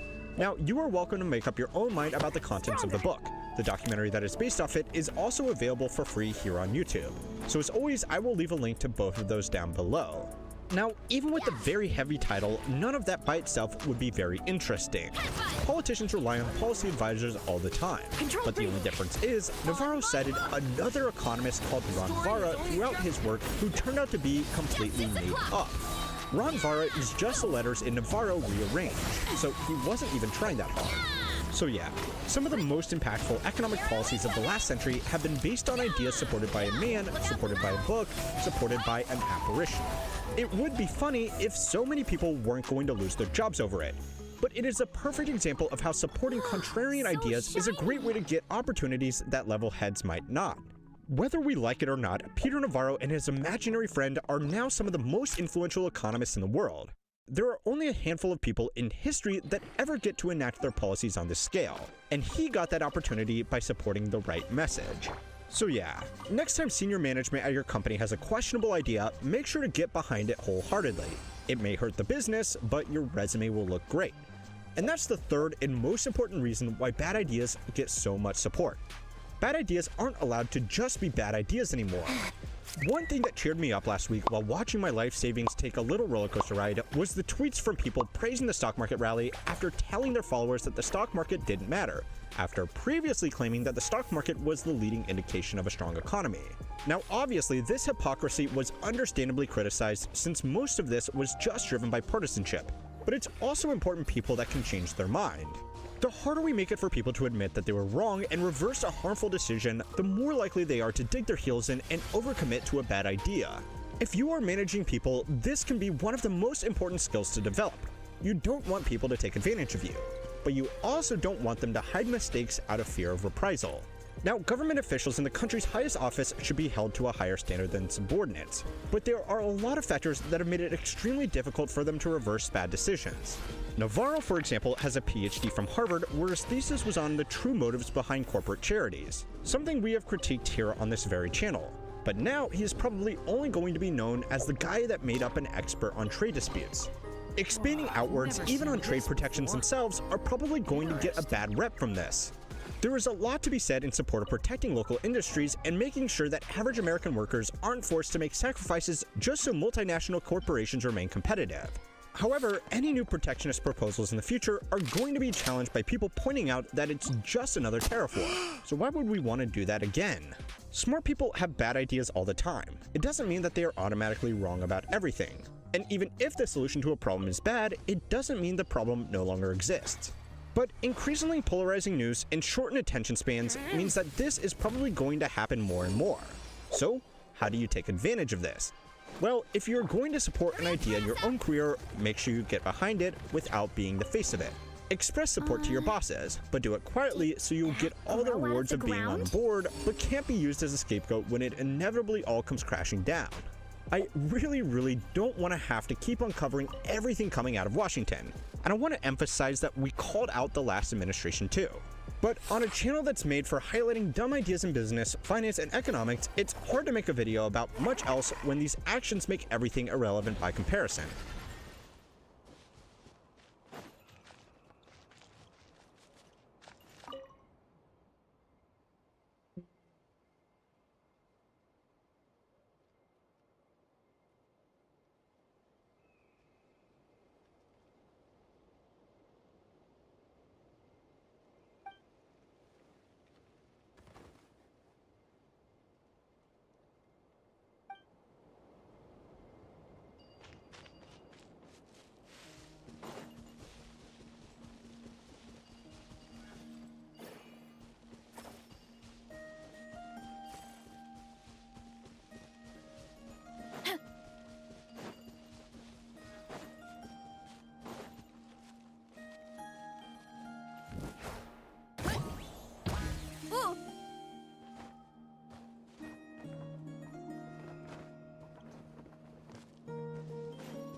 Yeah, I need to find more of them.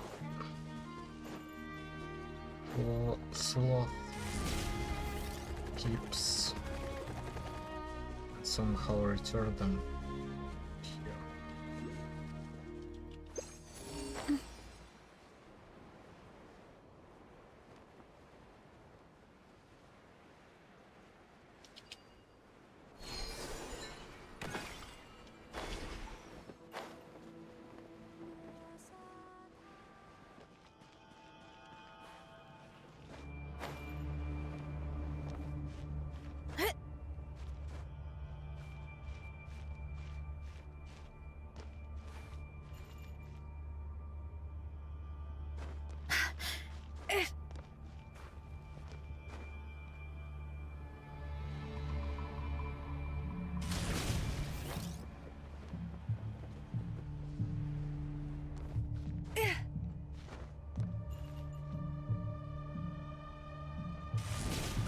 Gotta steer clear of other people.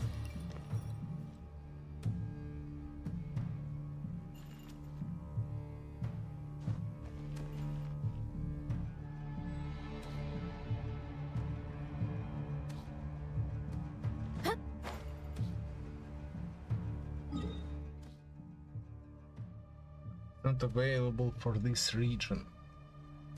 For this region I need to do this. Right? Does that make a lot of sense? Not really.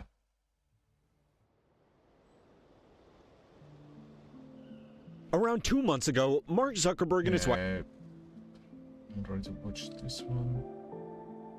Charity Hustle. My parents always say, No matter The how vomiting busy aspect life is gets, so funny you to should me, and it's always also a sit down and perfect enjoy a continual proper bit meal throughout when the you get film. hungry. You have a What I like to do regurgitative is stack my plate up reaction high, to then Miss squash it all Trudeau. down. Because I am a terrible liar. Horrible. And if that throwing up thing was a real thing, I would just be throwing up all day long. You take it at one point. Oh, yeah. And I was curious about the filmmaking of that. Did they just throw it on you? How did that scene work? They had a little mechanism. Lennon and McCartney, they were school buddies, am I right? Charlie Parker didn't know anybody until Joe Jonas threw a symbol at his head. So that's your idea of success, huh? I think being the greatest musician of the 20th century is anybody's idea of success. Dying broke and drunk and full of heroin at the age of 34 is not exactly my idea of success. I'd rather die drunk, broke at 34 and have people at a dinner table talk about me than live to be rich and sober at 90 and nobody remember who I was. Ah, but your friends will remember you. That's the point. None of us were friends with Charlie Parker. That's the point. Travis and Dustin, they have plenty of friends and plenty of purpose. I'm sure they'll make great school board presidents someday. Oh, that's what this is all about? You think you're better than us? Catch on quick, and model you in? I got a reply for you, Andrew. You think Carlton football's a joke? Come play with us. 4 words you will never hear from the NFL. Use it or lose it. So, Lennon and McCartney, they were school buddies.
think I need a rest day.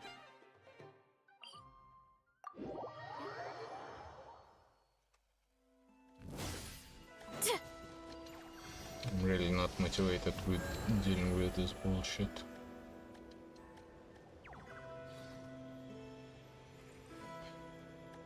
Around 2 months ago, Mark Zuckerberg. Watch this. So My parents always say, no matter how busy life gets, you should always sit down and enjoy a proper meal when you get hungry. What I like to do is stack my plate up high, then squash it all. the next day.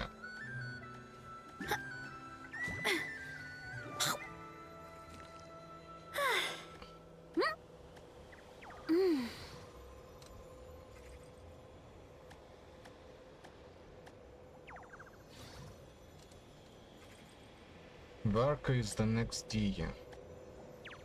I didn't realize that.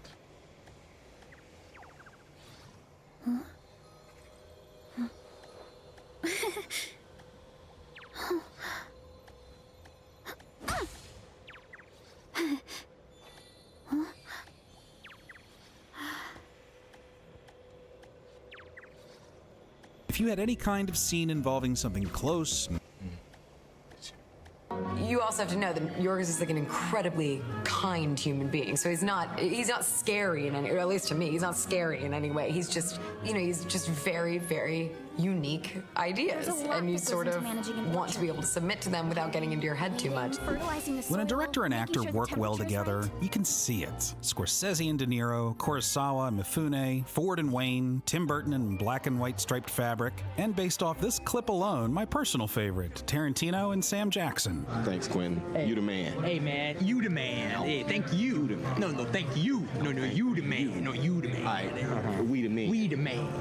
The creative collaboration and inspiration that can spark from a good partnership and oftentimes friendship can be invaluable. One such partnership that's really blossomed in the past decade is that between Yorgos Lanthimos and Emma Stone. What do you think? You go ahead. You go. You go. You go. You go. This is what we do. This is what it's like. You go. You do it. You say it. You do it. Their recent collaboration on Begonia marks their 5th project together. I am crucial. In all humility, I can say that. We've made videos in the past breaking down the acting of multiple performers in a single film, but how does a partnership like this influence one actor across multiple films? Specifically, The Favorite, Poor Things, Kinds of Kindness, and Begonia. Not only do I want to take a look at Emma Stone's acting preparation and techniques for these projects, but I want to know how they came about and her working relationship with Lanthimos and how her experiences have shaped and transformed her as an artist. I'd like to break down the acting behind Emma Stone's off-the-wall work with Yorgos Lanthimos. But first, let's talk about this video's sponsor, Mubi, a curated streaming service dedicated to elevating great cinema from all around the globe. From iconic directors to emerging auteurs, there's always something new to discover. With Mubi, each and every film is hand-selected by its team of curators. Discover the best of cinema at your fingertips, streaming anytime, anywhere. One of my favorite things Mubi does is they have these curated filmmaker collections like this one, Chaos Reigns, the films of Lars von Trier. And since we're on the subject of director-actor collaborations, Stellan Skarsgård is kind of like Von Trier's Emma Stone, but way cuter. On Mubi, you can see their work in Dogville, Dancer in the Dark, and Breaking the Waves. We brought this film up in the past, and it's truly one of those just beautifully haunting films that cuts you to the core. Skarsgård plays a husband recently paralyzed and encourages his wife to sleep with other men and explain the experiences. Just gotta get on with life. It's a complex performance filled with grief and love. Poet here by you. As something. A monster for the children to play with, perhaps. Lifting that? Yes, if you like.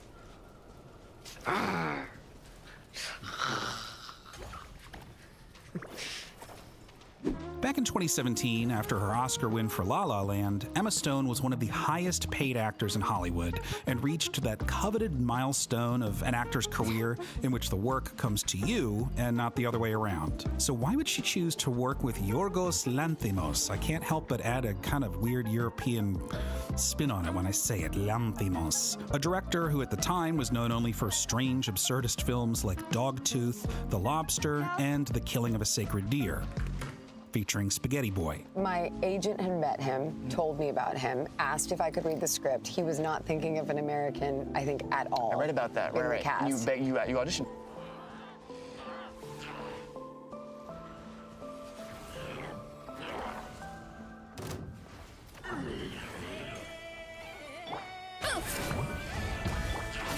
Step aside! Decay! Hero incoming! Headbutt! Hero incoming! Hi!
That's right, Timmy. For the part of Abigail, a fallen aristocrat who manipulates her way up the social ladder of the court of Queen Anne, Lanthimos wanted to meet with her to make sure that he and Stone, quote, would be able to work creatively free without the accent being a hindrance in the way that we wanted to work. He had her work with a dialogue coach and later said she passed with flying colors. When I was 15, my father lost me in a card game. The debt was to a balloon-shaped German man with a thin... Thankfully, I managed to convince him a woman has her blood in 28 days a month. At one point during the audition, Stone says that Lanthimos had her, quote, pant like I was giving birth throughout the lines. And according to Nicholas Hoult for his audition, quote, Yorgos asked me to hum while the person I was with said their lines, and then I had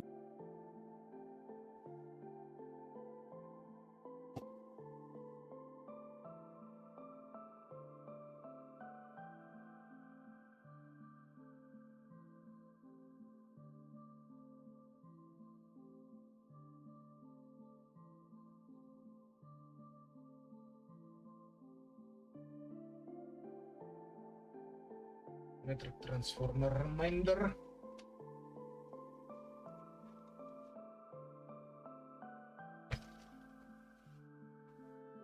to imagine force fields around the room and sculpt them into things. Yorgos elaborated on why. Quote, I have no idea. The rehearsal process was also a weird silly goose time. So over the years, Lanthimos established this routine with his films in which he would set aside 3 weeks of rehearsal before shooting, some of which simply included goofy physical and sensory exercises. All you do in a rehearsal with Yorgos is like mess around. You play theater games. Wow. It's not literal at all. You're not like reading the scenes and working out how they're going to go.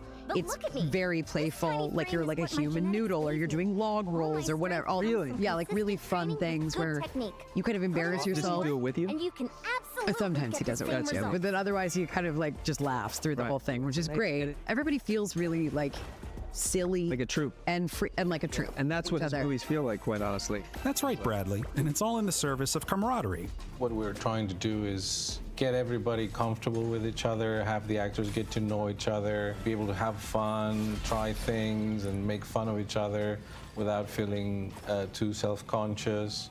As the shoot began, there were several elements that helped immerse Emma in her role of Abigail. First, as the only American in the cast surrounded by British actors, she was able to hold on to that accent throughout production. We do not have to fight anymore. Is that not grand?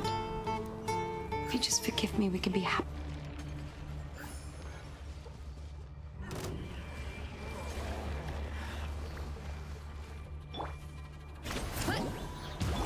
Quick as a flash. Start the... The story has only just... Hero incoming! Yeah! Charge!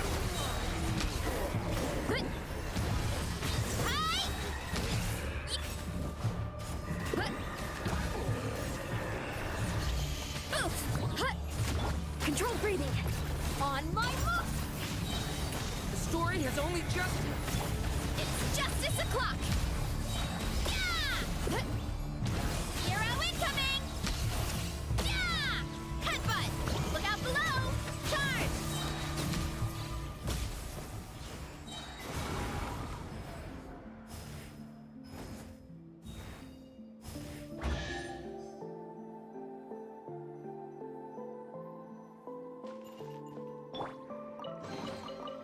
Oh, it's all ours!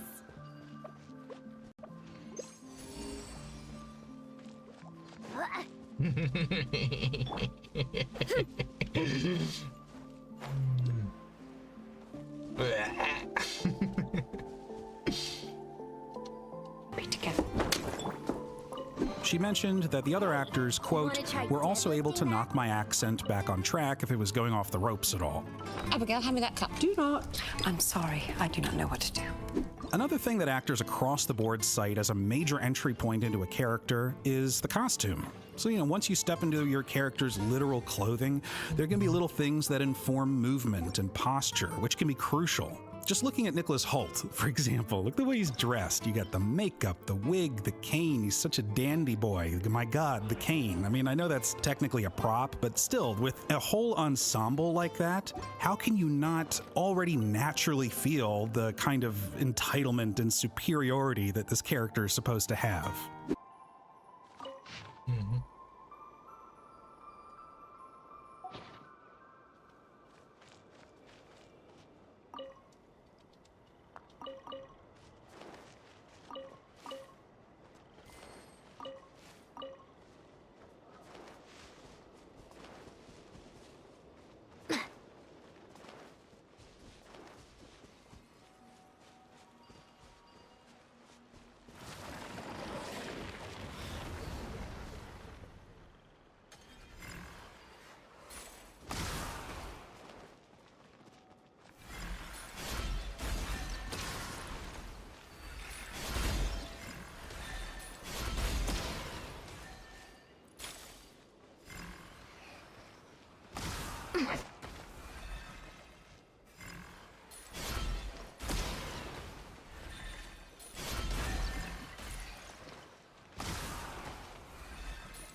So I just needed to counterattack. Okay, fine.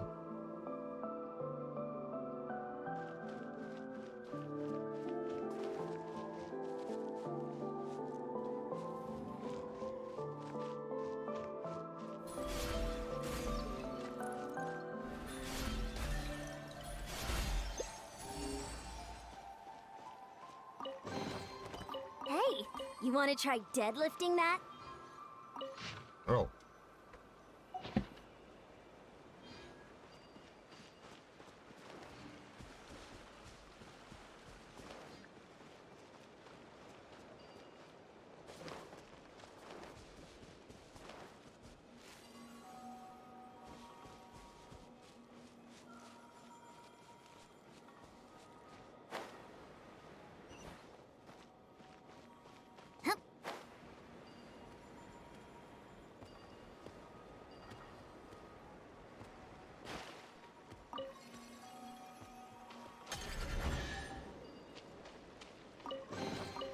Hey, you want to try deadlifting that?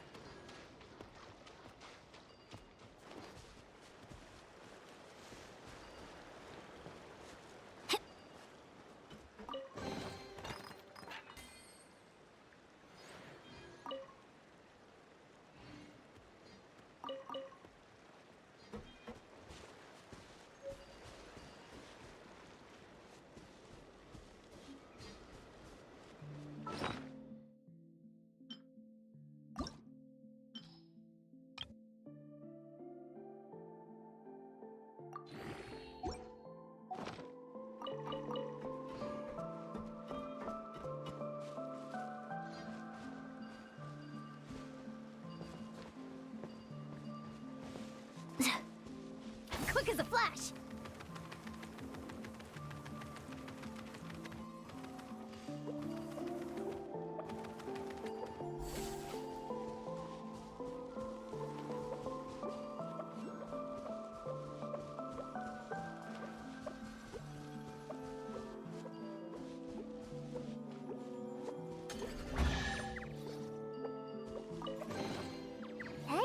You want to try deadlifting that?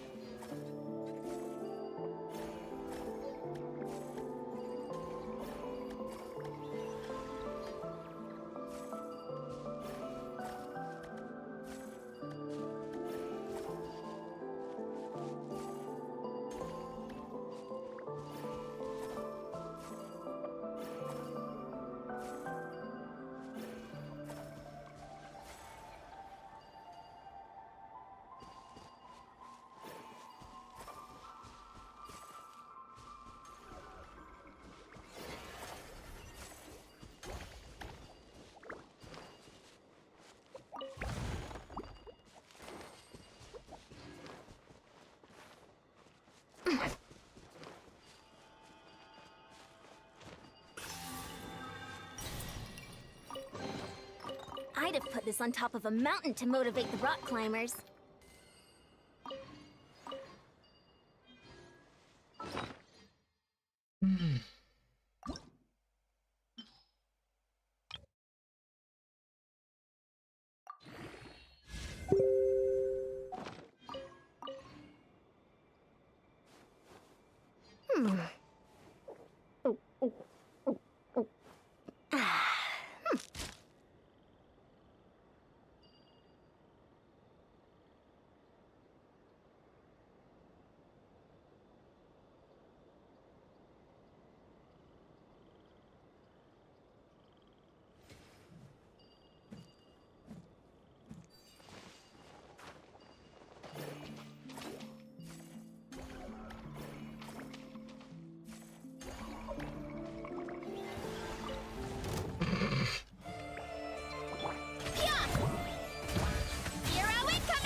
Stay back! A turning point in fate!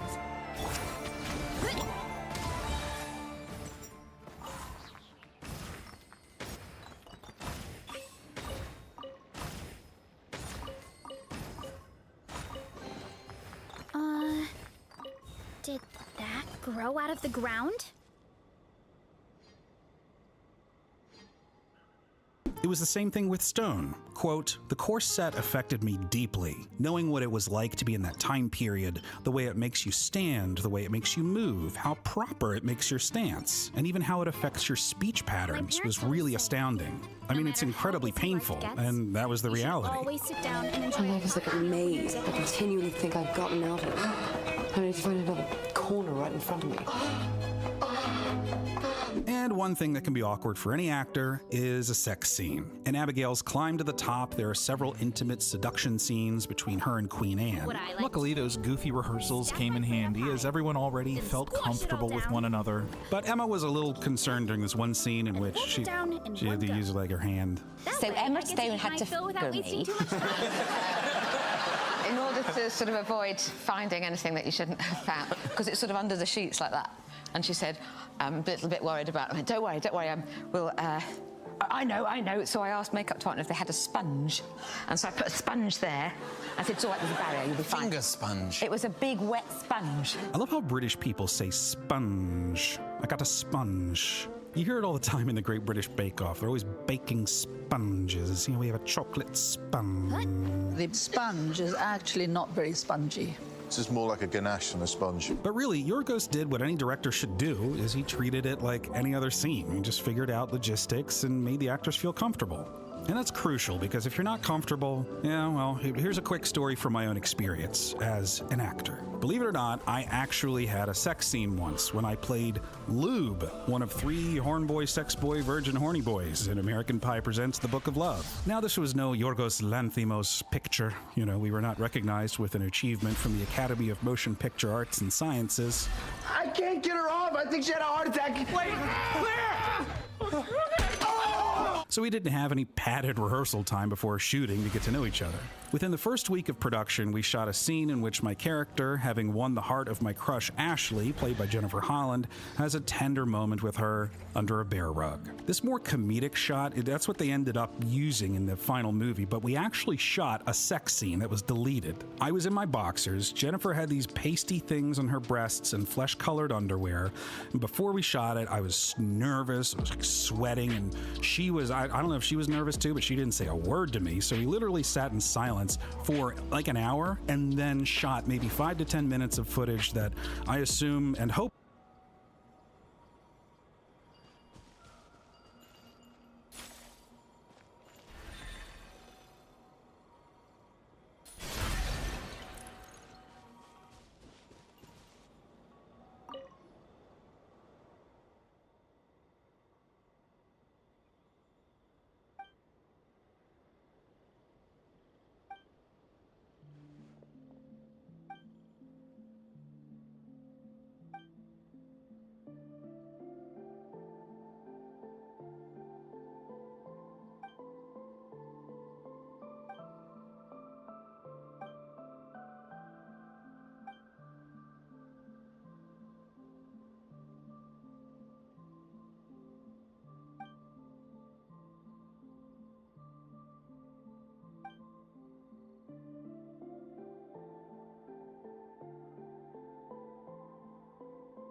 Are these edible?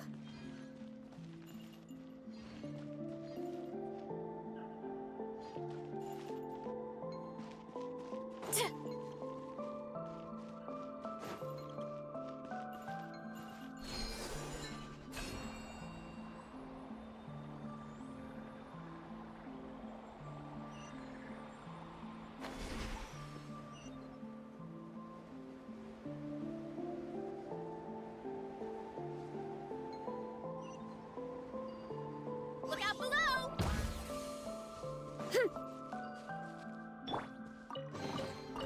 We deserve a reward for our hard work.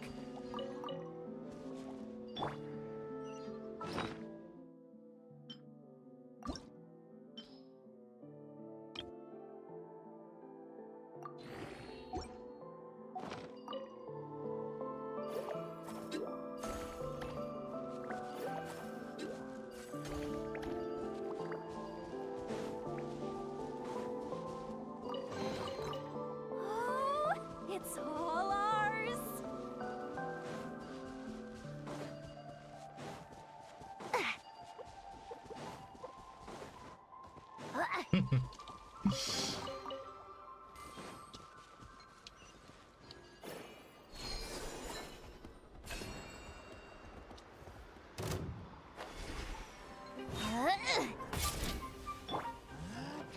Yeah! Look out below! Controlled breathing. Thunder! Hero incoming! Hi! Headbutt! Hero incoming! Yeah! Kapow! Charge! Whoop. Look out below!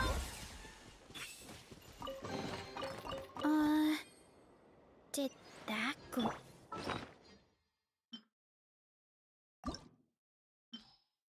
Was destroyed. I'm talking kissing, ear nibbling, thrusting. Like as we're doing it, the director's like, okay, nibble on her ear. Now lick her neck. Look into each other's eyes. Give me a few thrusts. God. And if you're thinking, oh, well, you're so lucky, you're a moron. It was uncomfortable. Anyway, all that to say that it's just nice to hear when an intimate scene is handled appropriately and in a good environment with co-stars you trust, because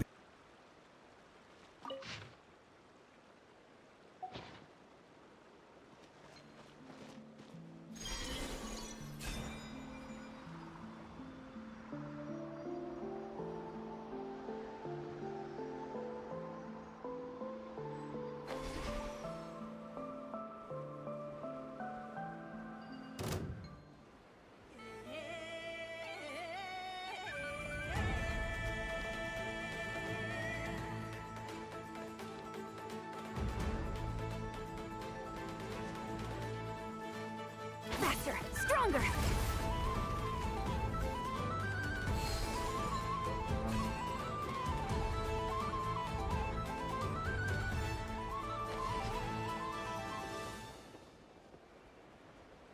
Yeah.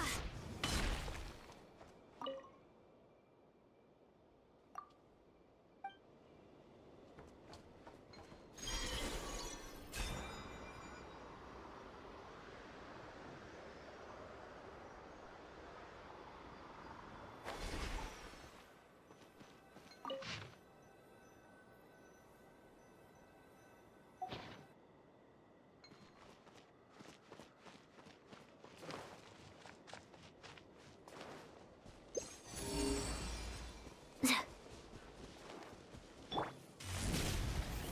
I go!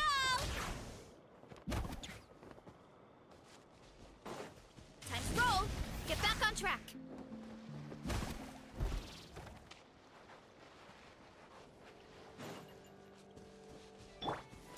Controlled breathing. Start the clock! Watch out! The story has only just begun!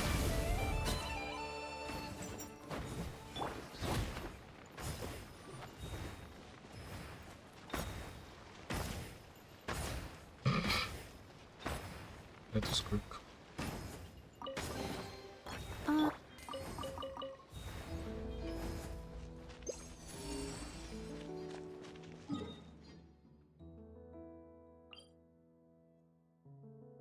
There is something Smash else. and grab. Hurry up, Brassa. Looks like...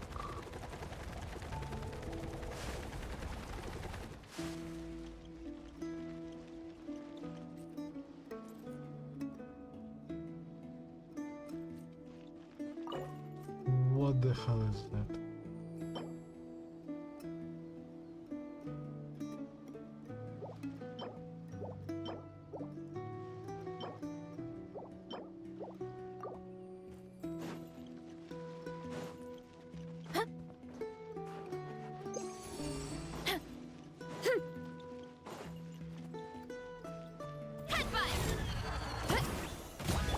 Quick as a flash. Let's move. Watch out! Decay! It's justice o'clock. Yeah, kapow! Charge! Kapow! It's justice o'clock.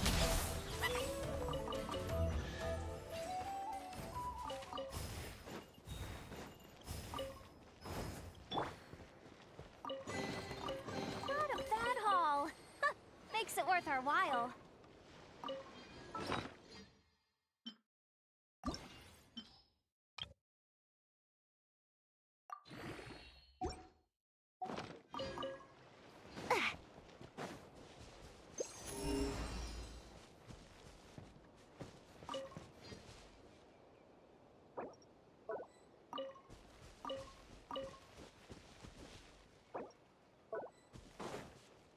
The opposite can be a big psychological hurdle. If you're honest and treat a girl with respect, then whatever happens is meant to happen because it's all perfectly natural. Okay, back to Lanthimos. So there were a couple other things I learned about how he directs actors that seemed unusual to me. I'd never seen this before. Actor Mark Gatiss talks about how, as an actor, you become accustomed to finding the camera and doing your part in making sure that you can be seen. But apparently that's not a concern for Lanthimos. The camera was over Rachel's shoulder onto me, and I naturally slightly adjusted to find the camera. And the next take, Yorgos came and said, don't worry about that. I just want to find what I find. Another thing about Lanthimos is that during production, he doesn't ever have any discussions with an actor about their character. What Yorgos doesn't do, he doesn't talk about anything. So there's no discussion about motivation or objective, nothing, zero. And I did once ask him a question on set, and he just said, don't ask me any questions. That might sound cold or distant, but the cast admits that this approach actually gave them more freedom. I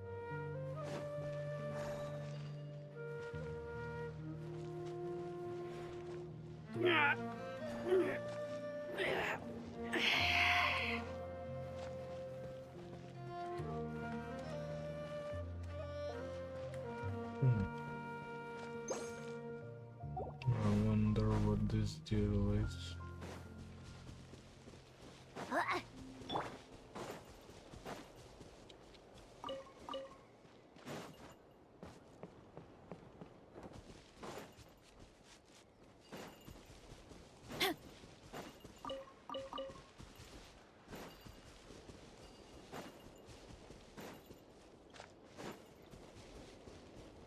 Time to roll.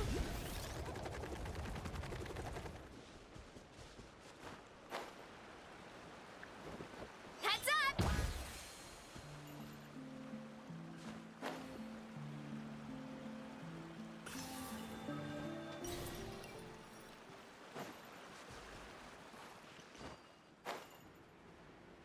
Look out below.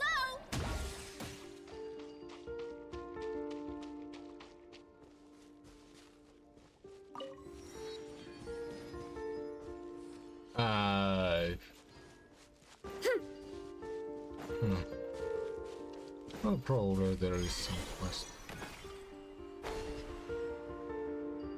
Just gonna fix this. Let's add it to the pile.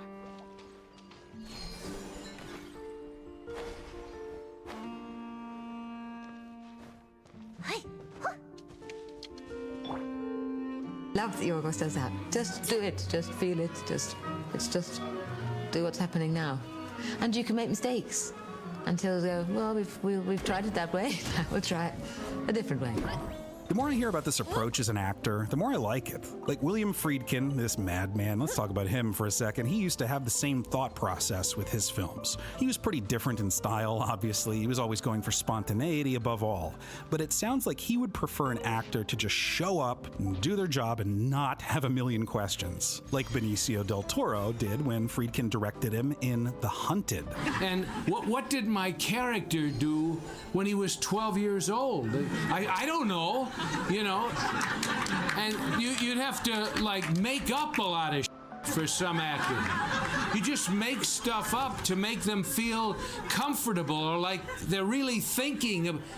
Anyway, The Favorite not only earned Stone a well-deserved Oscar nomination, but it cemented her relationship with Lanthimos. Also during production, Lanthimos told Stone about another project he had been wanting to make for a long time.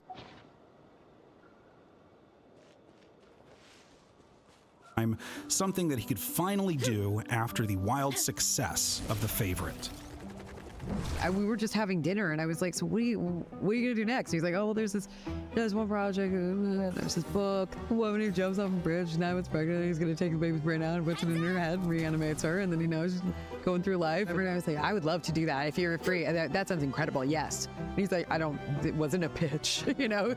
So let's break this character down. First off, Bella Baxter is a reanimated corpse with the brain of an infant, and throughout the film, she gradually matures physically, mentally, and emotionally. Hello, Bella. Oh.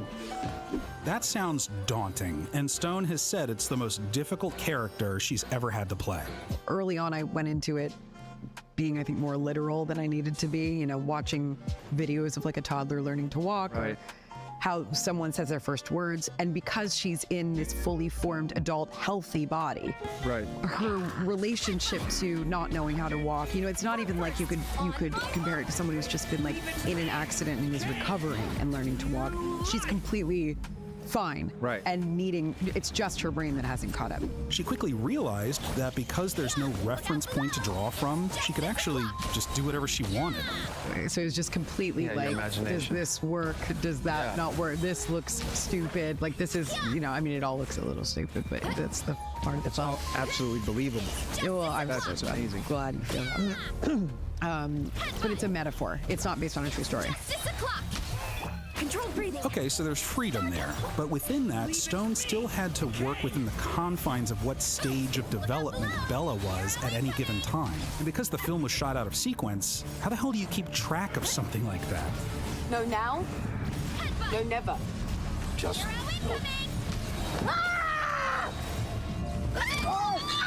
Well, Stone and Lanthimos actually came up with this little system. And then we went through and talked about her language and how that evolves, and then the physicality within each stage and what occurs sort of on her journey to kick her into the next stage. So at the beginning, in Baxter's house, we basically only did stage 1 and stage 5 because it was, you know, we only had that location.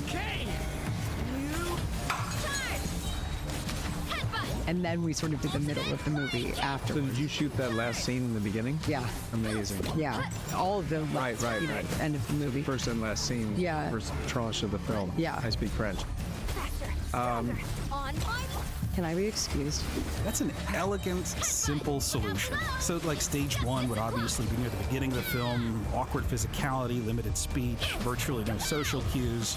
Yes, it is exciting, Bella. I believe she's... Mrs. Prim. And then maybe, I'm just guessing here, that stage 2 probably starts when she goes to Lisbon with Mark Ruffalo's character, Duncan Wedderburn. Nobody can just disappear. What? Can they? Disappear? No, of course not. What are you talking about? Where were you? And just a quick side note, can we all just love Mark Ruffalo for a minute? Lanthimos said that when he joined the cast, he brought so much to the character and the dynamic between him and Emma Stone's character. It was great to watch their relationship flip from like him being in control to then her taking over. I believed in you the whole time, that you'd rise to the occasion.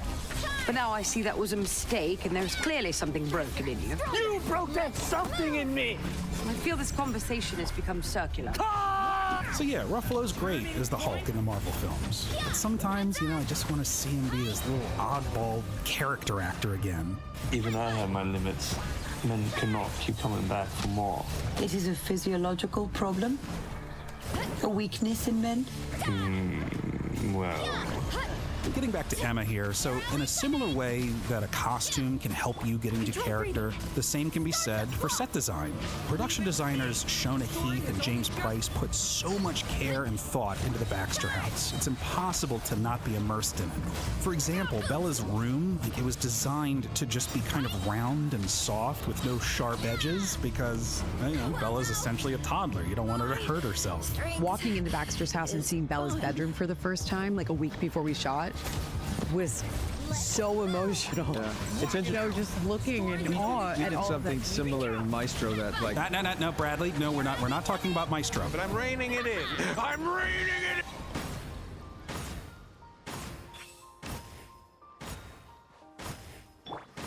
Not a bad haul. Makes it worth our while.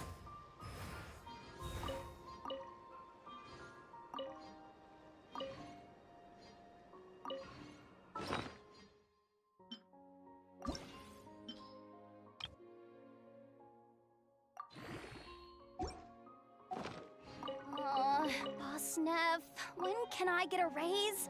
There's so much stuff I want to buy.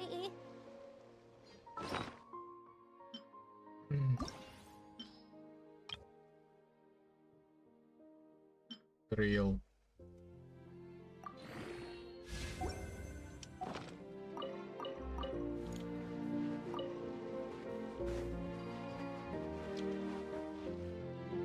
And we also got a whole lot more sex stuff, which Stone was completely comfortable with and saw Bella's sexuality as integral to the character.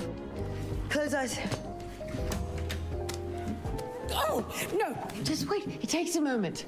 She grabbed my hairy business. She's clarified that she is, quote, not a person that just wants to be naked all the time, but I am someone who wants to honor the character as fully as I possibly can. That's part of her journey. The variety of desires being made manifest is fascinating. Have you had the man who puts a wedge of pineapple in your mouth and covers you in dust? It's also worth mentioning that Stone was more involved with the development of the character in the film itself because she was a producer. And it's not by chance that she's a producer on the film, because she's just involved in, every aspect of it from early on. So, and she created the character, and it's the most important thing of all. This completely wild, off-the-rails, beautiful performance earned Stone a well-deserved slew of awards, including her second Oscar. I must go punch that baby. I loved the script, and as it developed into a kind of triptych, I thought that prospect was really exciting, just to, get the opportunity to do a character for 3 weeks at a time. By the time Kinds of Kindness rolled around, Stone and Lanthimos were a well-oiled machine. Emma has become such an important part of what I do. We just love working together. It's as simple as that. The script, which featured 3 separate stories all loosely connected with themes of power and control, had already been written by Lanthimos and his frequent collaborator, Efthimis Philippou, who co-wrote Dogtooth, The Lobster, and The Killing of a Sacred Deer. I didn't know that when I watched it, by the way, but I could tell there was something off, like this was different, especially with the unique dialogue, sometimes delivered deadpan by the actors. They looked a lot alike. Twins. Although I couldn't really tell you for sure because it's one of those sports where everyone wears identical things and they have identical bodies, and so they always look like twins. Lanthimos again did his trademark 3 weeks of theater games, which helped actors who hadn't worked with him before sort of get incorporated into this burgeoning troupe of his. Could you turn the volume down a little? Sure. Newcomers like Jesse Plemons, Hong Chow, Mamadou Ache, and Hunter Schafer quickly enmeshed themselves into this relaxed, creative atmosphere. Here's the thing. On film. Don't look at the It's camera. naturalism. Okay? You don't do anything. Why didn't you tell big. me this 40 years ago? That's right, Willem. Who do you think would make a good candidate for a secret alien? Willem Dafoe. I'm an eccentric, fun-loving gargoyle.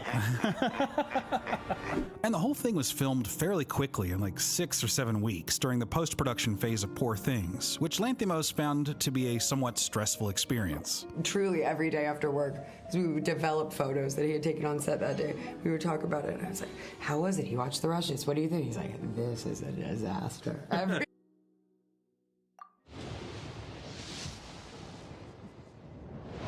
Here we go.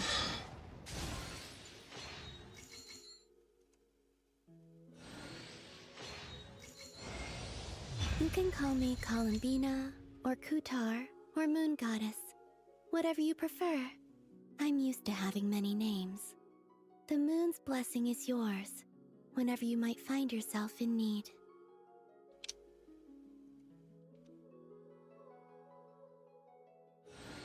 I'm just gonna say it's pretty weird, really, that it's so wide. It fills the whole screen. Usually they have a bit more space.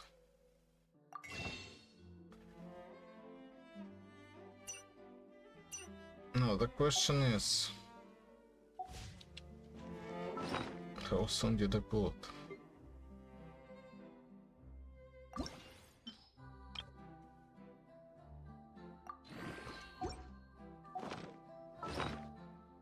Second question is,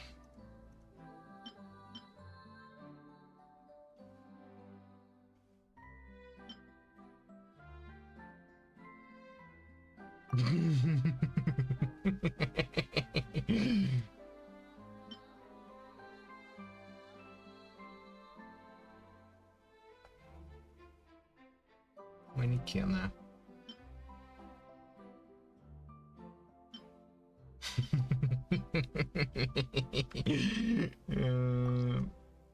We'll do it later. I don't need it right now. 9, 10. Okay, well...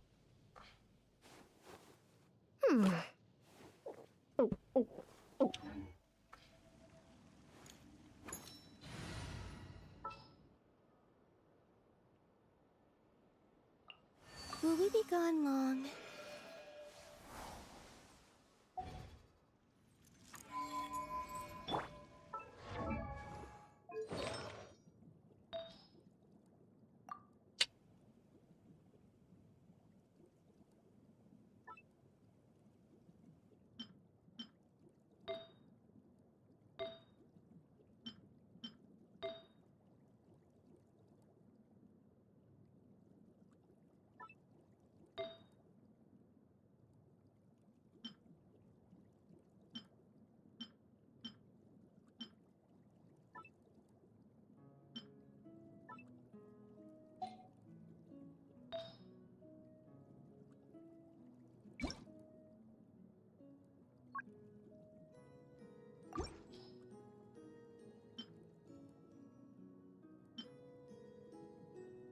Okay.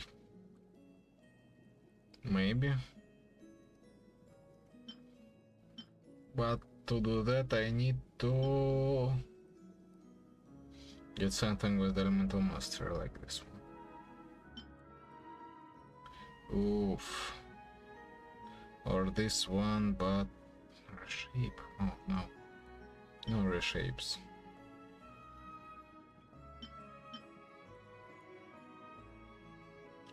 Okay, let's try this one. This one.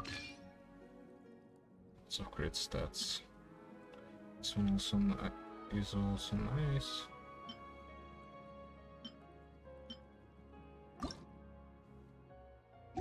And for substats, this one is better.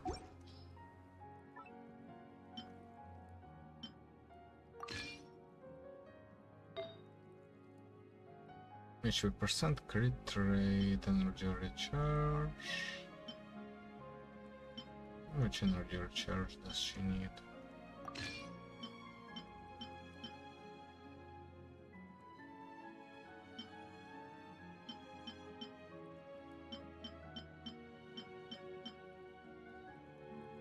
Not sure. But hey. Would you look at that? What an amazing thing. Create damage, create the air.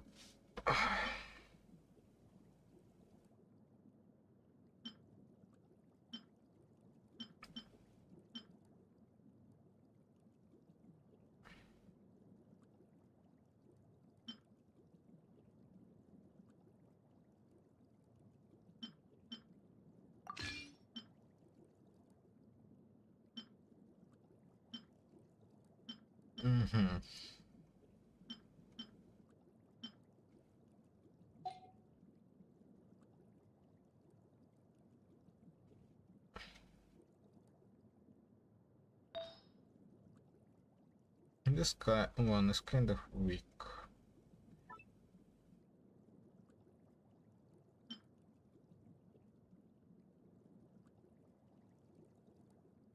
So I'm gonna choose this one, or this. Oh my god.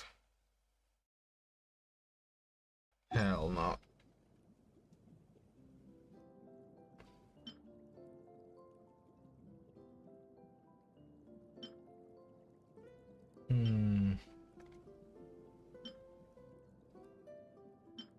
For substats, come on. Oh, here we go.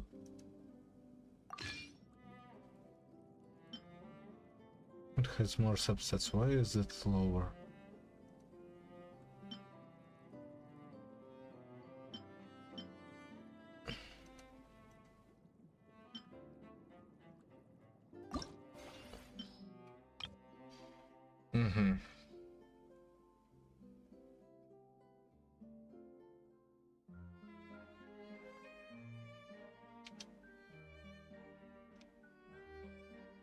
Saying on there, I was like, that's what.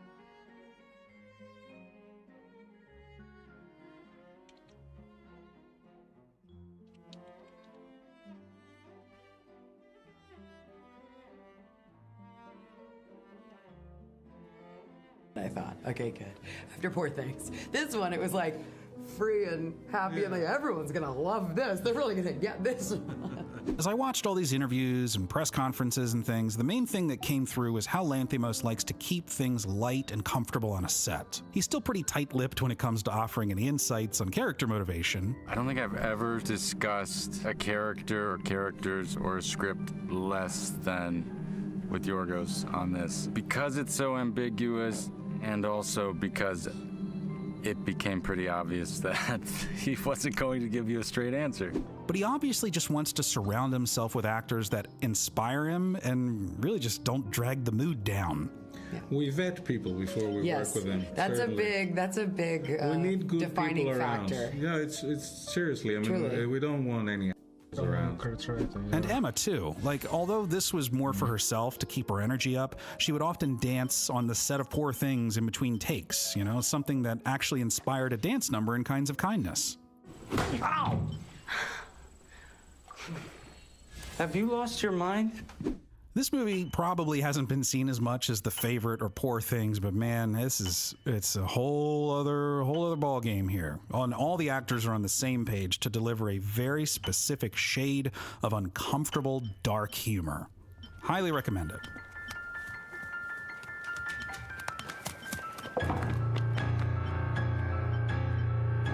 I believe every company should strive to form a diverse table, to empower people of different skills, and every time, what is it? Skills and identities. To foster a new generation of, okay, let's go again.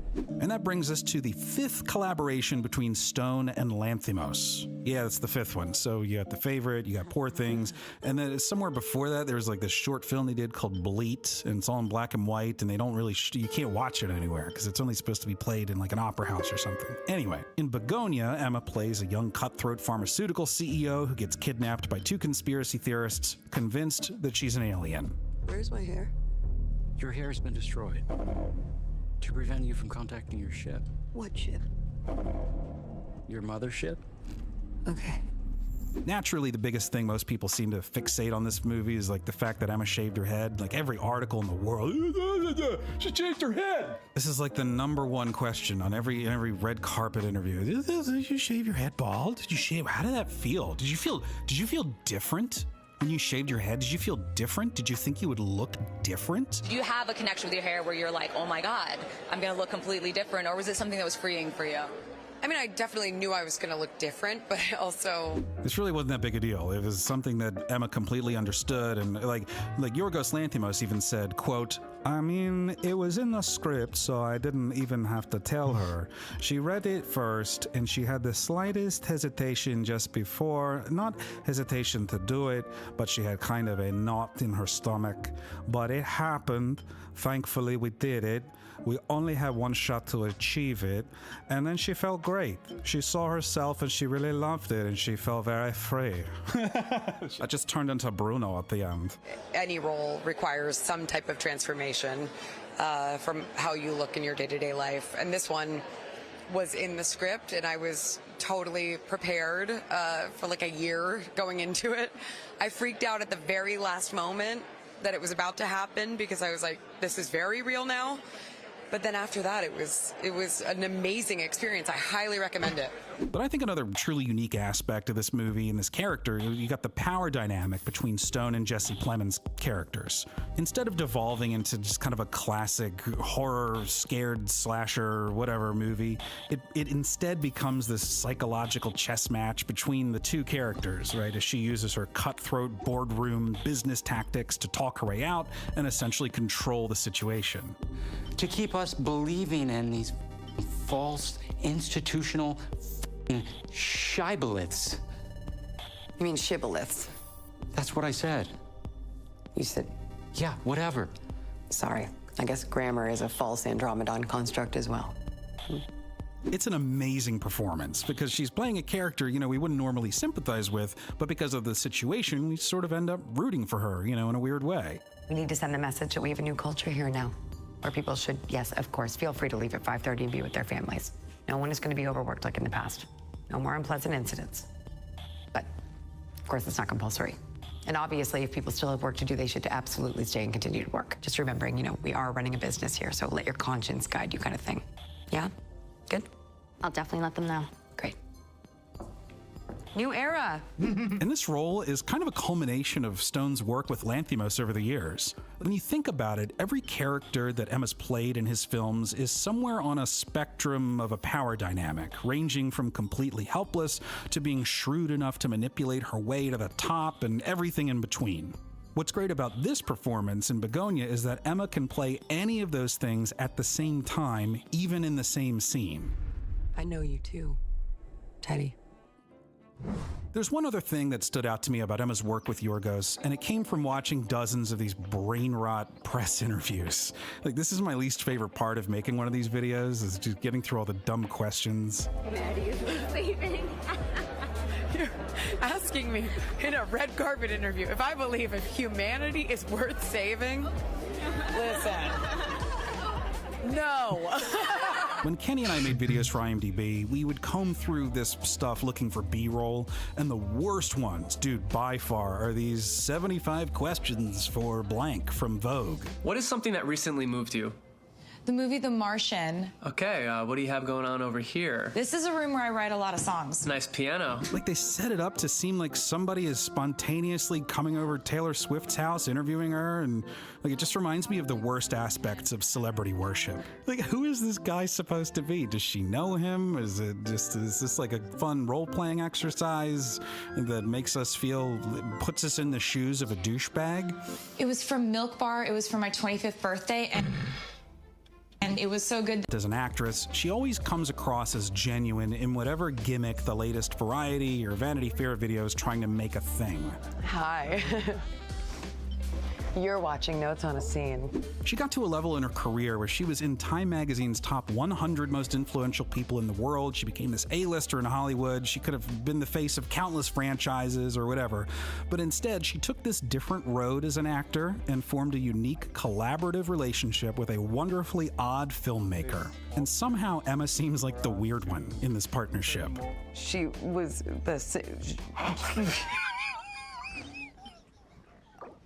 Stop it.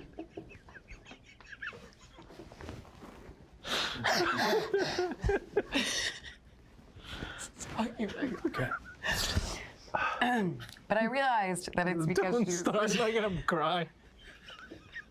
Really, in the end, it's all about familiarity and trust. You got a group of people who've already put in hundreds of hours of work together, and that can make you feel less inhibited as an actor. It's great to work together because we don't have to be on eggshells around each other. We can fight, we can, you know, disagree and move on and like laugh and make fun of each other, and I just trust him implicitly as a filmmaker. And it's a unique dynamic that can only happen under these circumstances. And in my opinion, the longer these two goofball dorks work together, the better it will get.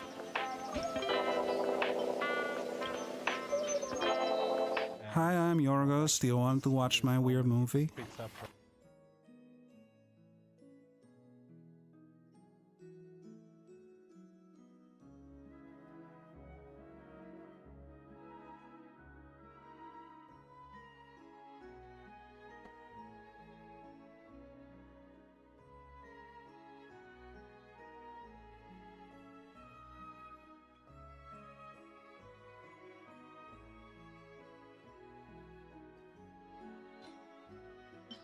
Mm-hmm.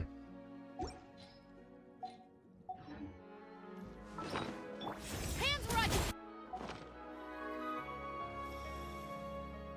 Go! You're free now! Not too far now. Stop right!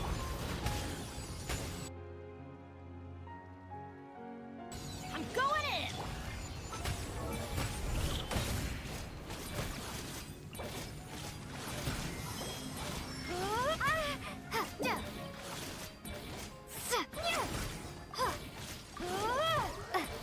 Tell me what you see. Drop your weapon! Huh? Teamwork is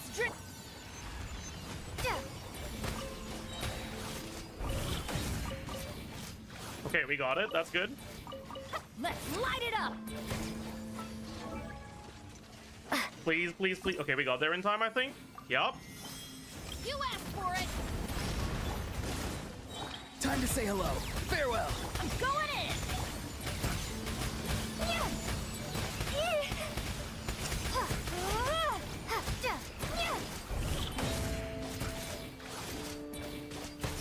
That was so good. Oh my god. Okay, I'm pretty sure there's a bug, by the way. I think there's a bug with Pyro MC where if you buffer a charge attack before the skill duration runs out, but it goes off as you don't have Night Soul anymore, the damage gets like tripled or some shit. Because I saw a charge attack hit for like 111k twice, and that's not normal. Even with that extra 200, that's not normal. Like, if someone wants to fucking get the clip, I think there's something wrong with it.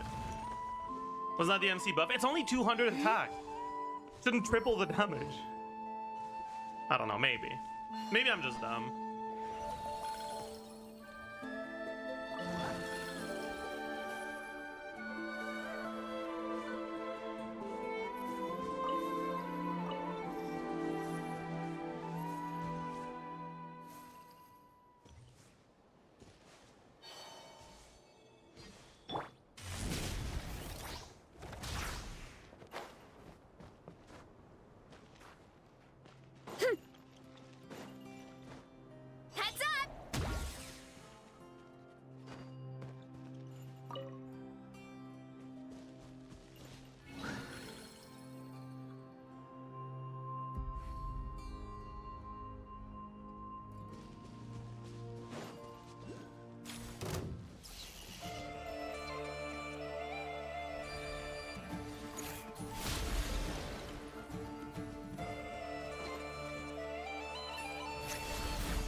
has only just... Charge!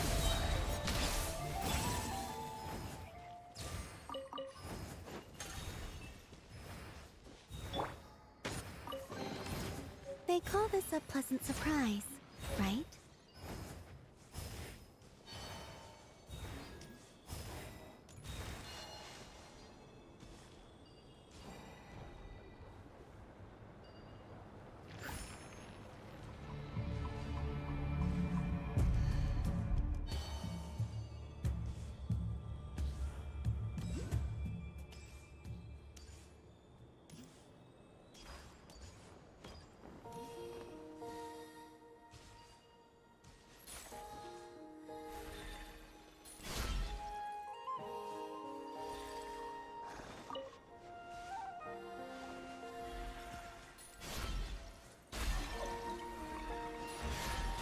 That also works. Did they run from home too?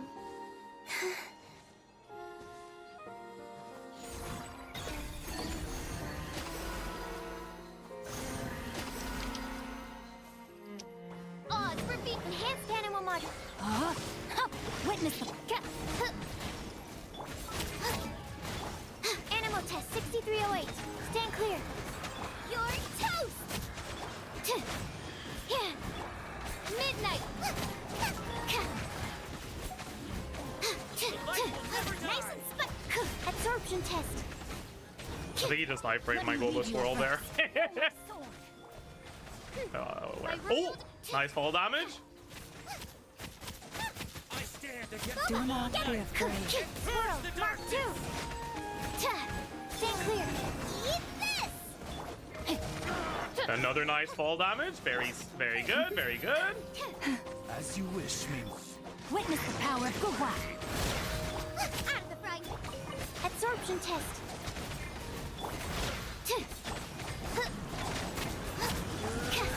Yeah, this kind of went to shit here, I think. Because our energy generation is cooked, so he's gonna do the special attack here. I don't think we'll get there in time. Animal test 60. Ring cutter. Time to enhance animal. Yeah. My glasses. Didn't kill us, but I don't think we have the damage to kill him anymore with the amount he healed. Yeah. Out of the frying pan. Yeah.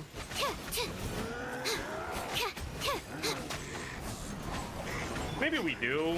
I don't know. You're toast. Nice and spiky.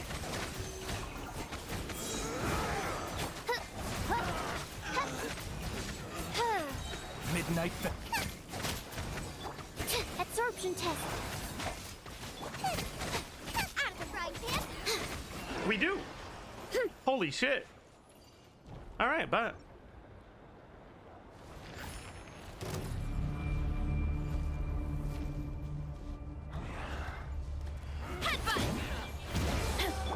Surge. Leave this place for the everlasting hope. Watch out! A turning point? It's justice o'clock! It's justice o'clock! Yeah! Yeah! It's justice o'clock! Yeah!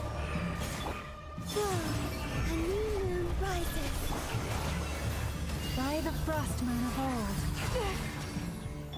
Stay back! Decay!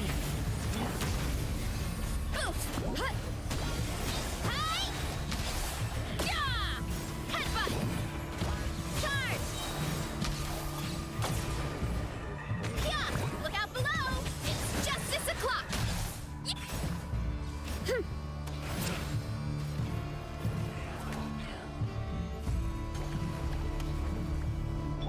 Surge.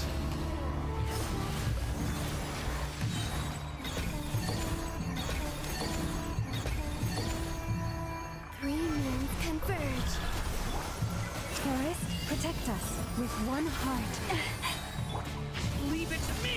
Decay! You... Headbutt!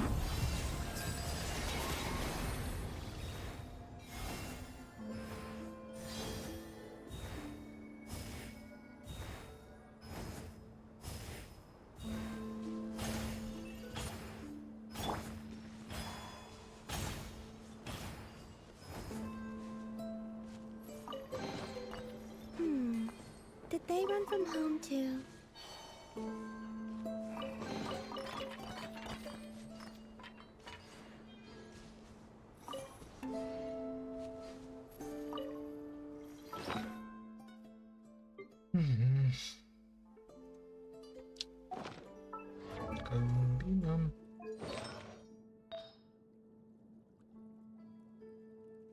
Doesn't have to worry about it currently, I think. I can just switch to this one. And we'll do this thing later.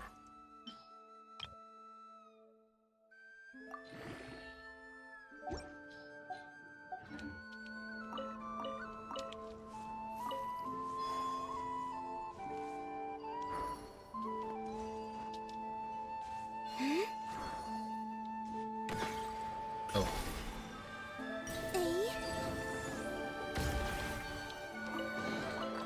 You keep them. I no longer need offerings.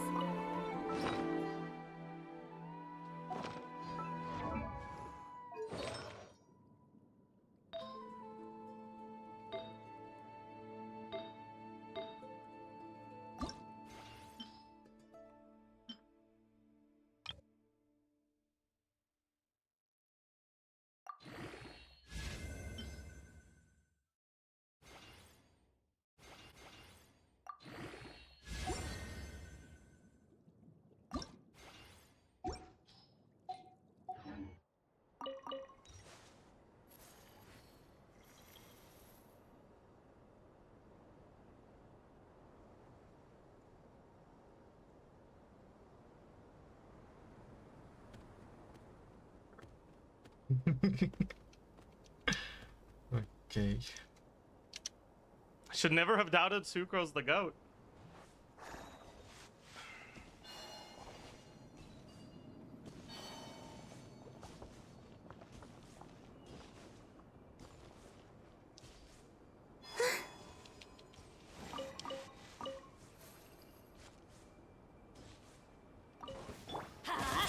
Tell me what you see. Stop right there. Huh? Okay, that's not the direction I dashed.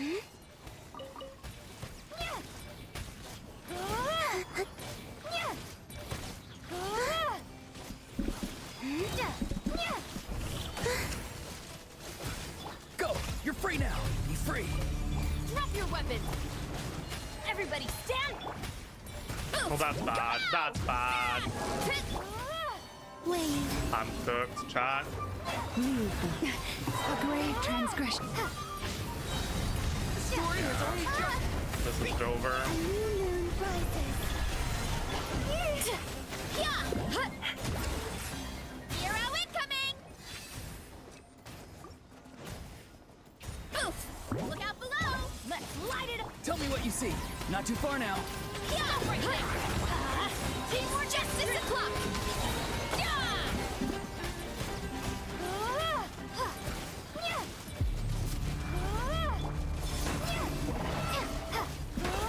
Protect us. Guy of the Frost Moon of all. That's very bad, too. Okay, we're fine. A moonlit night for all. I got the Bennett burst in time. I wasn't sure I was gonna get it. Charge! Final warning. Tell me what you see. Farewell. Let's light it up. Everybody.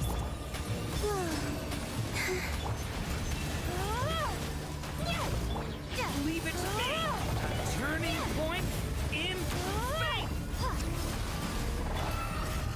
Headbutt. Go. Look out You're below. free now. It's justice o'clock. Going in.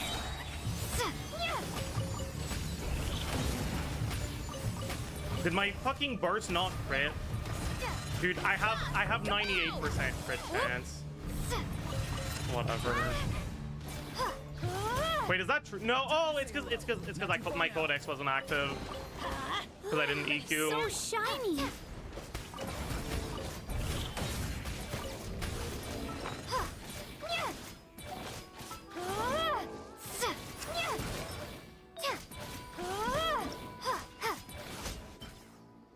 Nah.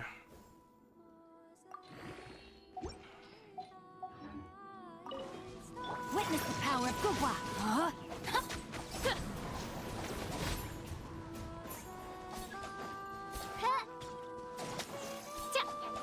By Royal Swirl, Mark 2, stand clear. The heal on Supro. For the everlasting forest. Wings! Watch out! Time to act. Let me lead you. Animal test 60. Get the Gwilda swirl. Heads up! Justice o'clock! Yeah, fine! Oz,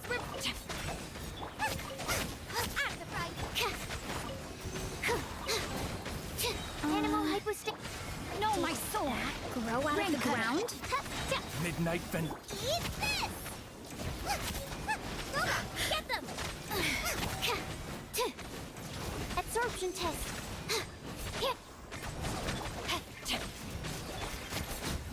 There we go. I don't have my burst for Chamber 3 now, though, which is a problem.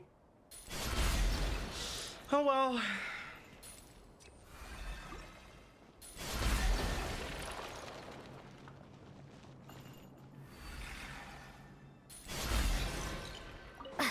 Let's light it up! Tell me what you see. Final warning! Teamwork is strict!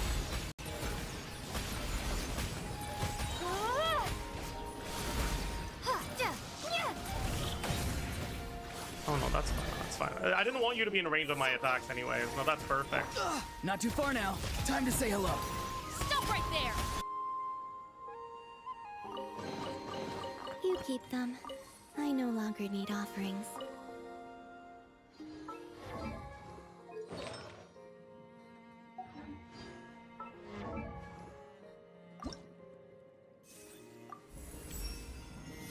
By the eternal moon, the tides shall surge.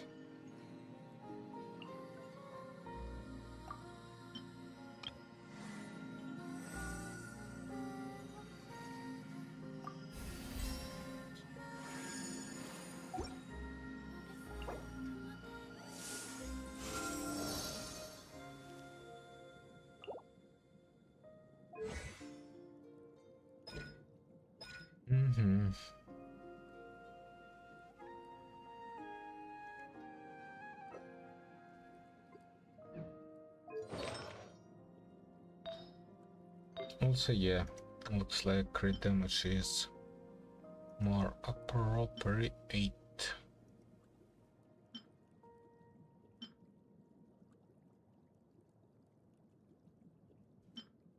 Stat.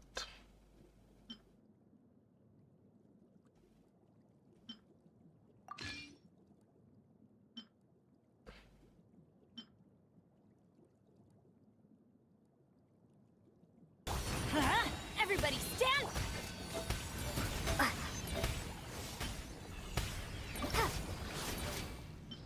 Like, why did my charge attack suddenly hit for 127k there?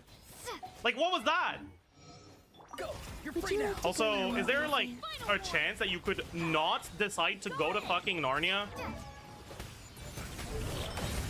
Alright, you're a deer, not a fucking satyr or whatever, man. Narnia's not your fucking home, okay? Sit in my rocking chair and admire the view. Or we could go to the moon. Time to say hello. Not too far now. Drop your weapon! Whatever you prefer. Teamwork is strict!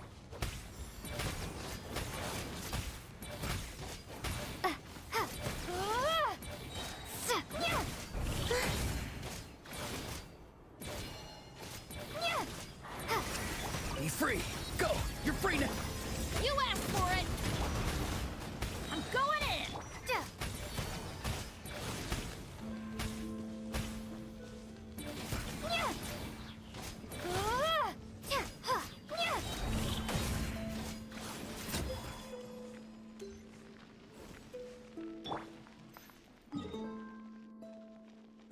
I know about the Traveler buff, but it's doing 3 times more damage. And it's not supposed to do that much, is it?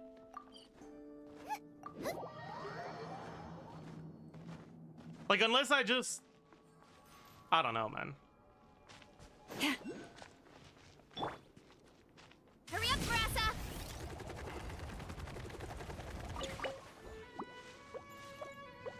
Eh, whatever, man. By royal decree. Witness the power. Animal test 6308. Eee, that's not good.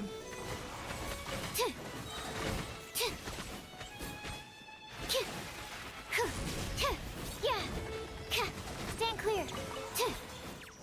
Swirl, Mark 2. How are they not dead? Hello! Midnight phantasmical. No, my sword. Whatever. Nice one, spice to kill you late again. Test. That might still be fine, honestly.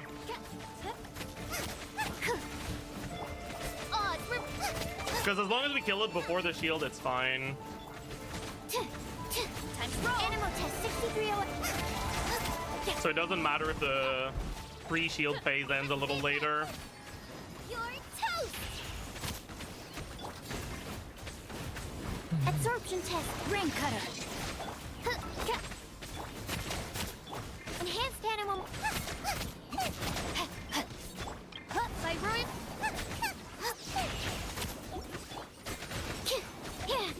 Animal test 6. Rain outlines your fate. Yeah, we're good. Shadow. We're good! We did it. Okay. Man, that was unpleasant. Wait, okay, so is it just more than I thought it was, or is there a bug? Wait. No, it is more than I thought it was. Okay. Or rather, it's not that I knew this was 200. I didn't know this chart. Well, hello there. Today is a very special day. We get to do stuff with main DPS Columbina. I want to know how good she is. I want to specify by main DPS, I just mean, like on-fielding Columbina, generally speaking. For most of this video, we're going to be using, Night Skies Unveiling, on-field main DPS Columbina, utilizing the fact that she can consume Verdant Dew when you have the Learn and Bloom reaction, so, Dendro happening, the little moon symbols that appear on screen, and you do a charge attack, and then she can do Lunar Bloom damage, this Moon Dew Cleanse 2.12% times 3. And those, by the way, don't consume stamina when you do them as well. They also don't apply any Dendro, even though it's, Dendro-typed damage. Lunar. Where could they be? This is turning into a major headache.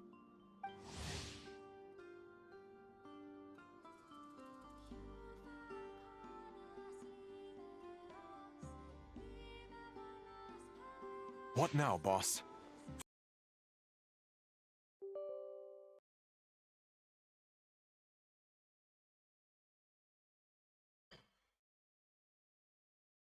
Let's try to keep this consecutive.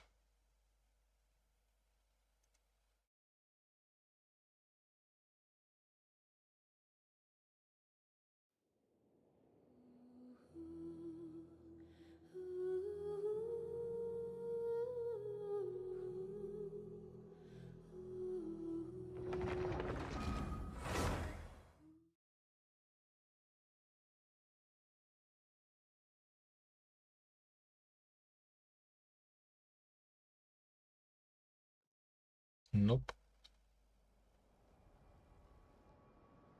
Where could they be? This is turning into a major headache.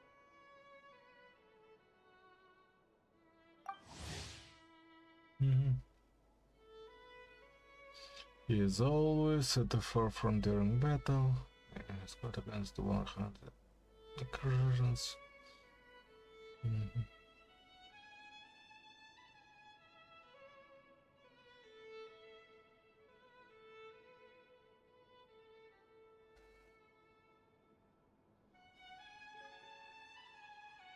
What now, boss? Forget our brothers and sisters over at the lighthouse waiting to get to work. If we don't have enough fuel, it's lights out for the entire camp. Yeah, we gotta think of something, squad leader. Don't worry. Head back to your posts. I'll take care of this.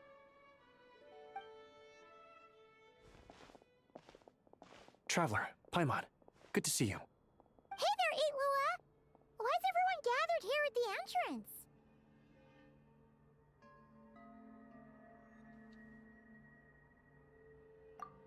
It's fine. Just a minor issue, really. And I'm already on the case. Come on, Eatlua! You're always just trying to fix things by yourself on the down low. Just tell us. It couldn't hurt. Or is it because you're too embarrassed to say?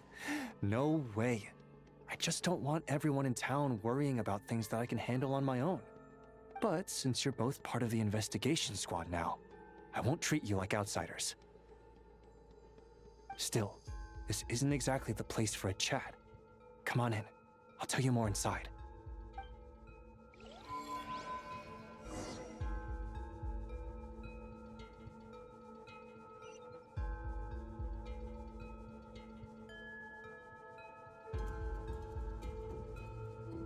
Squad leader, I've compiled what data we have on the bases we can still control.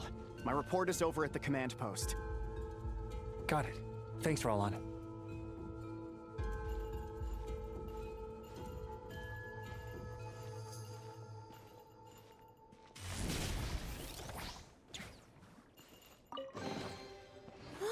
So shiny. Squad leader, our comrades in the east seem to have butted heads with the Fatui. They say they're going to send someone over. Got it. I'll be over as soon as I can. Eh?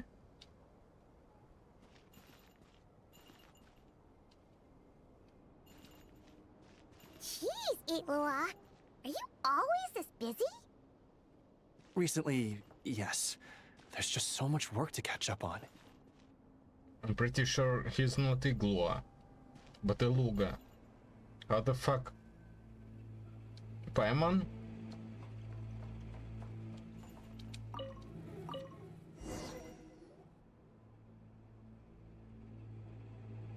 You know, Paimon's been wanting to ask for a while now. What are these vehicle thingies we keep seeing in the Lightkeepers camps? They kinda look like food trucks, don't you think? It'd be awesome if you really could cook up there. But Paimon has a feeling there's more to these things than meets the eye.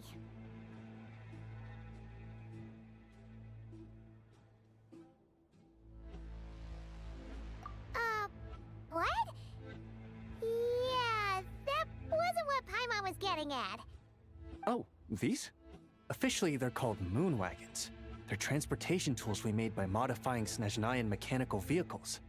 You can think of them as Kuvaki-powered mobile lighthouses. They're not quick by any means, but they save us a whole lot of trouble and manpower when it comes to transporting supplies. As for cooking functionality, I hadn't actually given that any thought. But you know, if we did install a toaster in there... Oh, no. Filling stomachs is a key part of Aratnik's duties too. Thanks for reminding me of that, Paimon. A proper food truck would save us from having to build makeshift stone stoves just to eat a hot meal. Right? And that way, you could even hold your own bonfire parties too! Except, everyone does seem really busy. Not sure they'd be in the mood for that. Actually, I really hope that one day we can. Just the thought of it makes me smile. But that day will have to wait. For now, at least. Yeah, it's all because of the wild hunt, isn't it? Yes. Flint's did send word from the south that the strongest wild hunt anomaly we know of has been destroyed with your help. But it continues to cause havoc elsewhere, so there's no easing off for us. Not only must we shore up our bases themselves, we also need to ensure that the roads are clear, which entails dispatching Ratniki at regular intervals to patrol vast areas of land. Whew. Just listening to all that is kind of tiring already. You Lightkeepers sure have it tough. And that's just the basics. The real danger lies with those wild hunt outbreaks that suddenly just appear out of nowhere. Such tasks are all handled by Gramps, Flynn's, Olaf, and those guys. I can't have Gramps fretting over every last thing, so I've taken over handling of the groundwork. Honestly, compared to our shortage of manpower, supply prep is nothing. To continue on the topic of food, even the best cook in the world couldn't do anything without ingredients. Over the years, many of our former bases have fallen into disrepair, making them ill-suited for long-term postings.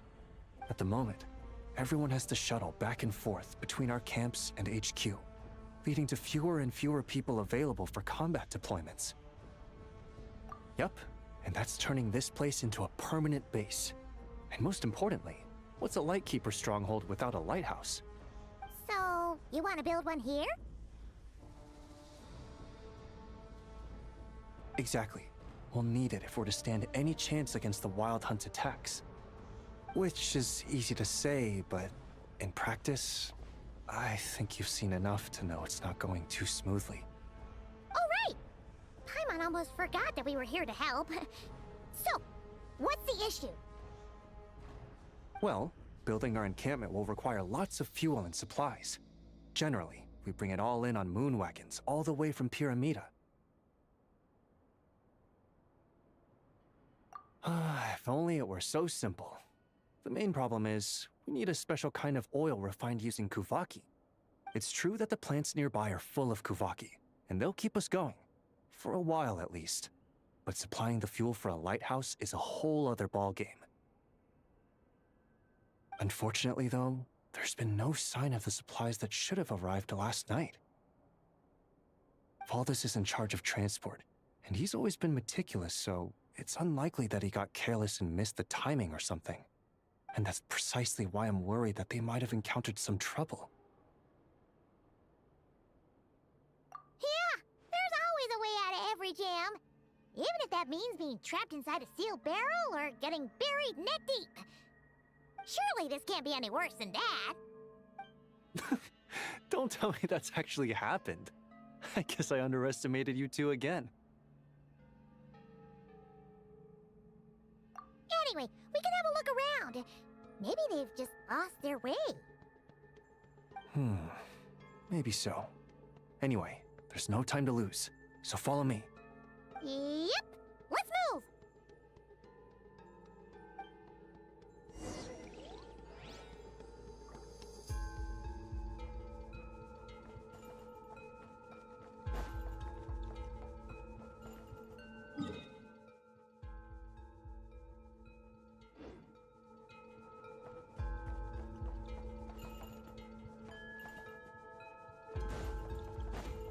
Time to roll!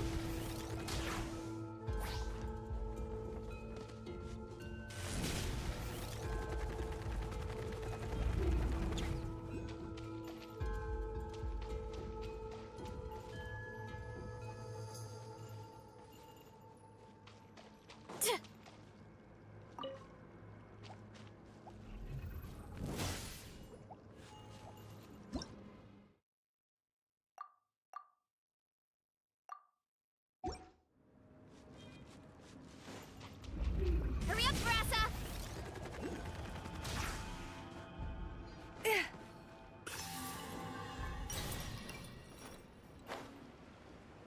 Kapow! The freezing cold.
bloom damage, it doesn't apply any of the element, and that's actually important. And it also doesn't apply any hydro, which is also kind of important. Now, I did get her signature weapon. I will show, though, teams working with, just prototype Amber. It's also worth mentioning that if you're main DPSing Columbina, her burst is less important, so you can kind of do like burst every other rotation, use something like Dawning Frost, Widzith. There's also weapons like this thing, which is on the current weapon banner, is theoretically usable too. Anyways, there's a smattering of different catalyst options available. Personally, I think you should just use prototype Amber, but if you're doing something interesting like trying to min-max Columbida's off-field damage, like I showed him. Almost like... Huh? Have you noticed something, Eilua? Never mind that for now. Look over there. I think that's our missing transport.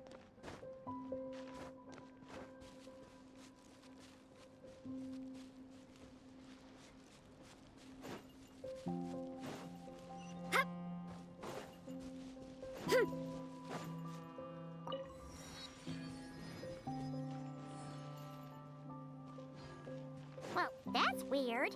That's the vehicle, all right, but there doesn't seem to be anyone around.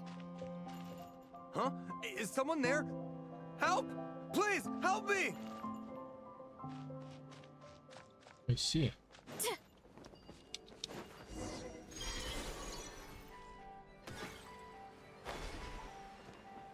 Look out below! Whoop. Squad leader! Thank the gods you're here! Please, help me! Valdis, how did you end up here? It's a long story, but the barrier created by these mandragoras can't be broken from inside, so I've been stuck in here for almost the whole day. Something about this doesn't quite add up. This place isn't on the main road from Pyramida, nor is it some sort of shortcut. And as for the mandragoras, they wouldn't usually bother passersby unless they were trespassing on their territory. In short, I'd like an explanation as to how you ended up here, and a reasonable one at that, or you might have to stay in there a while longer. Ooh, you don't usually see Itlua getting angry. Paimon's kind of scared now, too. Hey. This is really annoying.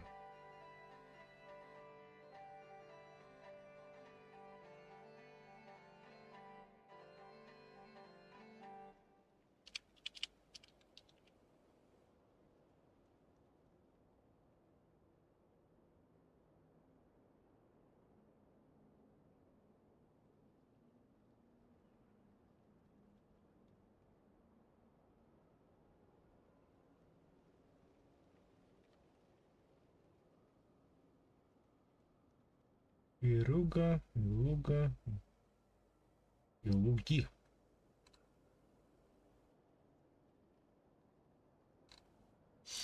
Игло, fucking.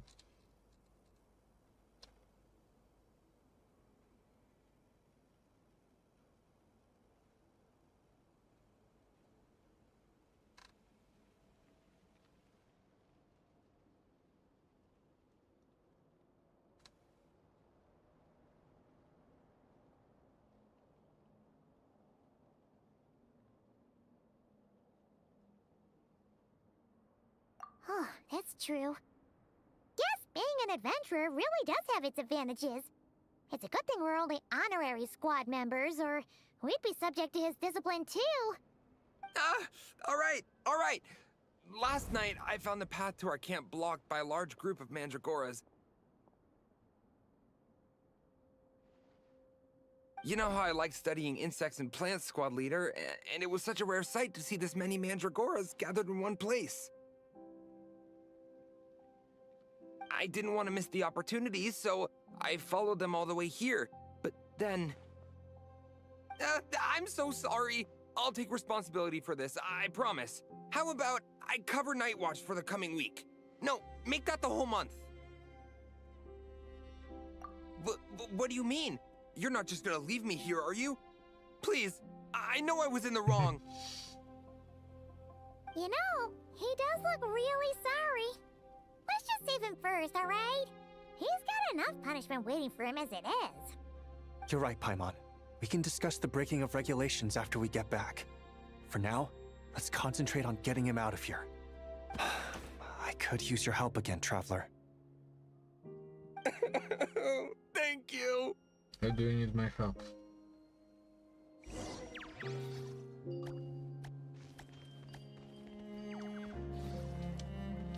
Go get him, Aiden!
Guard down. Prepare for battle, everyone. Press the advantage. 3 moons converge. With one heart, we pray. Watch out! A turning point in...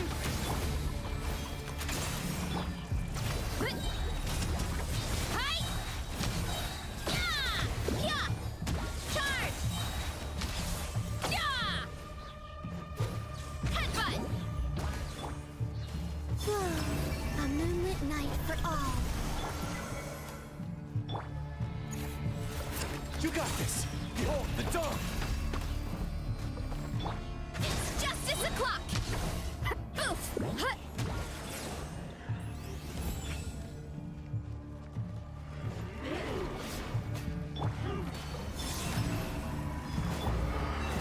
For the everlasting forest.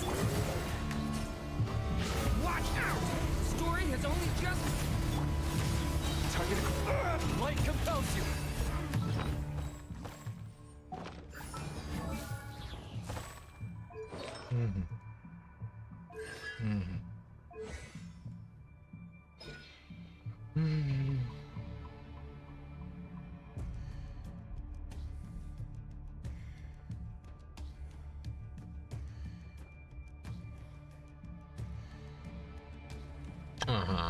Specifically geo damage.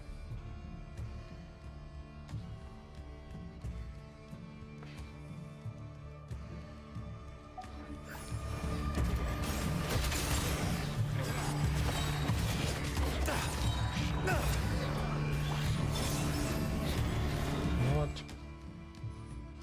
I'm gonna leave it here. For one simple reason.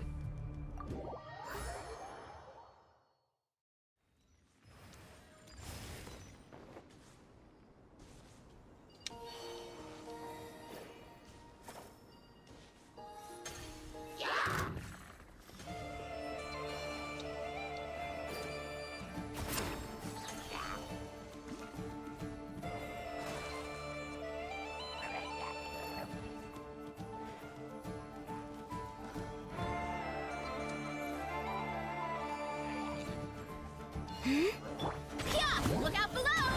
Charge! Headbutt! It's justice o'clock! Yeah!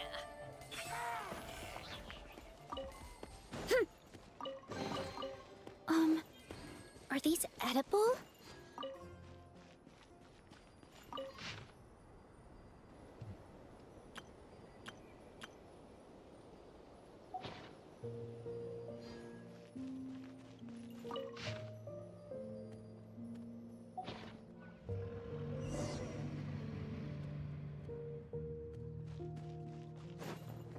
Running late again!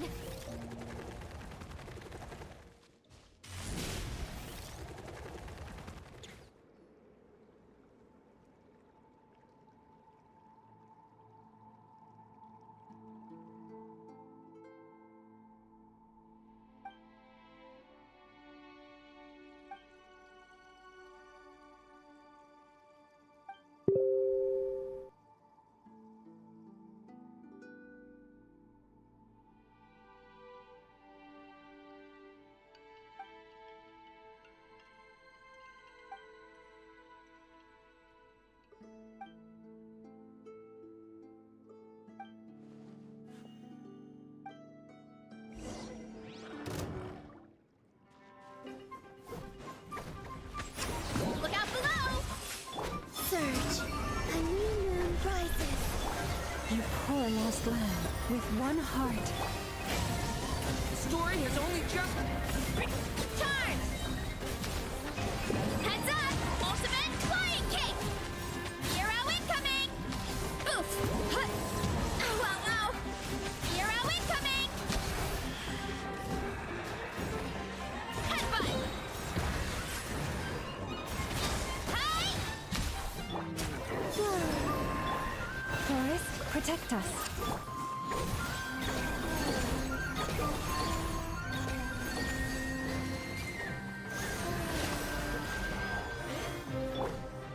By the Frostman of old.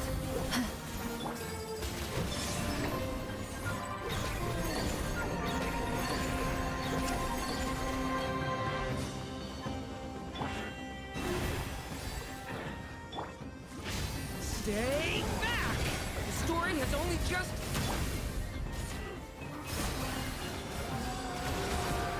Surge.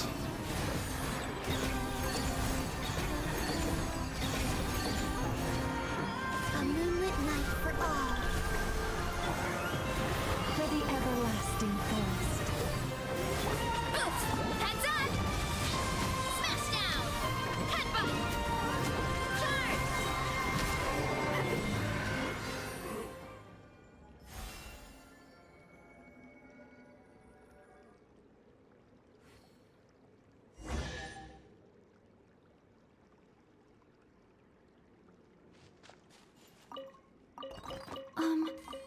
Are these edible?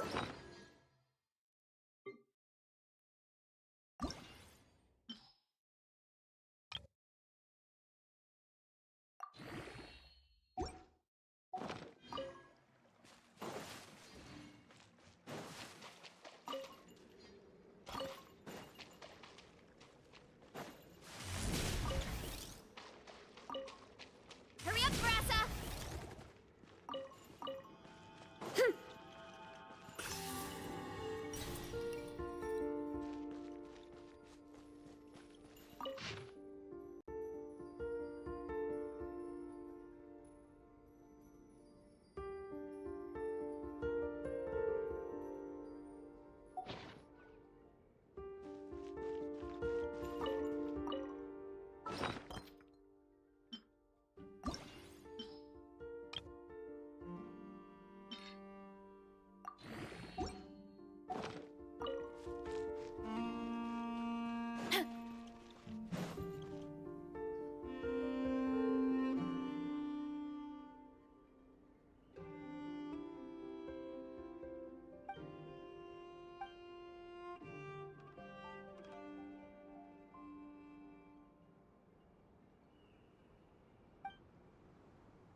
Oh, Forest, take my broken craft. Stay back! The story has only just... Oof! Hut! Hero incoming! Headbutt! Charge! Oof! Heads up!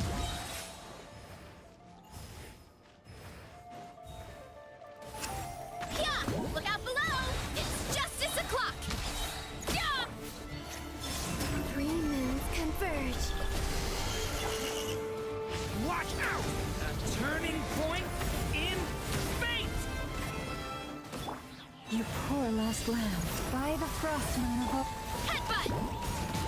Hero incoming! Yeah! Oof! Hut! It's justice o'clock! Yeah! Headbutt! A moonlit night for all. Have I brought this on myself? Stay back! The story has only just... It's justice o'clock! Yeah! Maximum power! Hero incoming!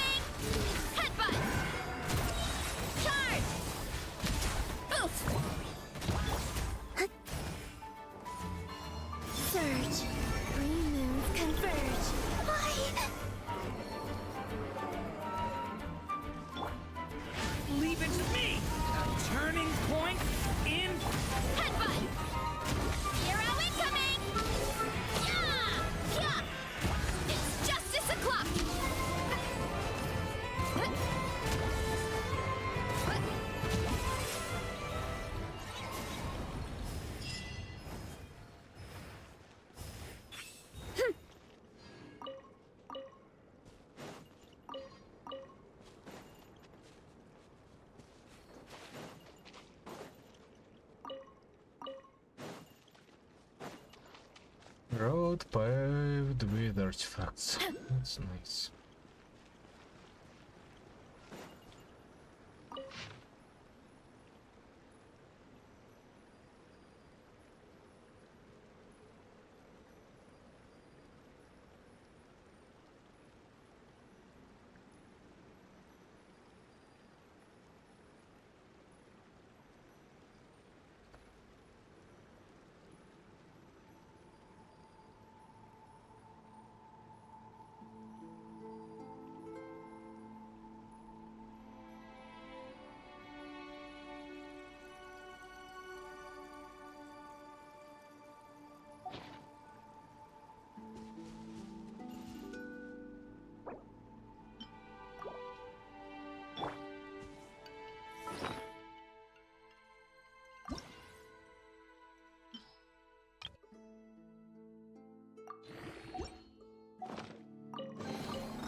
Did they run from home too?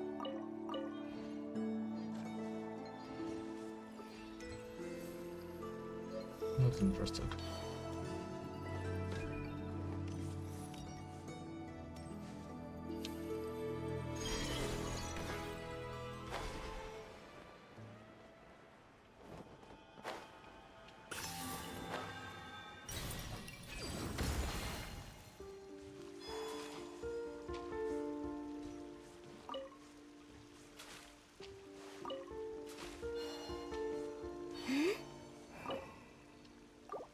Are you?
Gotta steer clear of other people. Kapow!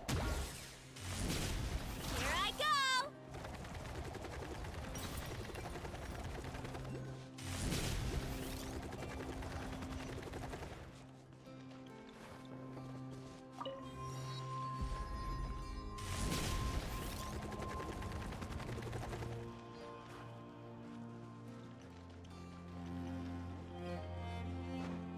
Hurry up, Brassa!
Did they run from home too?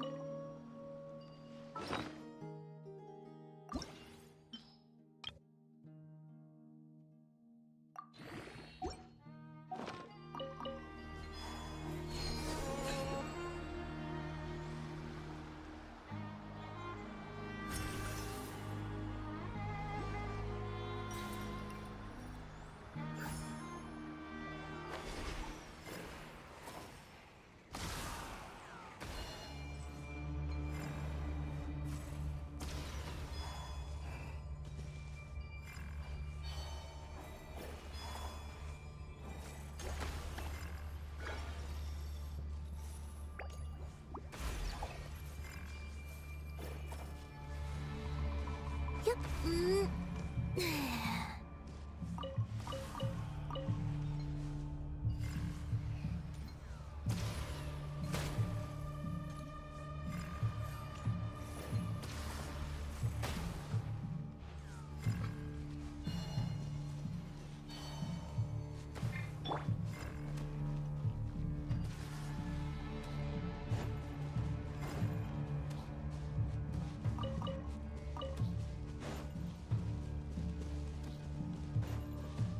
I don't see the thing.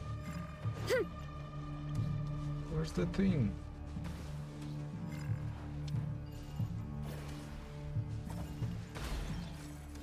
Here it is.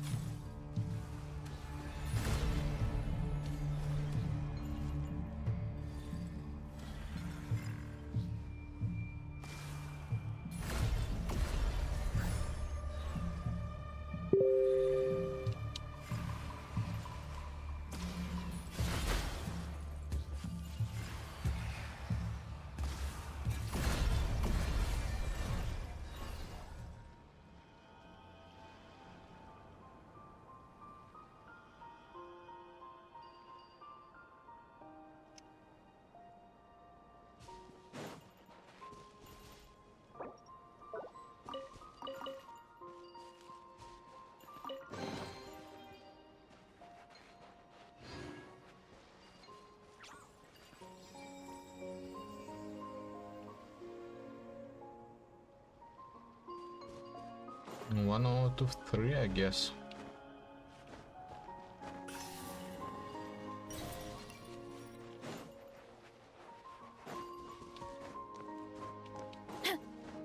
But this is also here.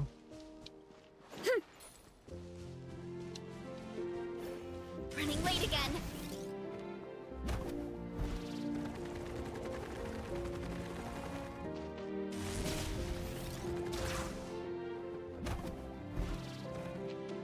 How about we explore the area ahead of us later? Late again.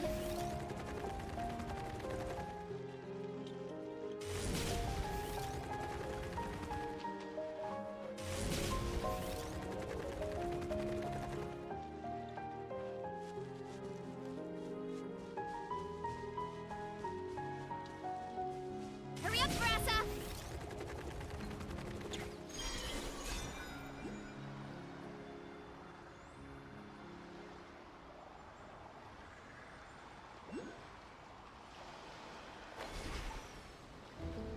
Look out below! Ooh!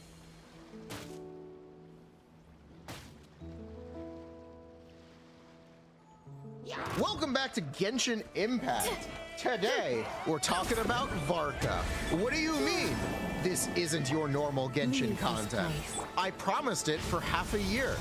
We should probably do some catch-up. Welcome back to Genshin. Where we last left off, we were talking about 120k DPS breaking the game. Now, every new DPS does 150k. So shiny. Except for this man. Meet Varka. Nodcry's worst DPS. Animo does it again. I'm so proud of them. Thank God, Animo is so back. I was worried.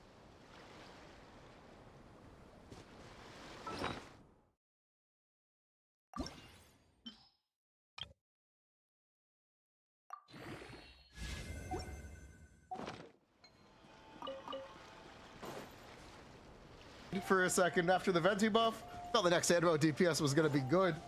Nah, we're back, baby. We got a new Xiao. Now, believe it or not, people have told you Varka is much worse than he actually is. Varka's not an 80k DPS character. He's not worse than Venti.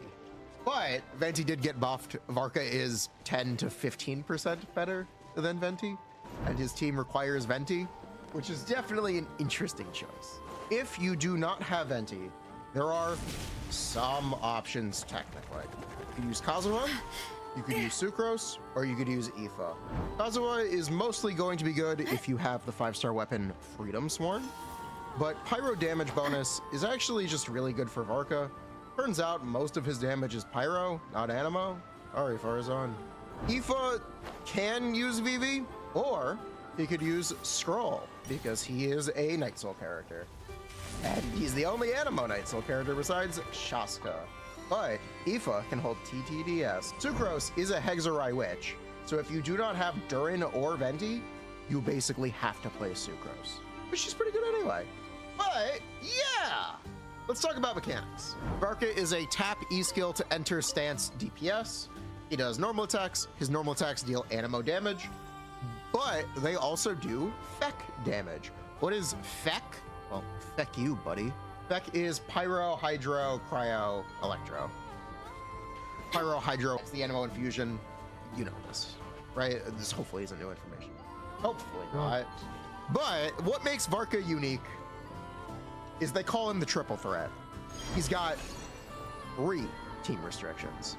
His team must have 2 Animo characters, 2 of the same Feck characters, and 2 Hexarai.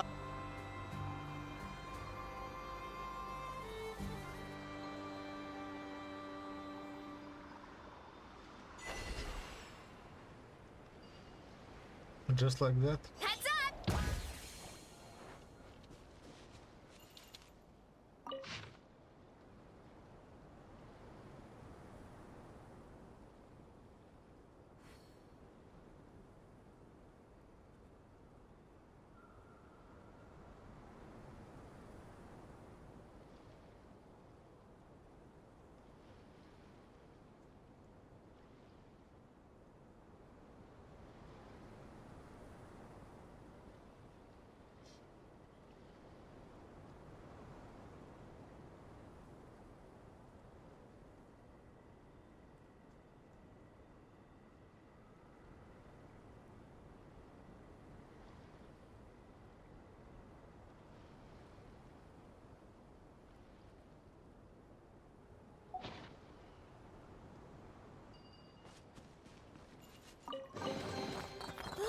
So shiny.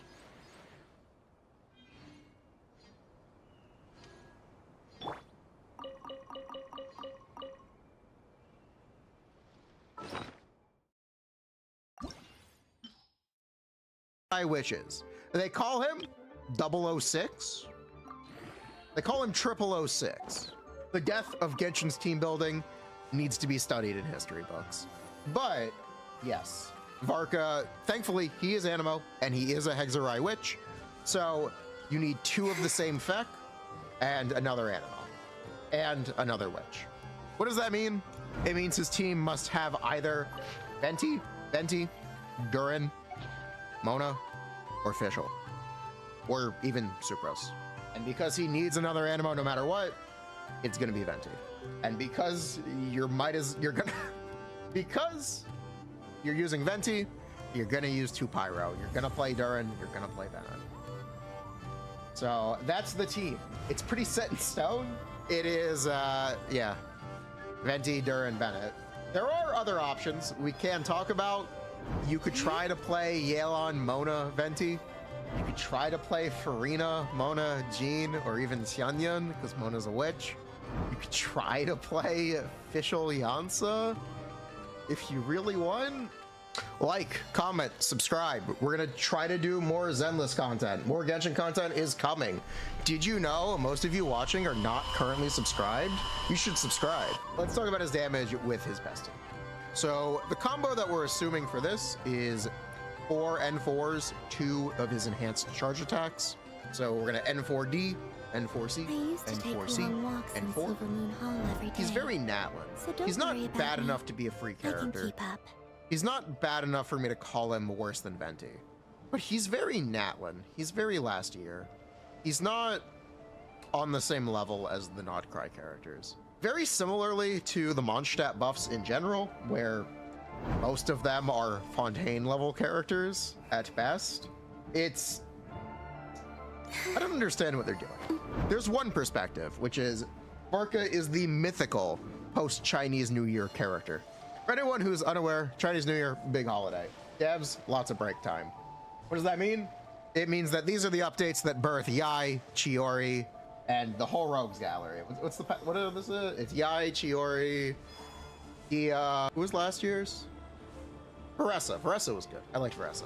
Yeah, it's just kind of a pattern in Genshin and all Hoyo games in general. It happens. I'm sorry. I'm sorry he had to take the fall, but he's taking the fall.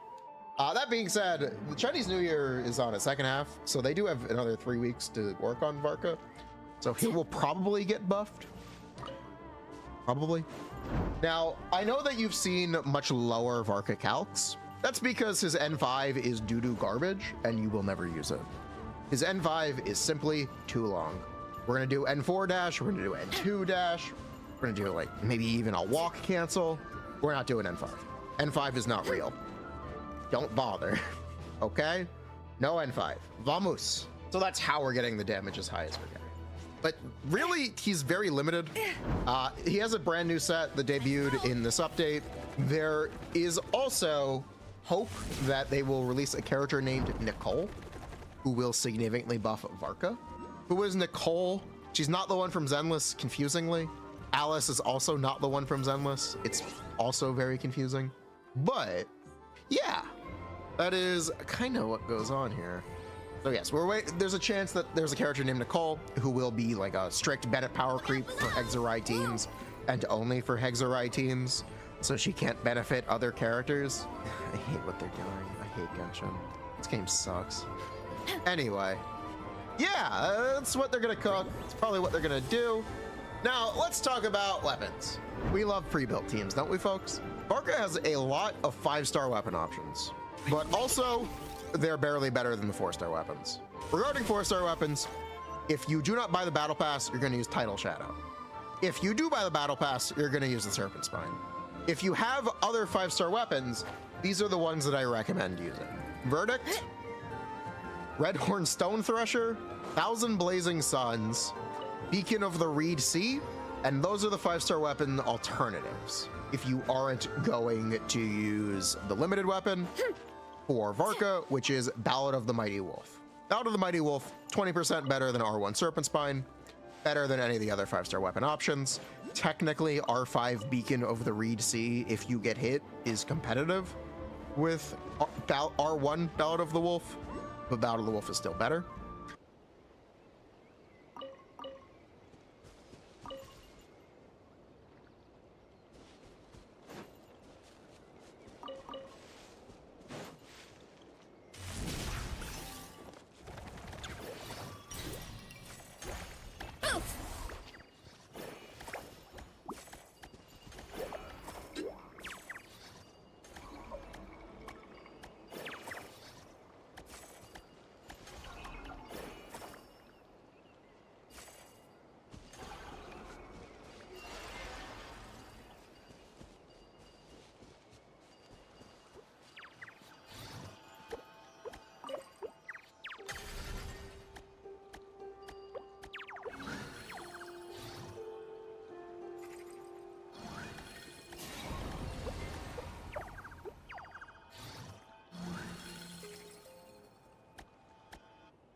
Did that grow out of the ground?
You keep them. I no longer need offerings.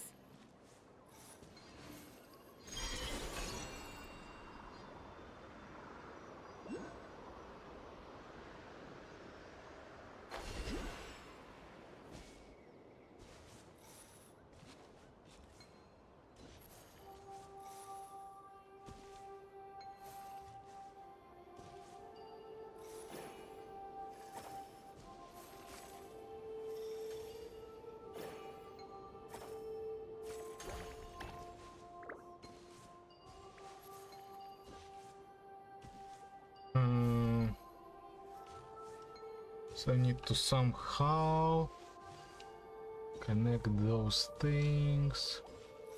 How do I do it?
Oh, I see.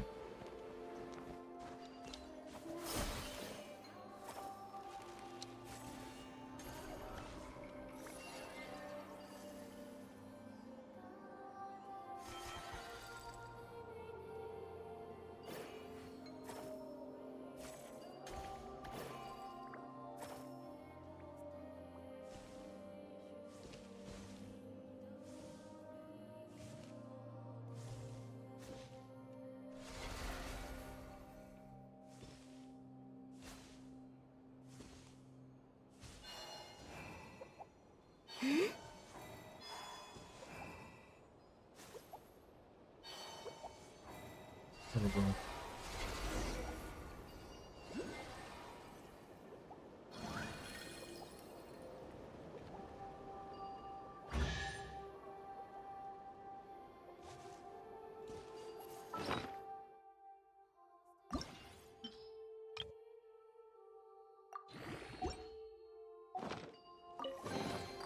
They call this a pleasant surprise, right?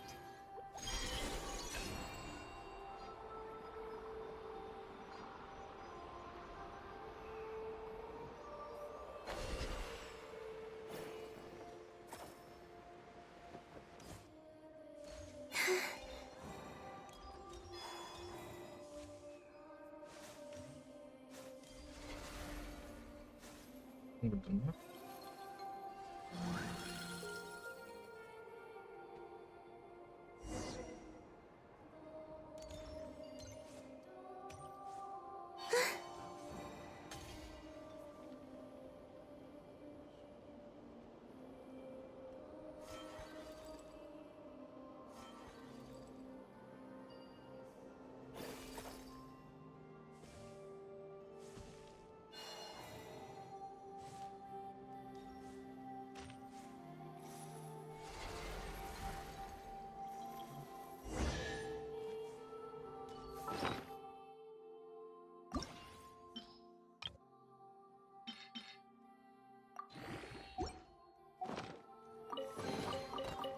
keep them. I no longer need offerings.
Yo.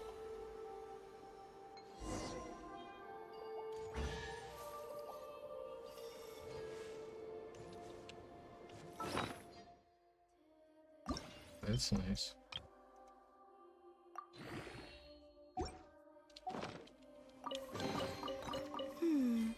Did they run from home too? Huh?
Paimon coming in! Paimon coming in! Is this level okay? Can you hear Paimon?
Would you like to go moon gazing?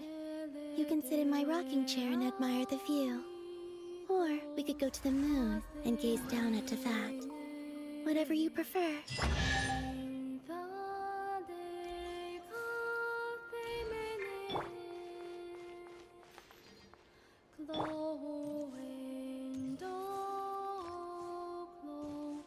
Reverse moon gazing, so earth gazing, I guess.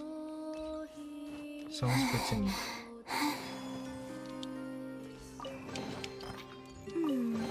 Did they run from home too?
Surge.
Hurry up, Brassa!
Let's continue.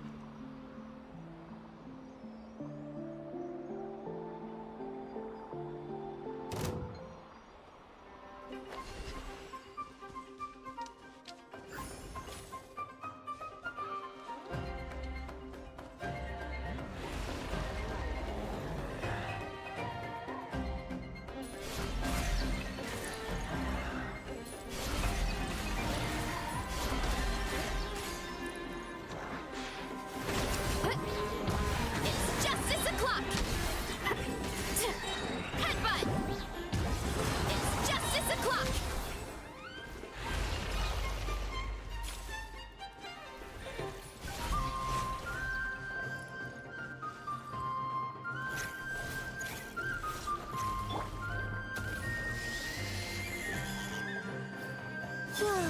A new moon rises. Forest, protect us for the everlasting. Leave it to me! The story has only just... Look out below! It's Justice O'Clock! Yeah! Oof! Charge! Yeah! Hero incoming! Yeah! That was a cheap shot! Headbutt! Surge. 3 moons converge. With one heart, we pray. Leave it to me! The story has only just begun! Yeah! Huh.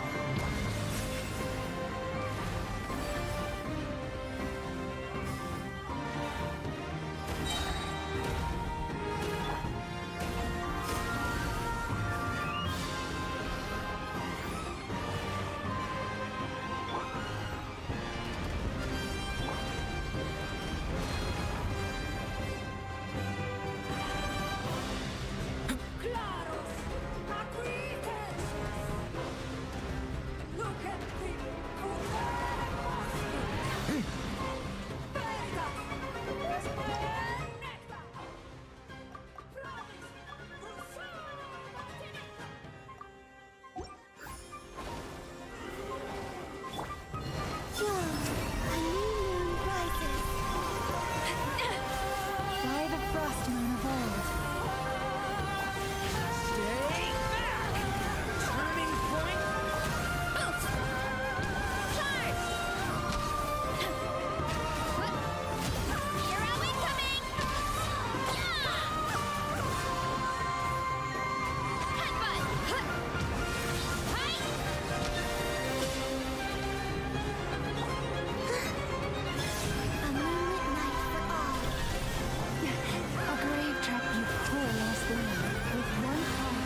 Okay.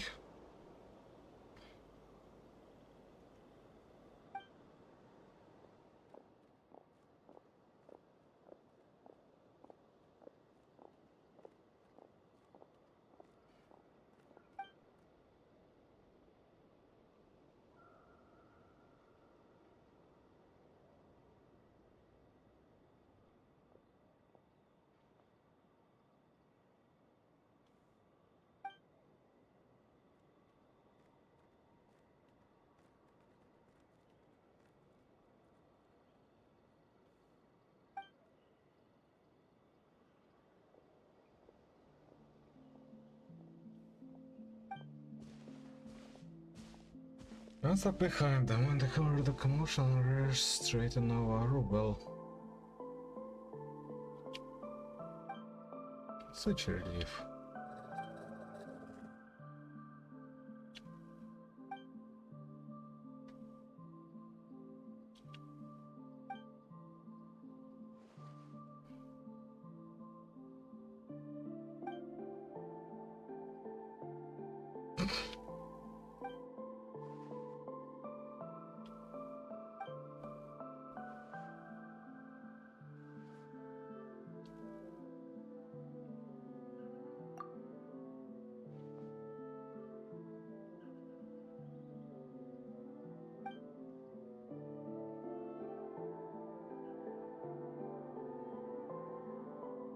Oh.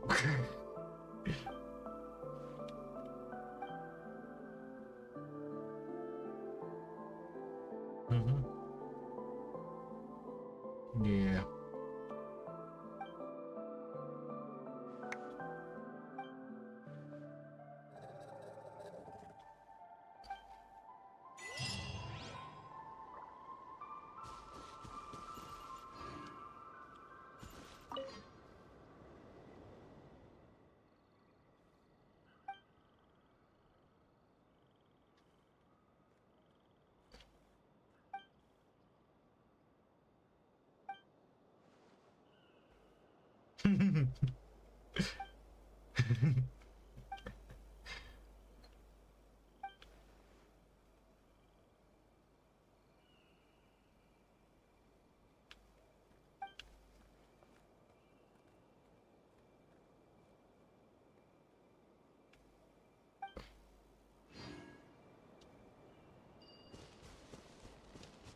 Yes, unofficial protest is the correct way.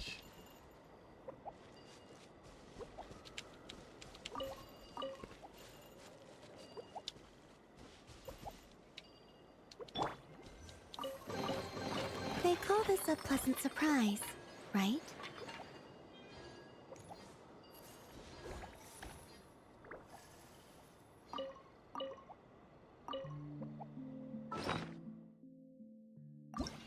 Yeah.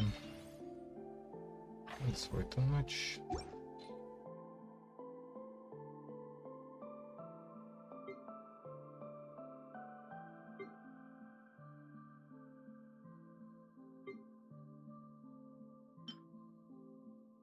Just here.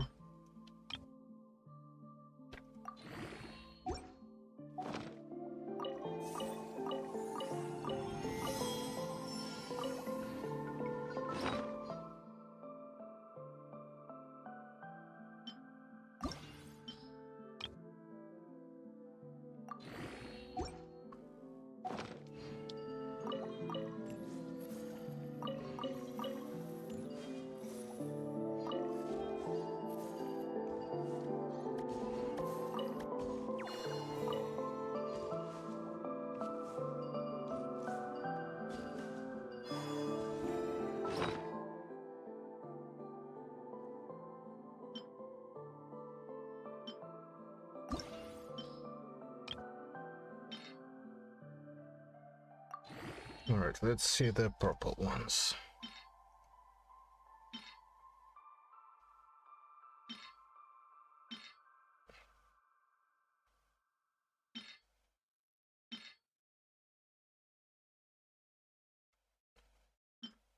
I don't like this one.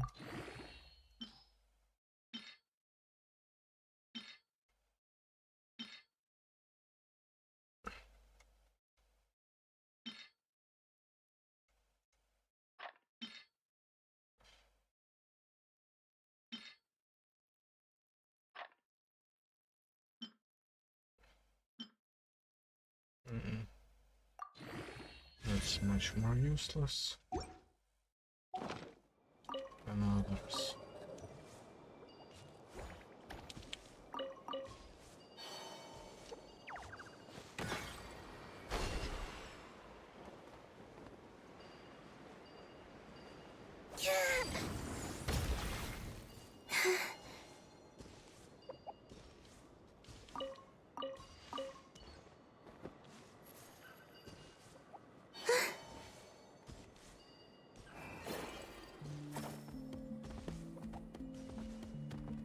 Let's see.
Stop it!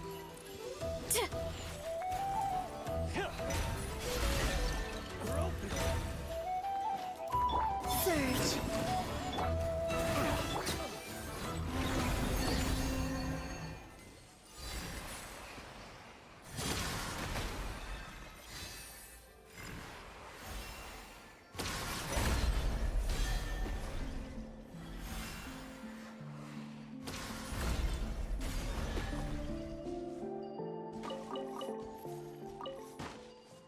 Or treasure hoarders.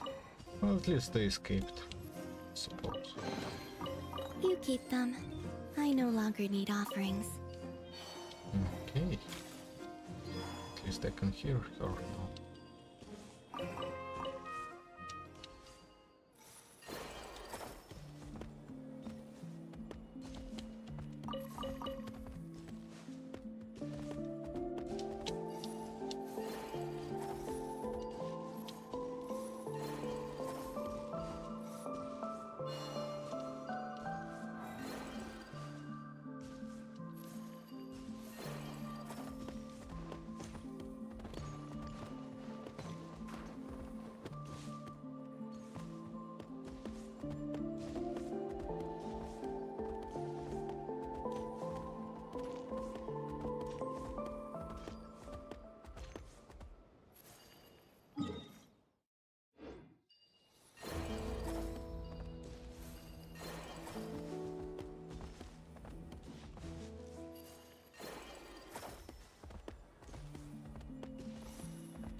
Oh, come on.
There we go.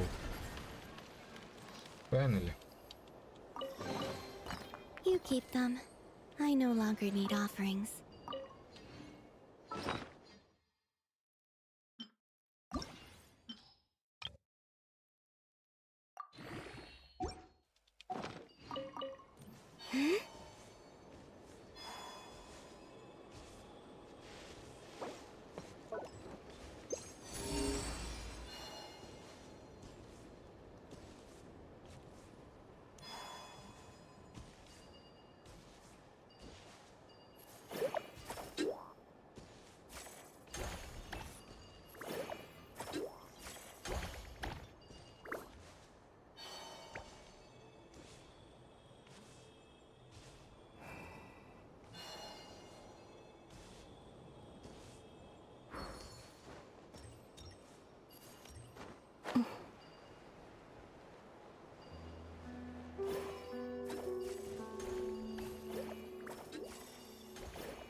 Okay.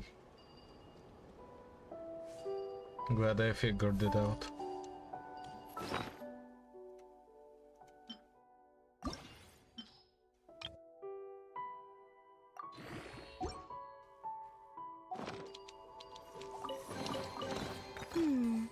Did they run from home too?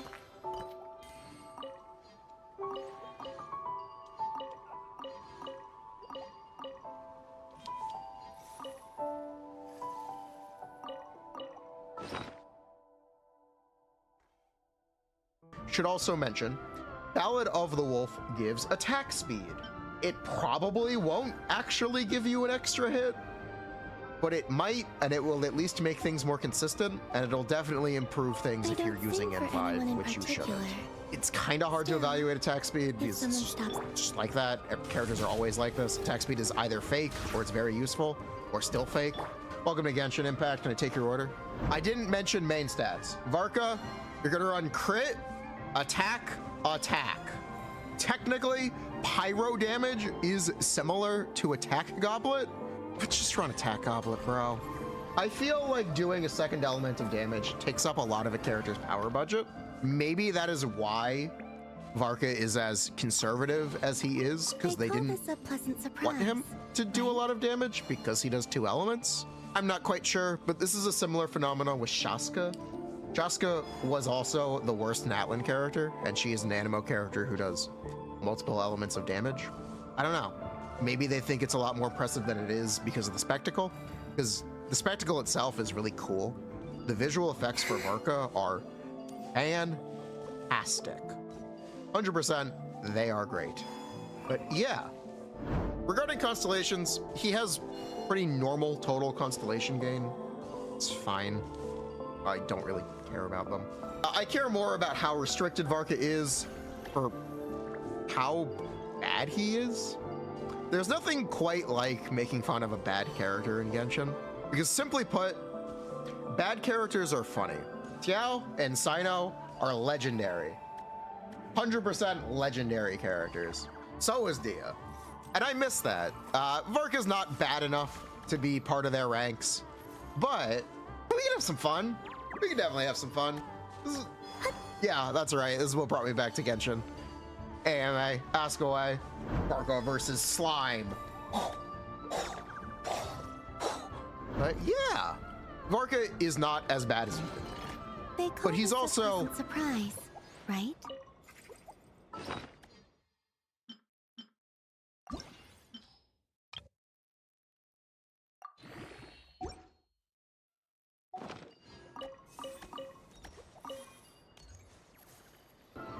essentially the new mid. 100k DPS is not impressive anymore. It is instead the expectation to even be half decent. If you are not at least doing 100k DPS, you're just kind of garbage. I don't really know how else to put it.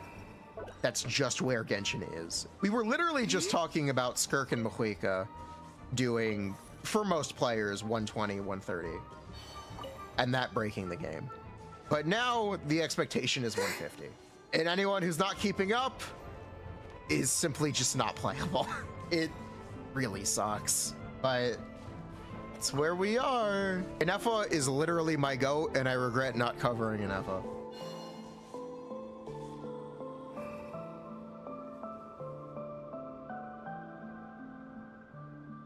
With Columbina's release, a lot of people have been coming to my live streams and asking how to build her. I've noticed there's been a lot of confusion about which artifacts are actually good on her. After talking with a lot of people on chat, I can say that a lot of people are building her wrong, and that's because the answer of which artifact set is best for her is not so cut and dry. So let's talk about which set is actually best for Columbina, depending on how you want to play her. Now, the easy general answer to give is that Silken Moon Serenade is generally your best option for a few reasons, one of which is because Columbina's energy recharge requirements are pretty steep. If she's the only Hydro character on the team, she'll want about 165% energy recharge with her signature weapon, about 150 with an R5 prototype Amber, and about 175% with a Favonius Codex. Luckily, the Serenade set gives you 20% energy recharge from its two-piece effect, so that makes it much easier to achieve her overall energy requirements. But there are plenty of teams where it's better to use another artifact set instead. So let's talk about where it's best to use each set. For a Lunar Bloom team with Nefer or Lauma, there's 3 artifact sets you want on the team no matter what, and 1 additional one if you can fit it in. You want to have Deepwood Memories, Night of Skies Unveiling, and Silken Moon Serenade on the team no matter what, and then you also want something that boosts EM, like Instructors, if you have a character that can reliably proc it. In these teams, you would give Columbina the Serenade set, Nefer the Sky set, and Lauma the Deepwood set, or a 2-piece EM, 2-piece EM set if you're using someone like Nahida in the last slot who is already using Deepwood. But if you're using a character that can easily trigger an elemental reaction before switching out, like Kuki Shinobu, then you can have her use the Instructor set and use Lauma with Deepwood, but whatever the case, it's still best to use Columbina on the Serenade set. However, if you're running a Lunar Bloom team that relies on Columbina for on-field Lunar Bloom damage, like a Lauma Nilou Columbina team, then you would use Columbina with the Sky set, the Serenade set on Lauma, and the Deepwood set on Nilou or your last party member. This maximizes Columbina's on-field Lunar Bloom damage while still keeping the other set buffs on the team. Now, if you're playing Columbina on a Lunar Charged team, depending on your team setup, her best artifact set will vary. If you're using her with Flynn's, Inefa, and Sucrose, you would want Flynn's using the Night of Skies Unveiling set, Columbina on the Serenade set, and Inefa on the Obod of Morningstar and Moon set, and of course Sucrose on the Viridescent set. But if you're running a team where Anefa and Columbina are actually contributing the most amount of damage to the team, aka a team that's using someone like Keqing, Anefa, and Columbina, then you would want to use the Obad on both Columbina and Anefa, and then Serenade on Keqing, because she won't be contributing as much damage as Columbina and Anefa, and is just basically there to buff the lunar damage with the Serenade set. And if you want to use Columbina on a lunar crystallized team, the concept is similar. If you're using Columbina with Jabai, Itlua, and someone else, then you would use the Night of Skies on Columbina with Jabai, Itlua, and... Okay.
someone else, then you would use the Night of Skies Unveiling on Jabai, the Serenade set on Itlua, and the Obad set on Columbina. This is because Itlua's damage is not really contributing a whole lot to the team, so he can hold Serenade, whereas Columbina's damage is a lot more significant in this setup, so she would want the Obad set. And if you're running a team that just so happens to deal lunar crystallized damage, but it's not a direct lunar crystallized focus team, for example a Navia team, then you can use the Obad set on Columbina, Serenade on a support like Shilonen, and then regular damage artifacts like the Nighttime Whispers on Navia. And just like with Lunar Charged, if your Geo damage is not particularly strong, but you're still running Geo characters because you like them, for example if you're using Ningguang, but you also have Anefa and Columbina on the team, then you can give the Obad set to both Anefa and Columbina, and just have Ningguang use the Serenade set to buff their damage, while also triggering the Lunar Crystallized reaction every once in a while. And if you're running a team where everyone's damage is important, but you don't have Anefa, something like Chaska, Columbina, Auroran, and Durin, you'll want to use the Serenade set on Columbina, because you need Ascendant Gleam in order to activate the Obad's 4-piece set, and it's better to get a partial effect from the Serenade set than no effect at all from Obad. So when you're building your Columbina, make sure to give her the best artifact set for the job she's doing. And remember, you have to think about the entire team, not just her, which is the biggest pitfall that most people make when building her. And if all of this is still confusing for you, or you just want some more clarity, then come by my streams and ask me what is the best build for your Columbina. I stream live on Twitch and YouTube every day, and all you have to do is just tell me the team that you're using with Columbina, and I'll be able to tell you which artifact set is best for your personal team. That'll be it for this one, everyone. Stay jawsome, and I can't wait. A 4th grader asked their teacher, why do I need to learn how to read if AI can read for me? Right now, 40% of 4th graders can't read. We're witnessing the collapse of the American education system. I teach 8th grade history.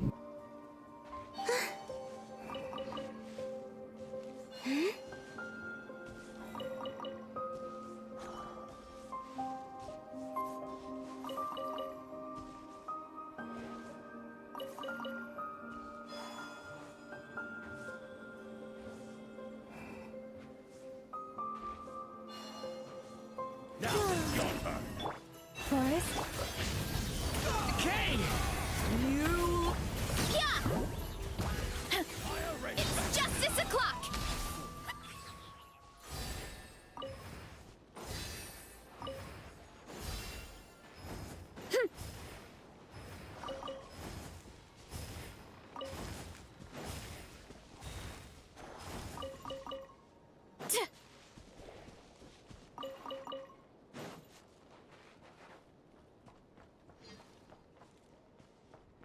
Because it's faster to read.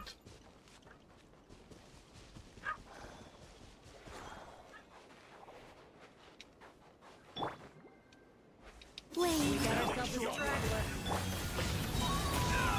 Headbutt! Hi! Yeah! Heads up!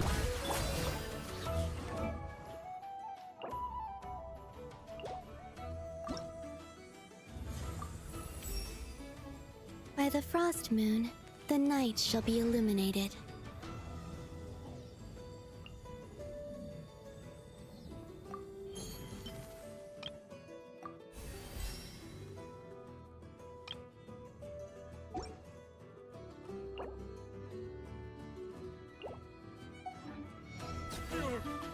Pretty sharp.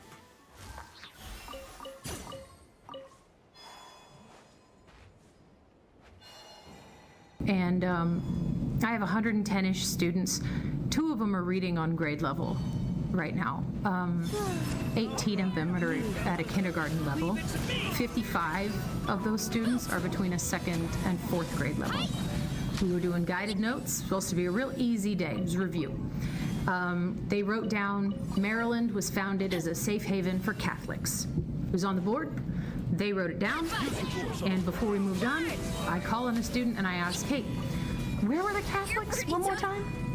And these students, what they do is they look at me, and then they look at their notes, and then they look at the board.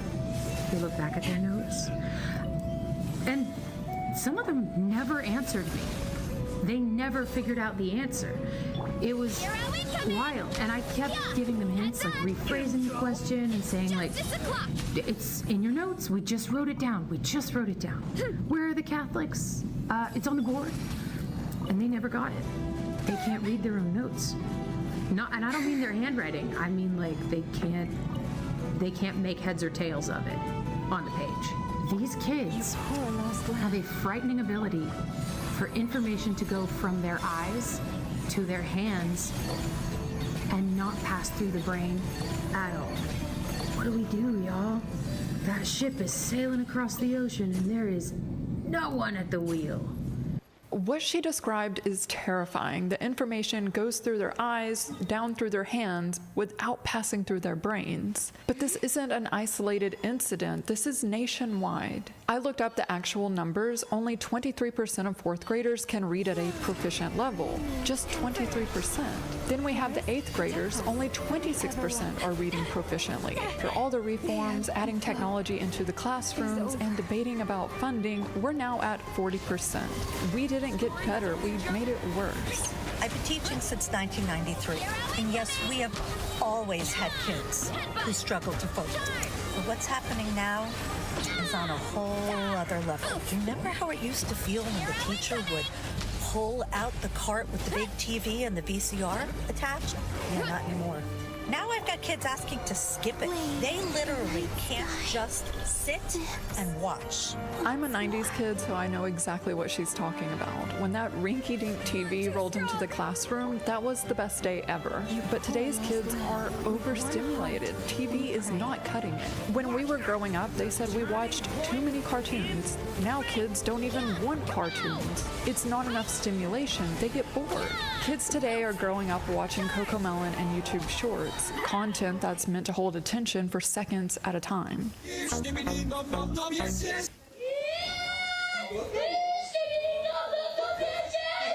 And now we're asking them to sit in a classroom for hours with no screens and no stimulation. Of course, they're going to roam around yelling 6-7. They're having withdrawal symptoms.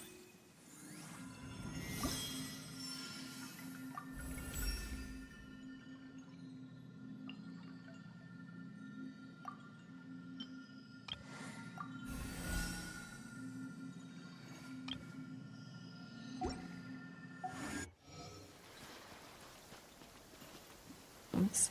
Honey, teaching kids isn't the same anymore. It's just not. Used to be kids would listen to teachers simply because they were teachers. That was the respect of it all. Now, no, honey. I got to keep the kids constantly engaged. Not even just engaged, but almost overstimulated. The candy isn't even working anymore. Giving out candy for positive reinforcement doesn't even work anymore. They don't care about that.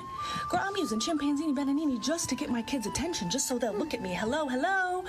Girl, bye. I got kids saying 6-7 repeatedly. They don't even know how to spell 6-7. Catching me doing this mid-lecture. Just to see if they're paying attention. You watching? Hello, we there? Girl, it's so bad now. It's so bad.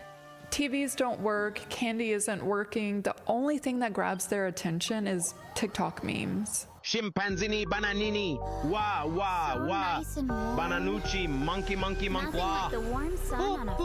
Requiring users to be 13, kids are on them way earlier. One study found that a quarter of kids aged 11 to 15 said they use social media to forget about their problems. 17% said they tried to cut back but couldn't. These kids are describing addiction. Gen Z was the first generation to grow up on social media, and they're the most anxious, most depressed, loneliest generation on record. And now Gen Alpha isn't just growing up on social media, they also have generative AI.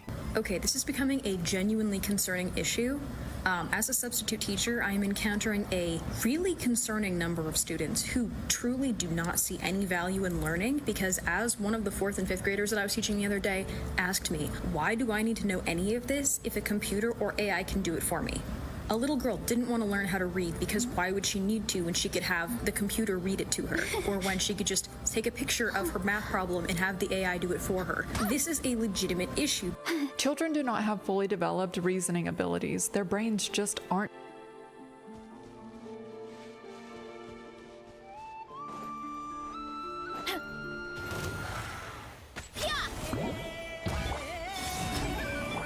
Forest, protect us by the Frostman of old.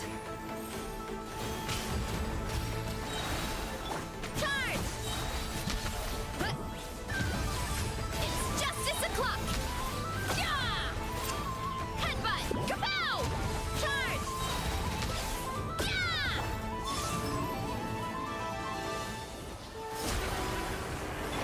You poor...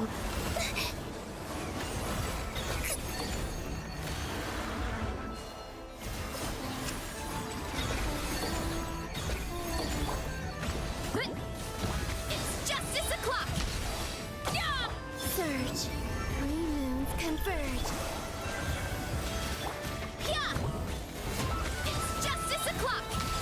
Yeah! Headbutt! Look out below! It's justice o'clock! Oof! Hut!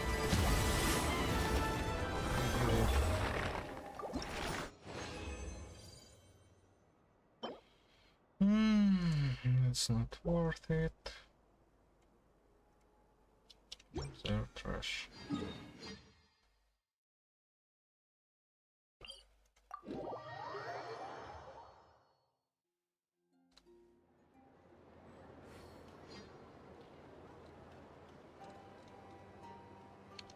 Developed. We can just take a look at the subreddit Kids Are Stupid to see proof that kids do not think long term. They don't have the mental capacity to fully think through their actions. So how is a teacher supposed to convince a student to learn how to read when that student believes that the AI can just read for them? How do they convince them to learn to write when they can talk to ChatGPT and it'll write for them? Spelling, why bother? Grammar, who cares? History, civics, critical thinking, the AI has all the answers.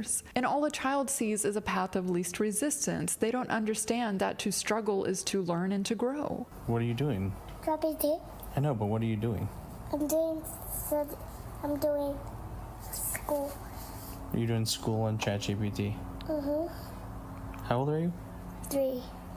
And what are these children hearing from the adults about AI? AI is going to change everything. AI makes you so much more efficient. AI can do it for you. Why would a child invest in learning when every adult around them is saying that machines will do it better? We're creating learned helplessness at scale. I'm going to start with saying that teachers are not afraid of AI because we hate technology.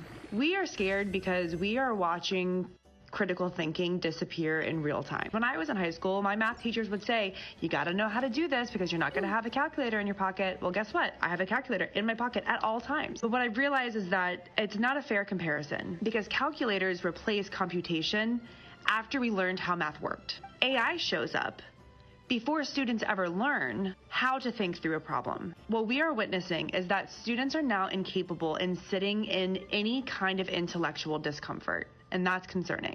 This is what people miss when they compare AI to calculators. It's not just math, it's literally every subject, including thinking itself. And we now have more research on AI and cognition. Students who use AI show weaker reasoning skills. They accept answers without questioning them. Researchers call it cognitive offloading. They develop this pattern of generating first and thinking later, or really generating first and not thinking at all. And the scary part is these studies are showing cognitive decline in adults. People with fully developed brains. If AI is doing this to adults, then what is it doing to a brain that's still forming? Teachers are responding to the overuse of AI by removing Chromebooks and iPads from the classroom. They're going back to pencil and paper, the method that we've used for hundreds of years because it actually works. But I want to discuss who's actually incentivized to have AI in the classrooms. We already know what social media was designed to do, and we know the future design because Mark Zuckerberg has been quite open about that. He thinks AI can fill the gaps in your friendships. He's exploiting the loneliness caused by his own apps. Then there's Noam Shazir. He's the founder of Character AI. In an interview, Shazir said, "I joke that we're not going to replace Google, we're going to replace your mom." He wants his AI chatbot to replace mothers, the person who's supposed to guide you, help you make decisions, and provide you with life advice. He would rather his chatbot do that. And then there's Sam Altman. There's always a Sam Altman quote because the man has never received a podcast invitation that he could turn down. People talk about the most personal shit in their lives to ChatGPT. Young people especially use it as a therapist, a life coach, having these relationship problems. What should I do? They don't really make life decisions without asking ChatGPT what they should do. And it has the full context on every person in their life and what they've talked about. And there's young people who just say I can't make any decision in my life without telling ChatGPT everything that's going on. It knows me, it knows my friends, I'm gonna do whatever it says.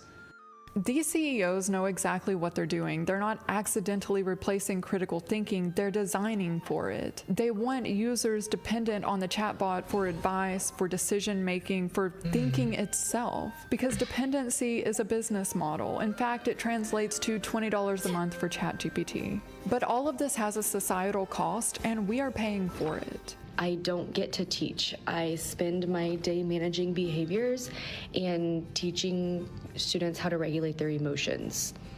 I'm not a counselor. I'm not a behavior specialist. I'm a teacher, and most of my job is managing behaviors. I just watched a video of a teacher getting pepper sprayed by their student in the school because they took their phone because it was being used to cheat on a test. She didn't sign up for this. None of them did. Teachers go into the profession with the expectation that they will teach, similar to how their teachers taught them. They didn't realize that they would be managing behaviors because they're not behavioral therapists. But today, that's what the job entails. Severe breakouts, tremors, daily anxiety attacks, crying before work, crying after work, dreading the drive in, bringing work home because there's not enough time to do your job at your job. The data shows teacher shortages were being reported on back in 1998, but back then it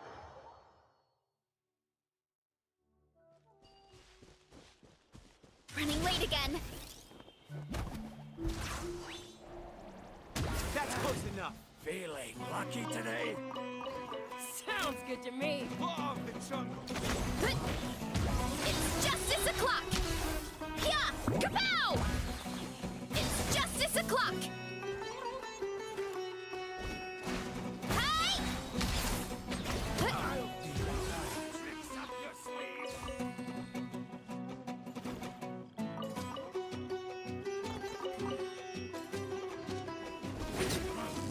You won this one.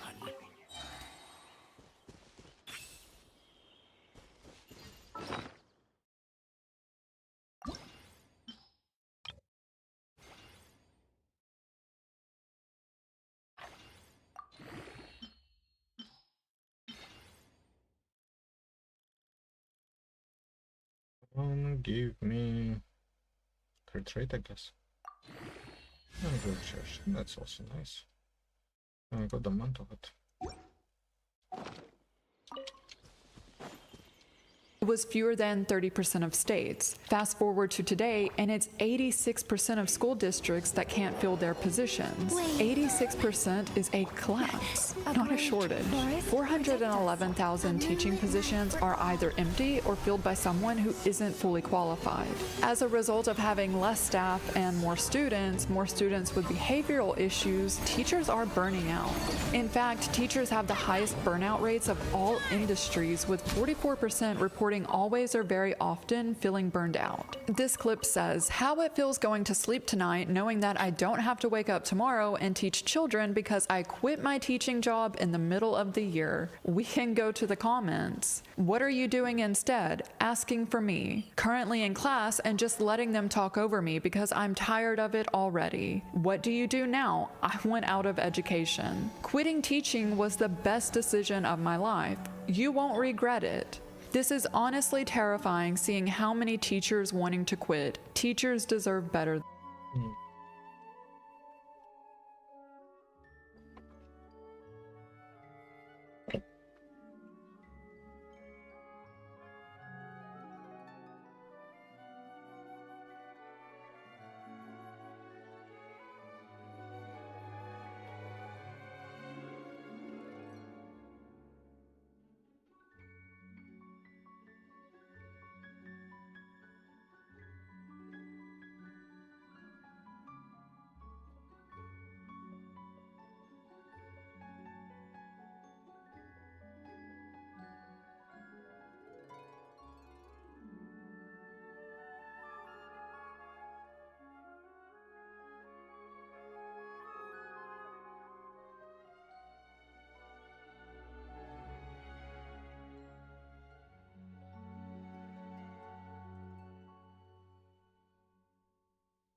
Alright. Alright. Well, I guess this is it then. For today. Than this. The comments are filled with teachers who want out or teachers who have already left, and it's the best decision they made. By the way, this video was posted 1 week ago. It has over 2 million views and over 292,000 likes. The algorithm found every burnt out teacher in America. I live like this.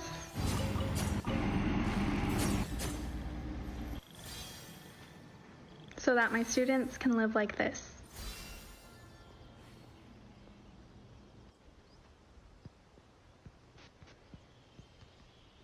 So how can I afford to do this on a teacher's salary? The answer is I can't. I'm living paycheck to paycheck. I am beyond broke. These are the people that we're losing. Teachers who are willing to live paycheck to paycheck to nurture the next generation. A survey found nearly 97% of teachers use their own money to buy classroom supplies. Teachers earning between $35,000 to $50,000 are spending $700 out of pocket each school year for kids to have pencils. Critical thinking is becoming a class marker who can actually question things. But this is to be expected. For years, education has been systematically devalued, defunded, and deprioritized. But who truly benefits from a population that can't read, can't write, can't think critically, and ask questions? These same tech companies creating these problems are selling the solution. The same government that claims prosperity is defunding schools, while at the same time using our tax dollars to build yet another AI data center. What every educator on this app is talking about, and what every educator in the field is noticing, is a dramatic decline in basic critical reasoning skills and basic literacy skills among students. This is particularly pronounced among high school age students, where they're engaging with more complex material and can't grasp basic concepts or manage basic memory about those concepts. And what this is creating is a generation entering the workforce without basic comprehension skills that is going to make it very hard for them to keep and maintain any form of employment. On the inverse of this, we're seeing kids in more affluent families being not only pulled out of the public school system and sent to things like Montessori schools, but being pulled away from technology, not given access to anything more than, say, a TV or a video game station until they're a teenager. No tablets, no phones, things like that. And what they're doing to fill their time instead is the normal childhood stuff of playing outside, reading a book, coloring sheets, all of these things that seem like play but are actually building soft skills that make someone much better able to navigate the world around them as they get older. The gap is not going to be who can use AI and who cannot. The gap is not going to be who is an all-star on the ACT with a full ride and who is not. The gap is going to be who can reason in a basic way and who cannot. And those that cannot will probably be left behind.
And just whatever.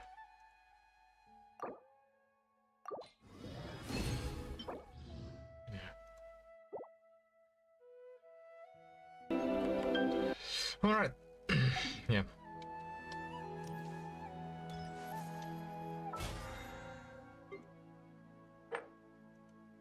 Making sure everything's in order. Oh. I think I know what. It's not in order. This one. Yeah. 23 hours.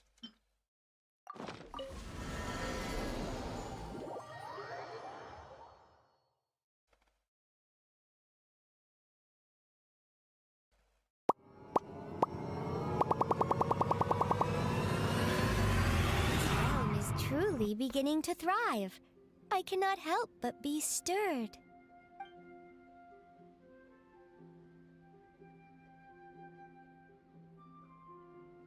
If you ride an e-bike, you're going to need a license, registration, insurance, and a DOT-approved motorcycle helmet to legally ride any e-bike in the state of New Jersey. That is, if the governor signs the bill sitting on his desk right now. If he signs this, there would be no distinction between a 3,000-watt Temu Death Trap and a Class 1 Cannondale you bought at your local bike shop. Indeed, your grandma would need a motorcycle helmet to legally ride down the bikeway. If I seem pissed off, it's less about the dumb legislation and more about the 8th grader who lost his life. I'm sick of these preventable tragedies that are frequently blamed on parents, perhaps unfairly. The e-bike classification system in the USA is confusing, ineffective, and predictably problematic. It reliably confuses consumers and repeatedly results in parents buying vehicles classified as electric motorcycles for their children. Yes, there's often deceptive marketing involved, but there are places without this problem. Places we can use as models to solve the issue with sensible legislation. But we keep getting these duplicitous, heavy-handed laws that punish the wrong people and fail to solve the actual problem. So, what is happening in New Jersey? Where are we now? What happens next? And why do e-bike laws in New Jersey affect the rest of us? Let's begin with the incident that prompted this all. On September 24th, 2025, 8th grader Nico Lombardi tragically lost his life in a collision with a landscaping truck. As a parent, I cannot even comprehend this. But it's important to note that Nico was riding an e-moto with a throttle capable of speeds in excess of 30 miles per hour.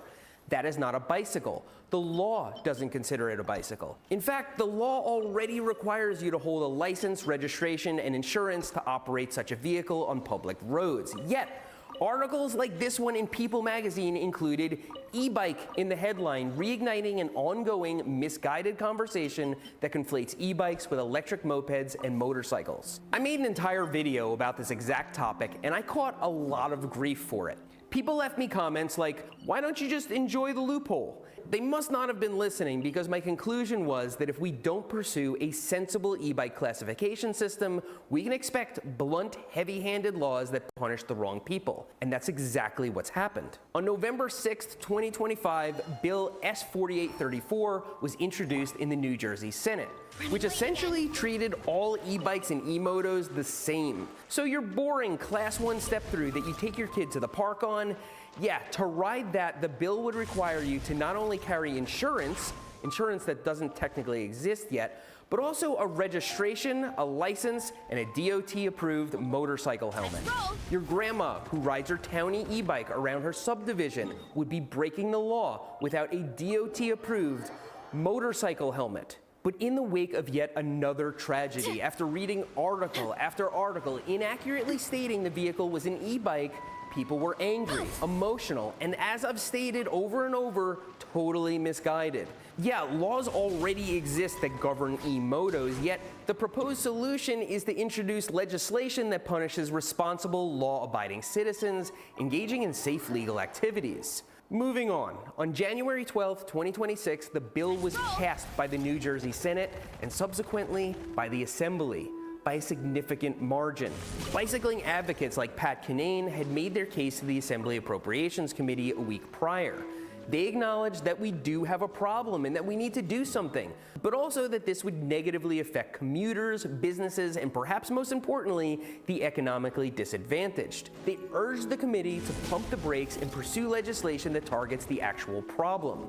Their efforts should be applauded, but ultimately, as you know, the bill passed. So where does that leave us now? Allow me to present a caricature of this predicament we're in. Suppose your neighbor is attacked by a pit bull, but it's off-leash, abused, poorly trained, and owned by people who are breaking every rule of their homeowners association. But the HOA decides to ban all pets. Your cat, your parakeet, they're all lumped into one category.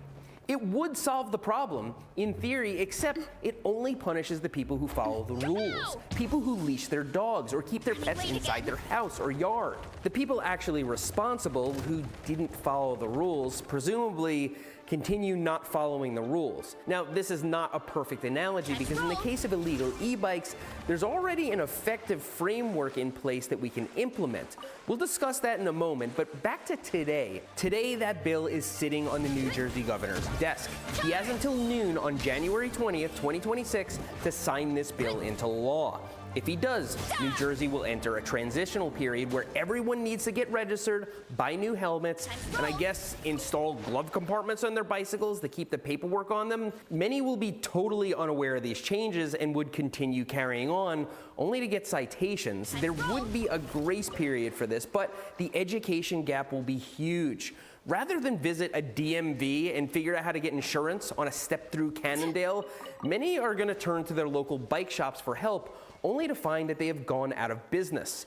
This will soon be perhaps a reality, and there could be a domino effect, which brings me to what happens after that. Should New Jersey's governor sign this bill into law, there will be immediate ramifications for the bike industry and bicycle community. New Jersey has a population of close to 10 million, and many of those people would probably not go back to strictly human-powered bicycles. That changes the calculus when a city considers infrastructure like bike lanes, greenways, and even mountain bike trails. It changes how many potential customers a bike shop can have. But it gets a whole lot worse when the same debacle is repeated in other states. In the short term, lawmakers will pat themselves on the back for solving the problem, oblivious to the collateral damage and long-term ramifications. Other states may use New Jersey as a model to enact their own similarly misguided legislation with similar economic, social, and even health-related consequences. It's easy to see how 10 million people affected could quickly turn into 20 million, 30 million, and beyond. But if Governor Murphy does not sign the bill, if he lets it fester, if he ignores it and leaves it sitting on his desk, which he may, it's considered a pocket veto, and the whole thing temporarily goes away. And if that's the case, we need to move quick for next time. People like me and all of you other bicycle creators out there. Welcome back to Genshin.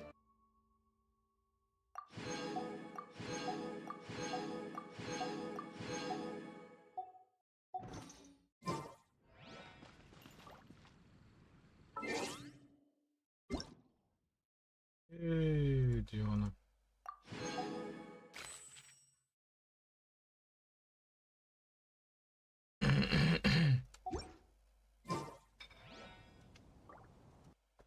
Almost lunch of the just to make sure I didn't forget about anything. It's the middle of the month, so at least I didn't forget some things.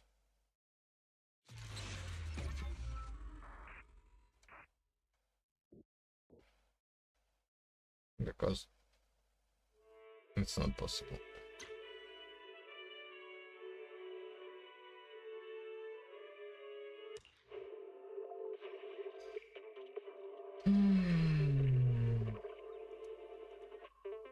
Impact. Today, we're talking about Varka. What do you mean? This isn't your normal Genshin content. I promised it for half a year. We should probably do some catch up first. Welcome back to Genshin. Where we last left off, we were talking about 120k DPS breaking the game. Now, every new DPS does 150k. Except for this man. Meet Varka. Nodcry's worst DPS. Animo does it again! I'm so proud of them! Thank God, Animo is so back. I was worried for a second after the Venti buff. Thought the next Anemo DPS was gonna be good. Nah, we're back, baby. We got a new Xiao. Now, believe it or not, people have told you Varka is much worse than he actually is. Varka is not an 80k DPS character. He's not worse than Venti. But Venti did get buffed. Varka is 10 to 15% better than Venti, and his team requires Venti, which is definitely an interesting choice. If you do not have Venti, there are some options technically. You could use Kazuha, you could use Sucrose, or you could use Aoife. Kazuha is mostly going to be good if you have the 5-star weapon Freedom Sworn, but Pyro damage bonus is actually just really good for Varka. Turns out most of his damage is Pyro, not Anemo. Sorry, Farazan. Aoife can use VV, or he could use Scroll, because he is a Night Soul character. And he's the only Anemo Night Soul character besides Casca. But Aoife can hold TPS. Sucrose is a Hexarai Witch, so if you do not have Durin or Venti, you basically have to play Sucrose, which is pretty good anyway. But, yeah! Let's talk about the mechanics. Varka is a tap E skill to enter stance DPS. He does normal attacks. His normal attacks deal Anemo damage, but they also do Feck damage. What is Feck? Well, Feck you, buddy. Feck is Pyro, Hydro, Cryo, Electro. Pyro, Hydro, it's the Anemo infusion. You know this, right? This hopefully isn't new information. Hopefully not. But what makes Varka unique?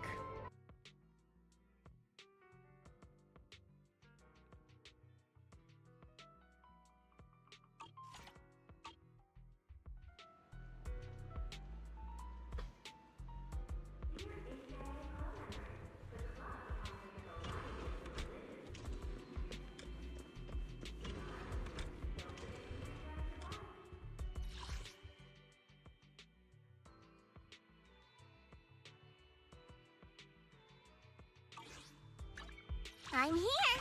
Need a hand? I'll give you a hand. I'll show you my real value this time.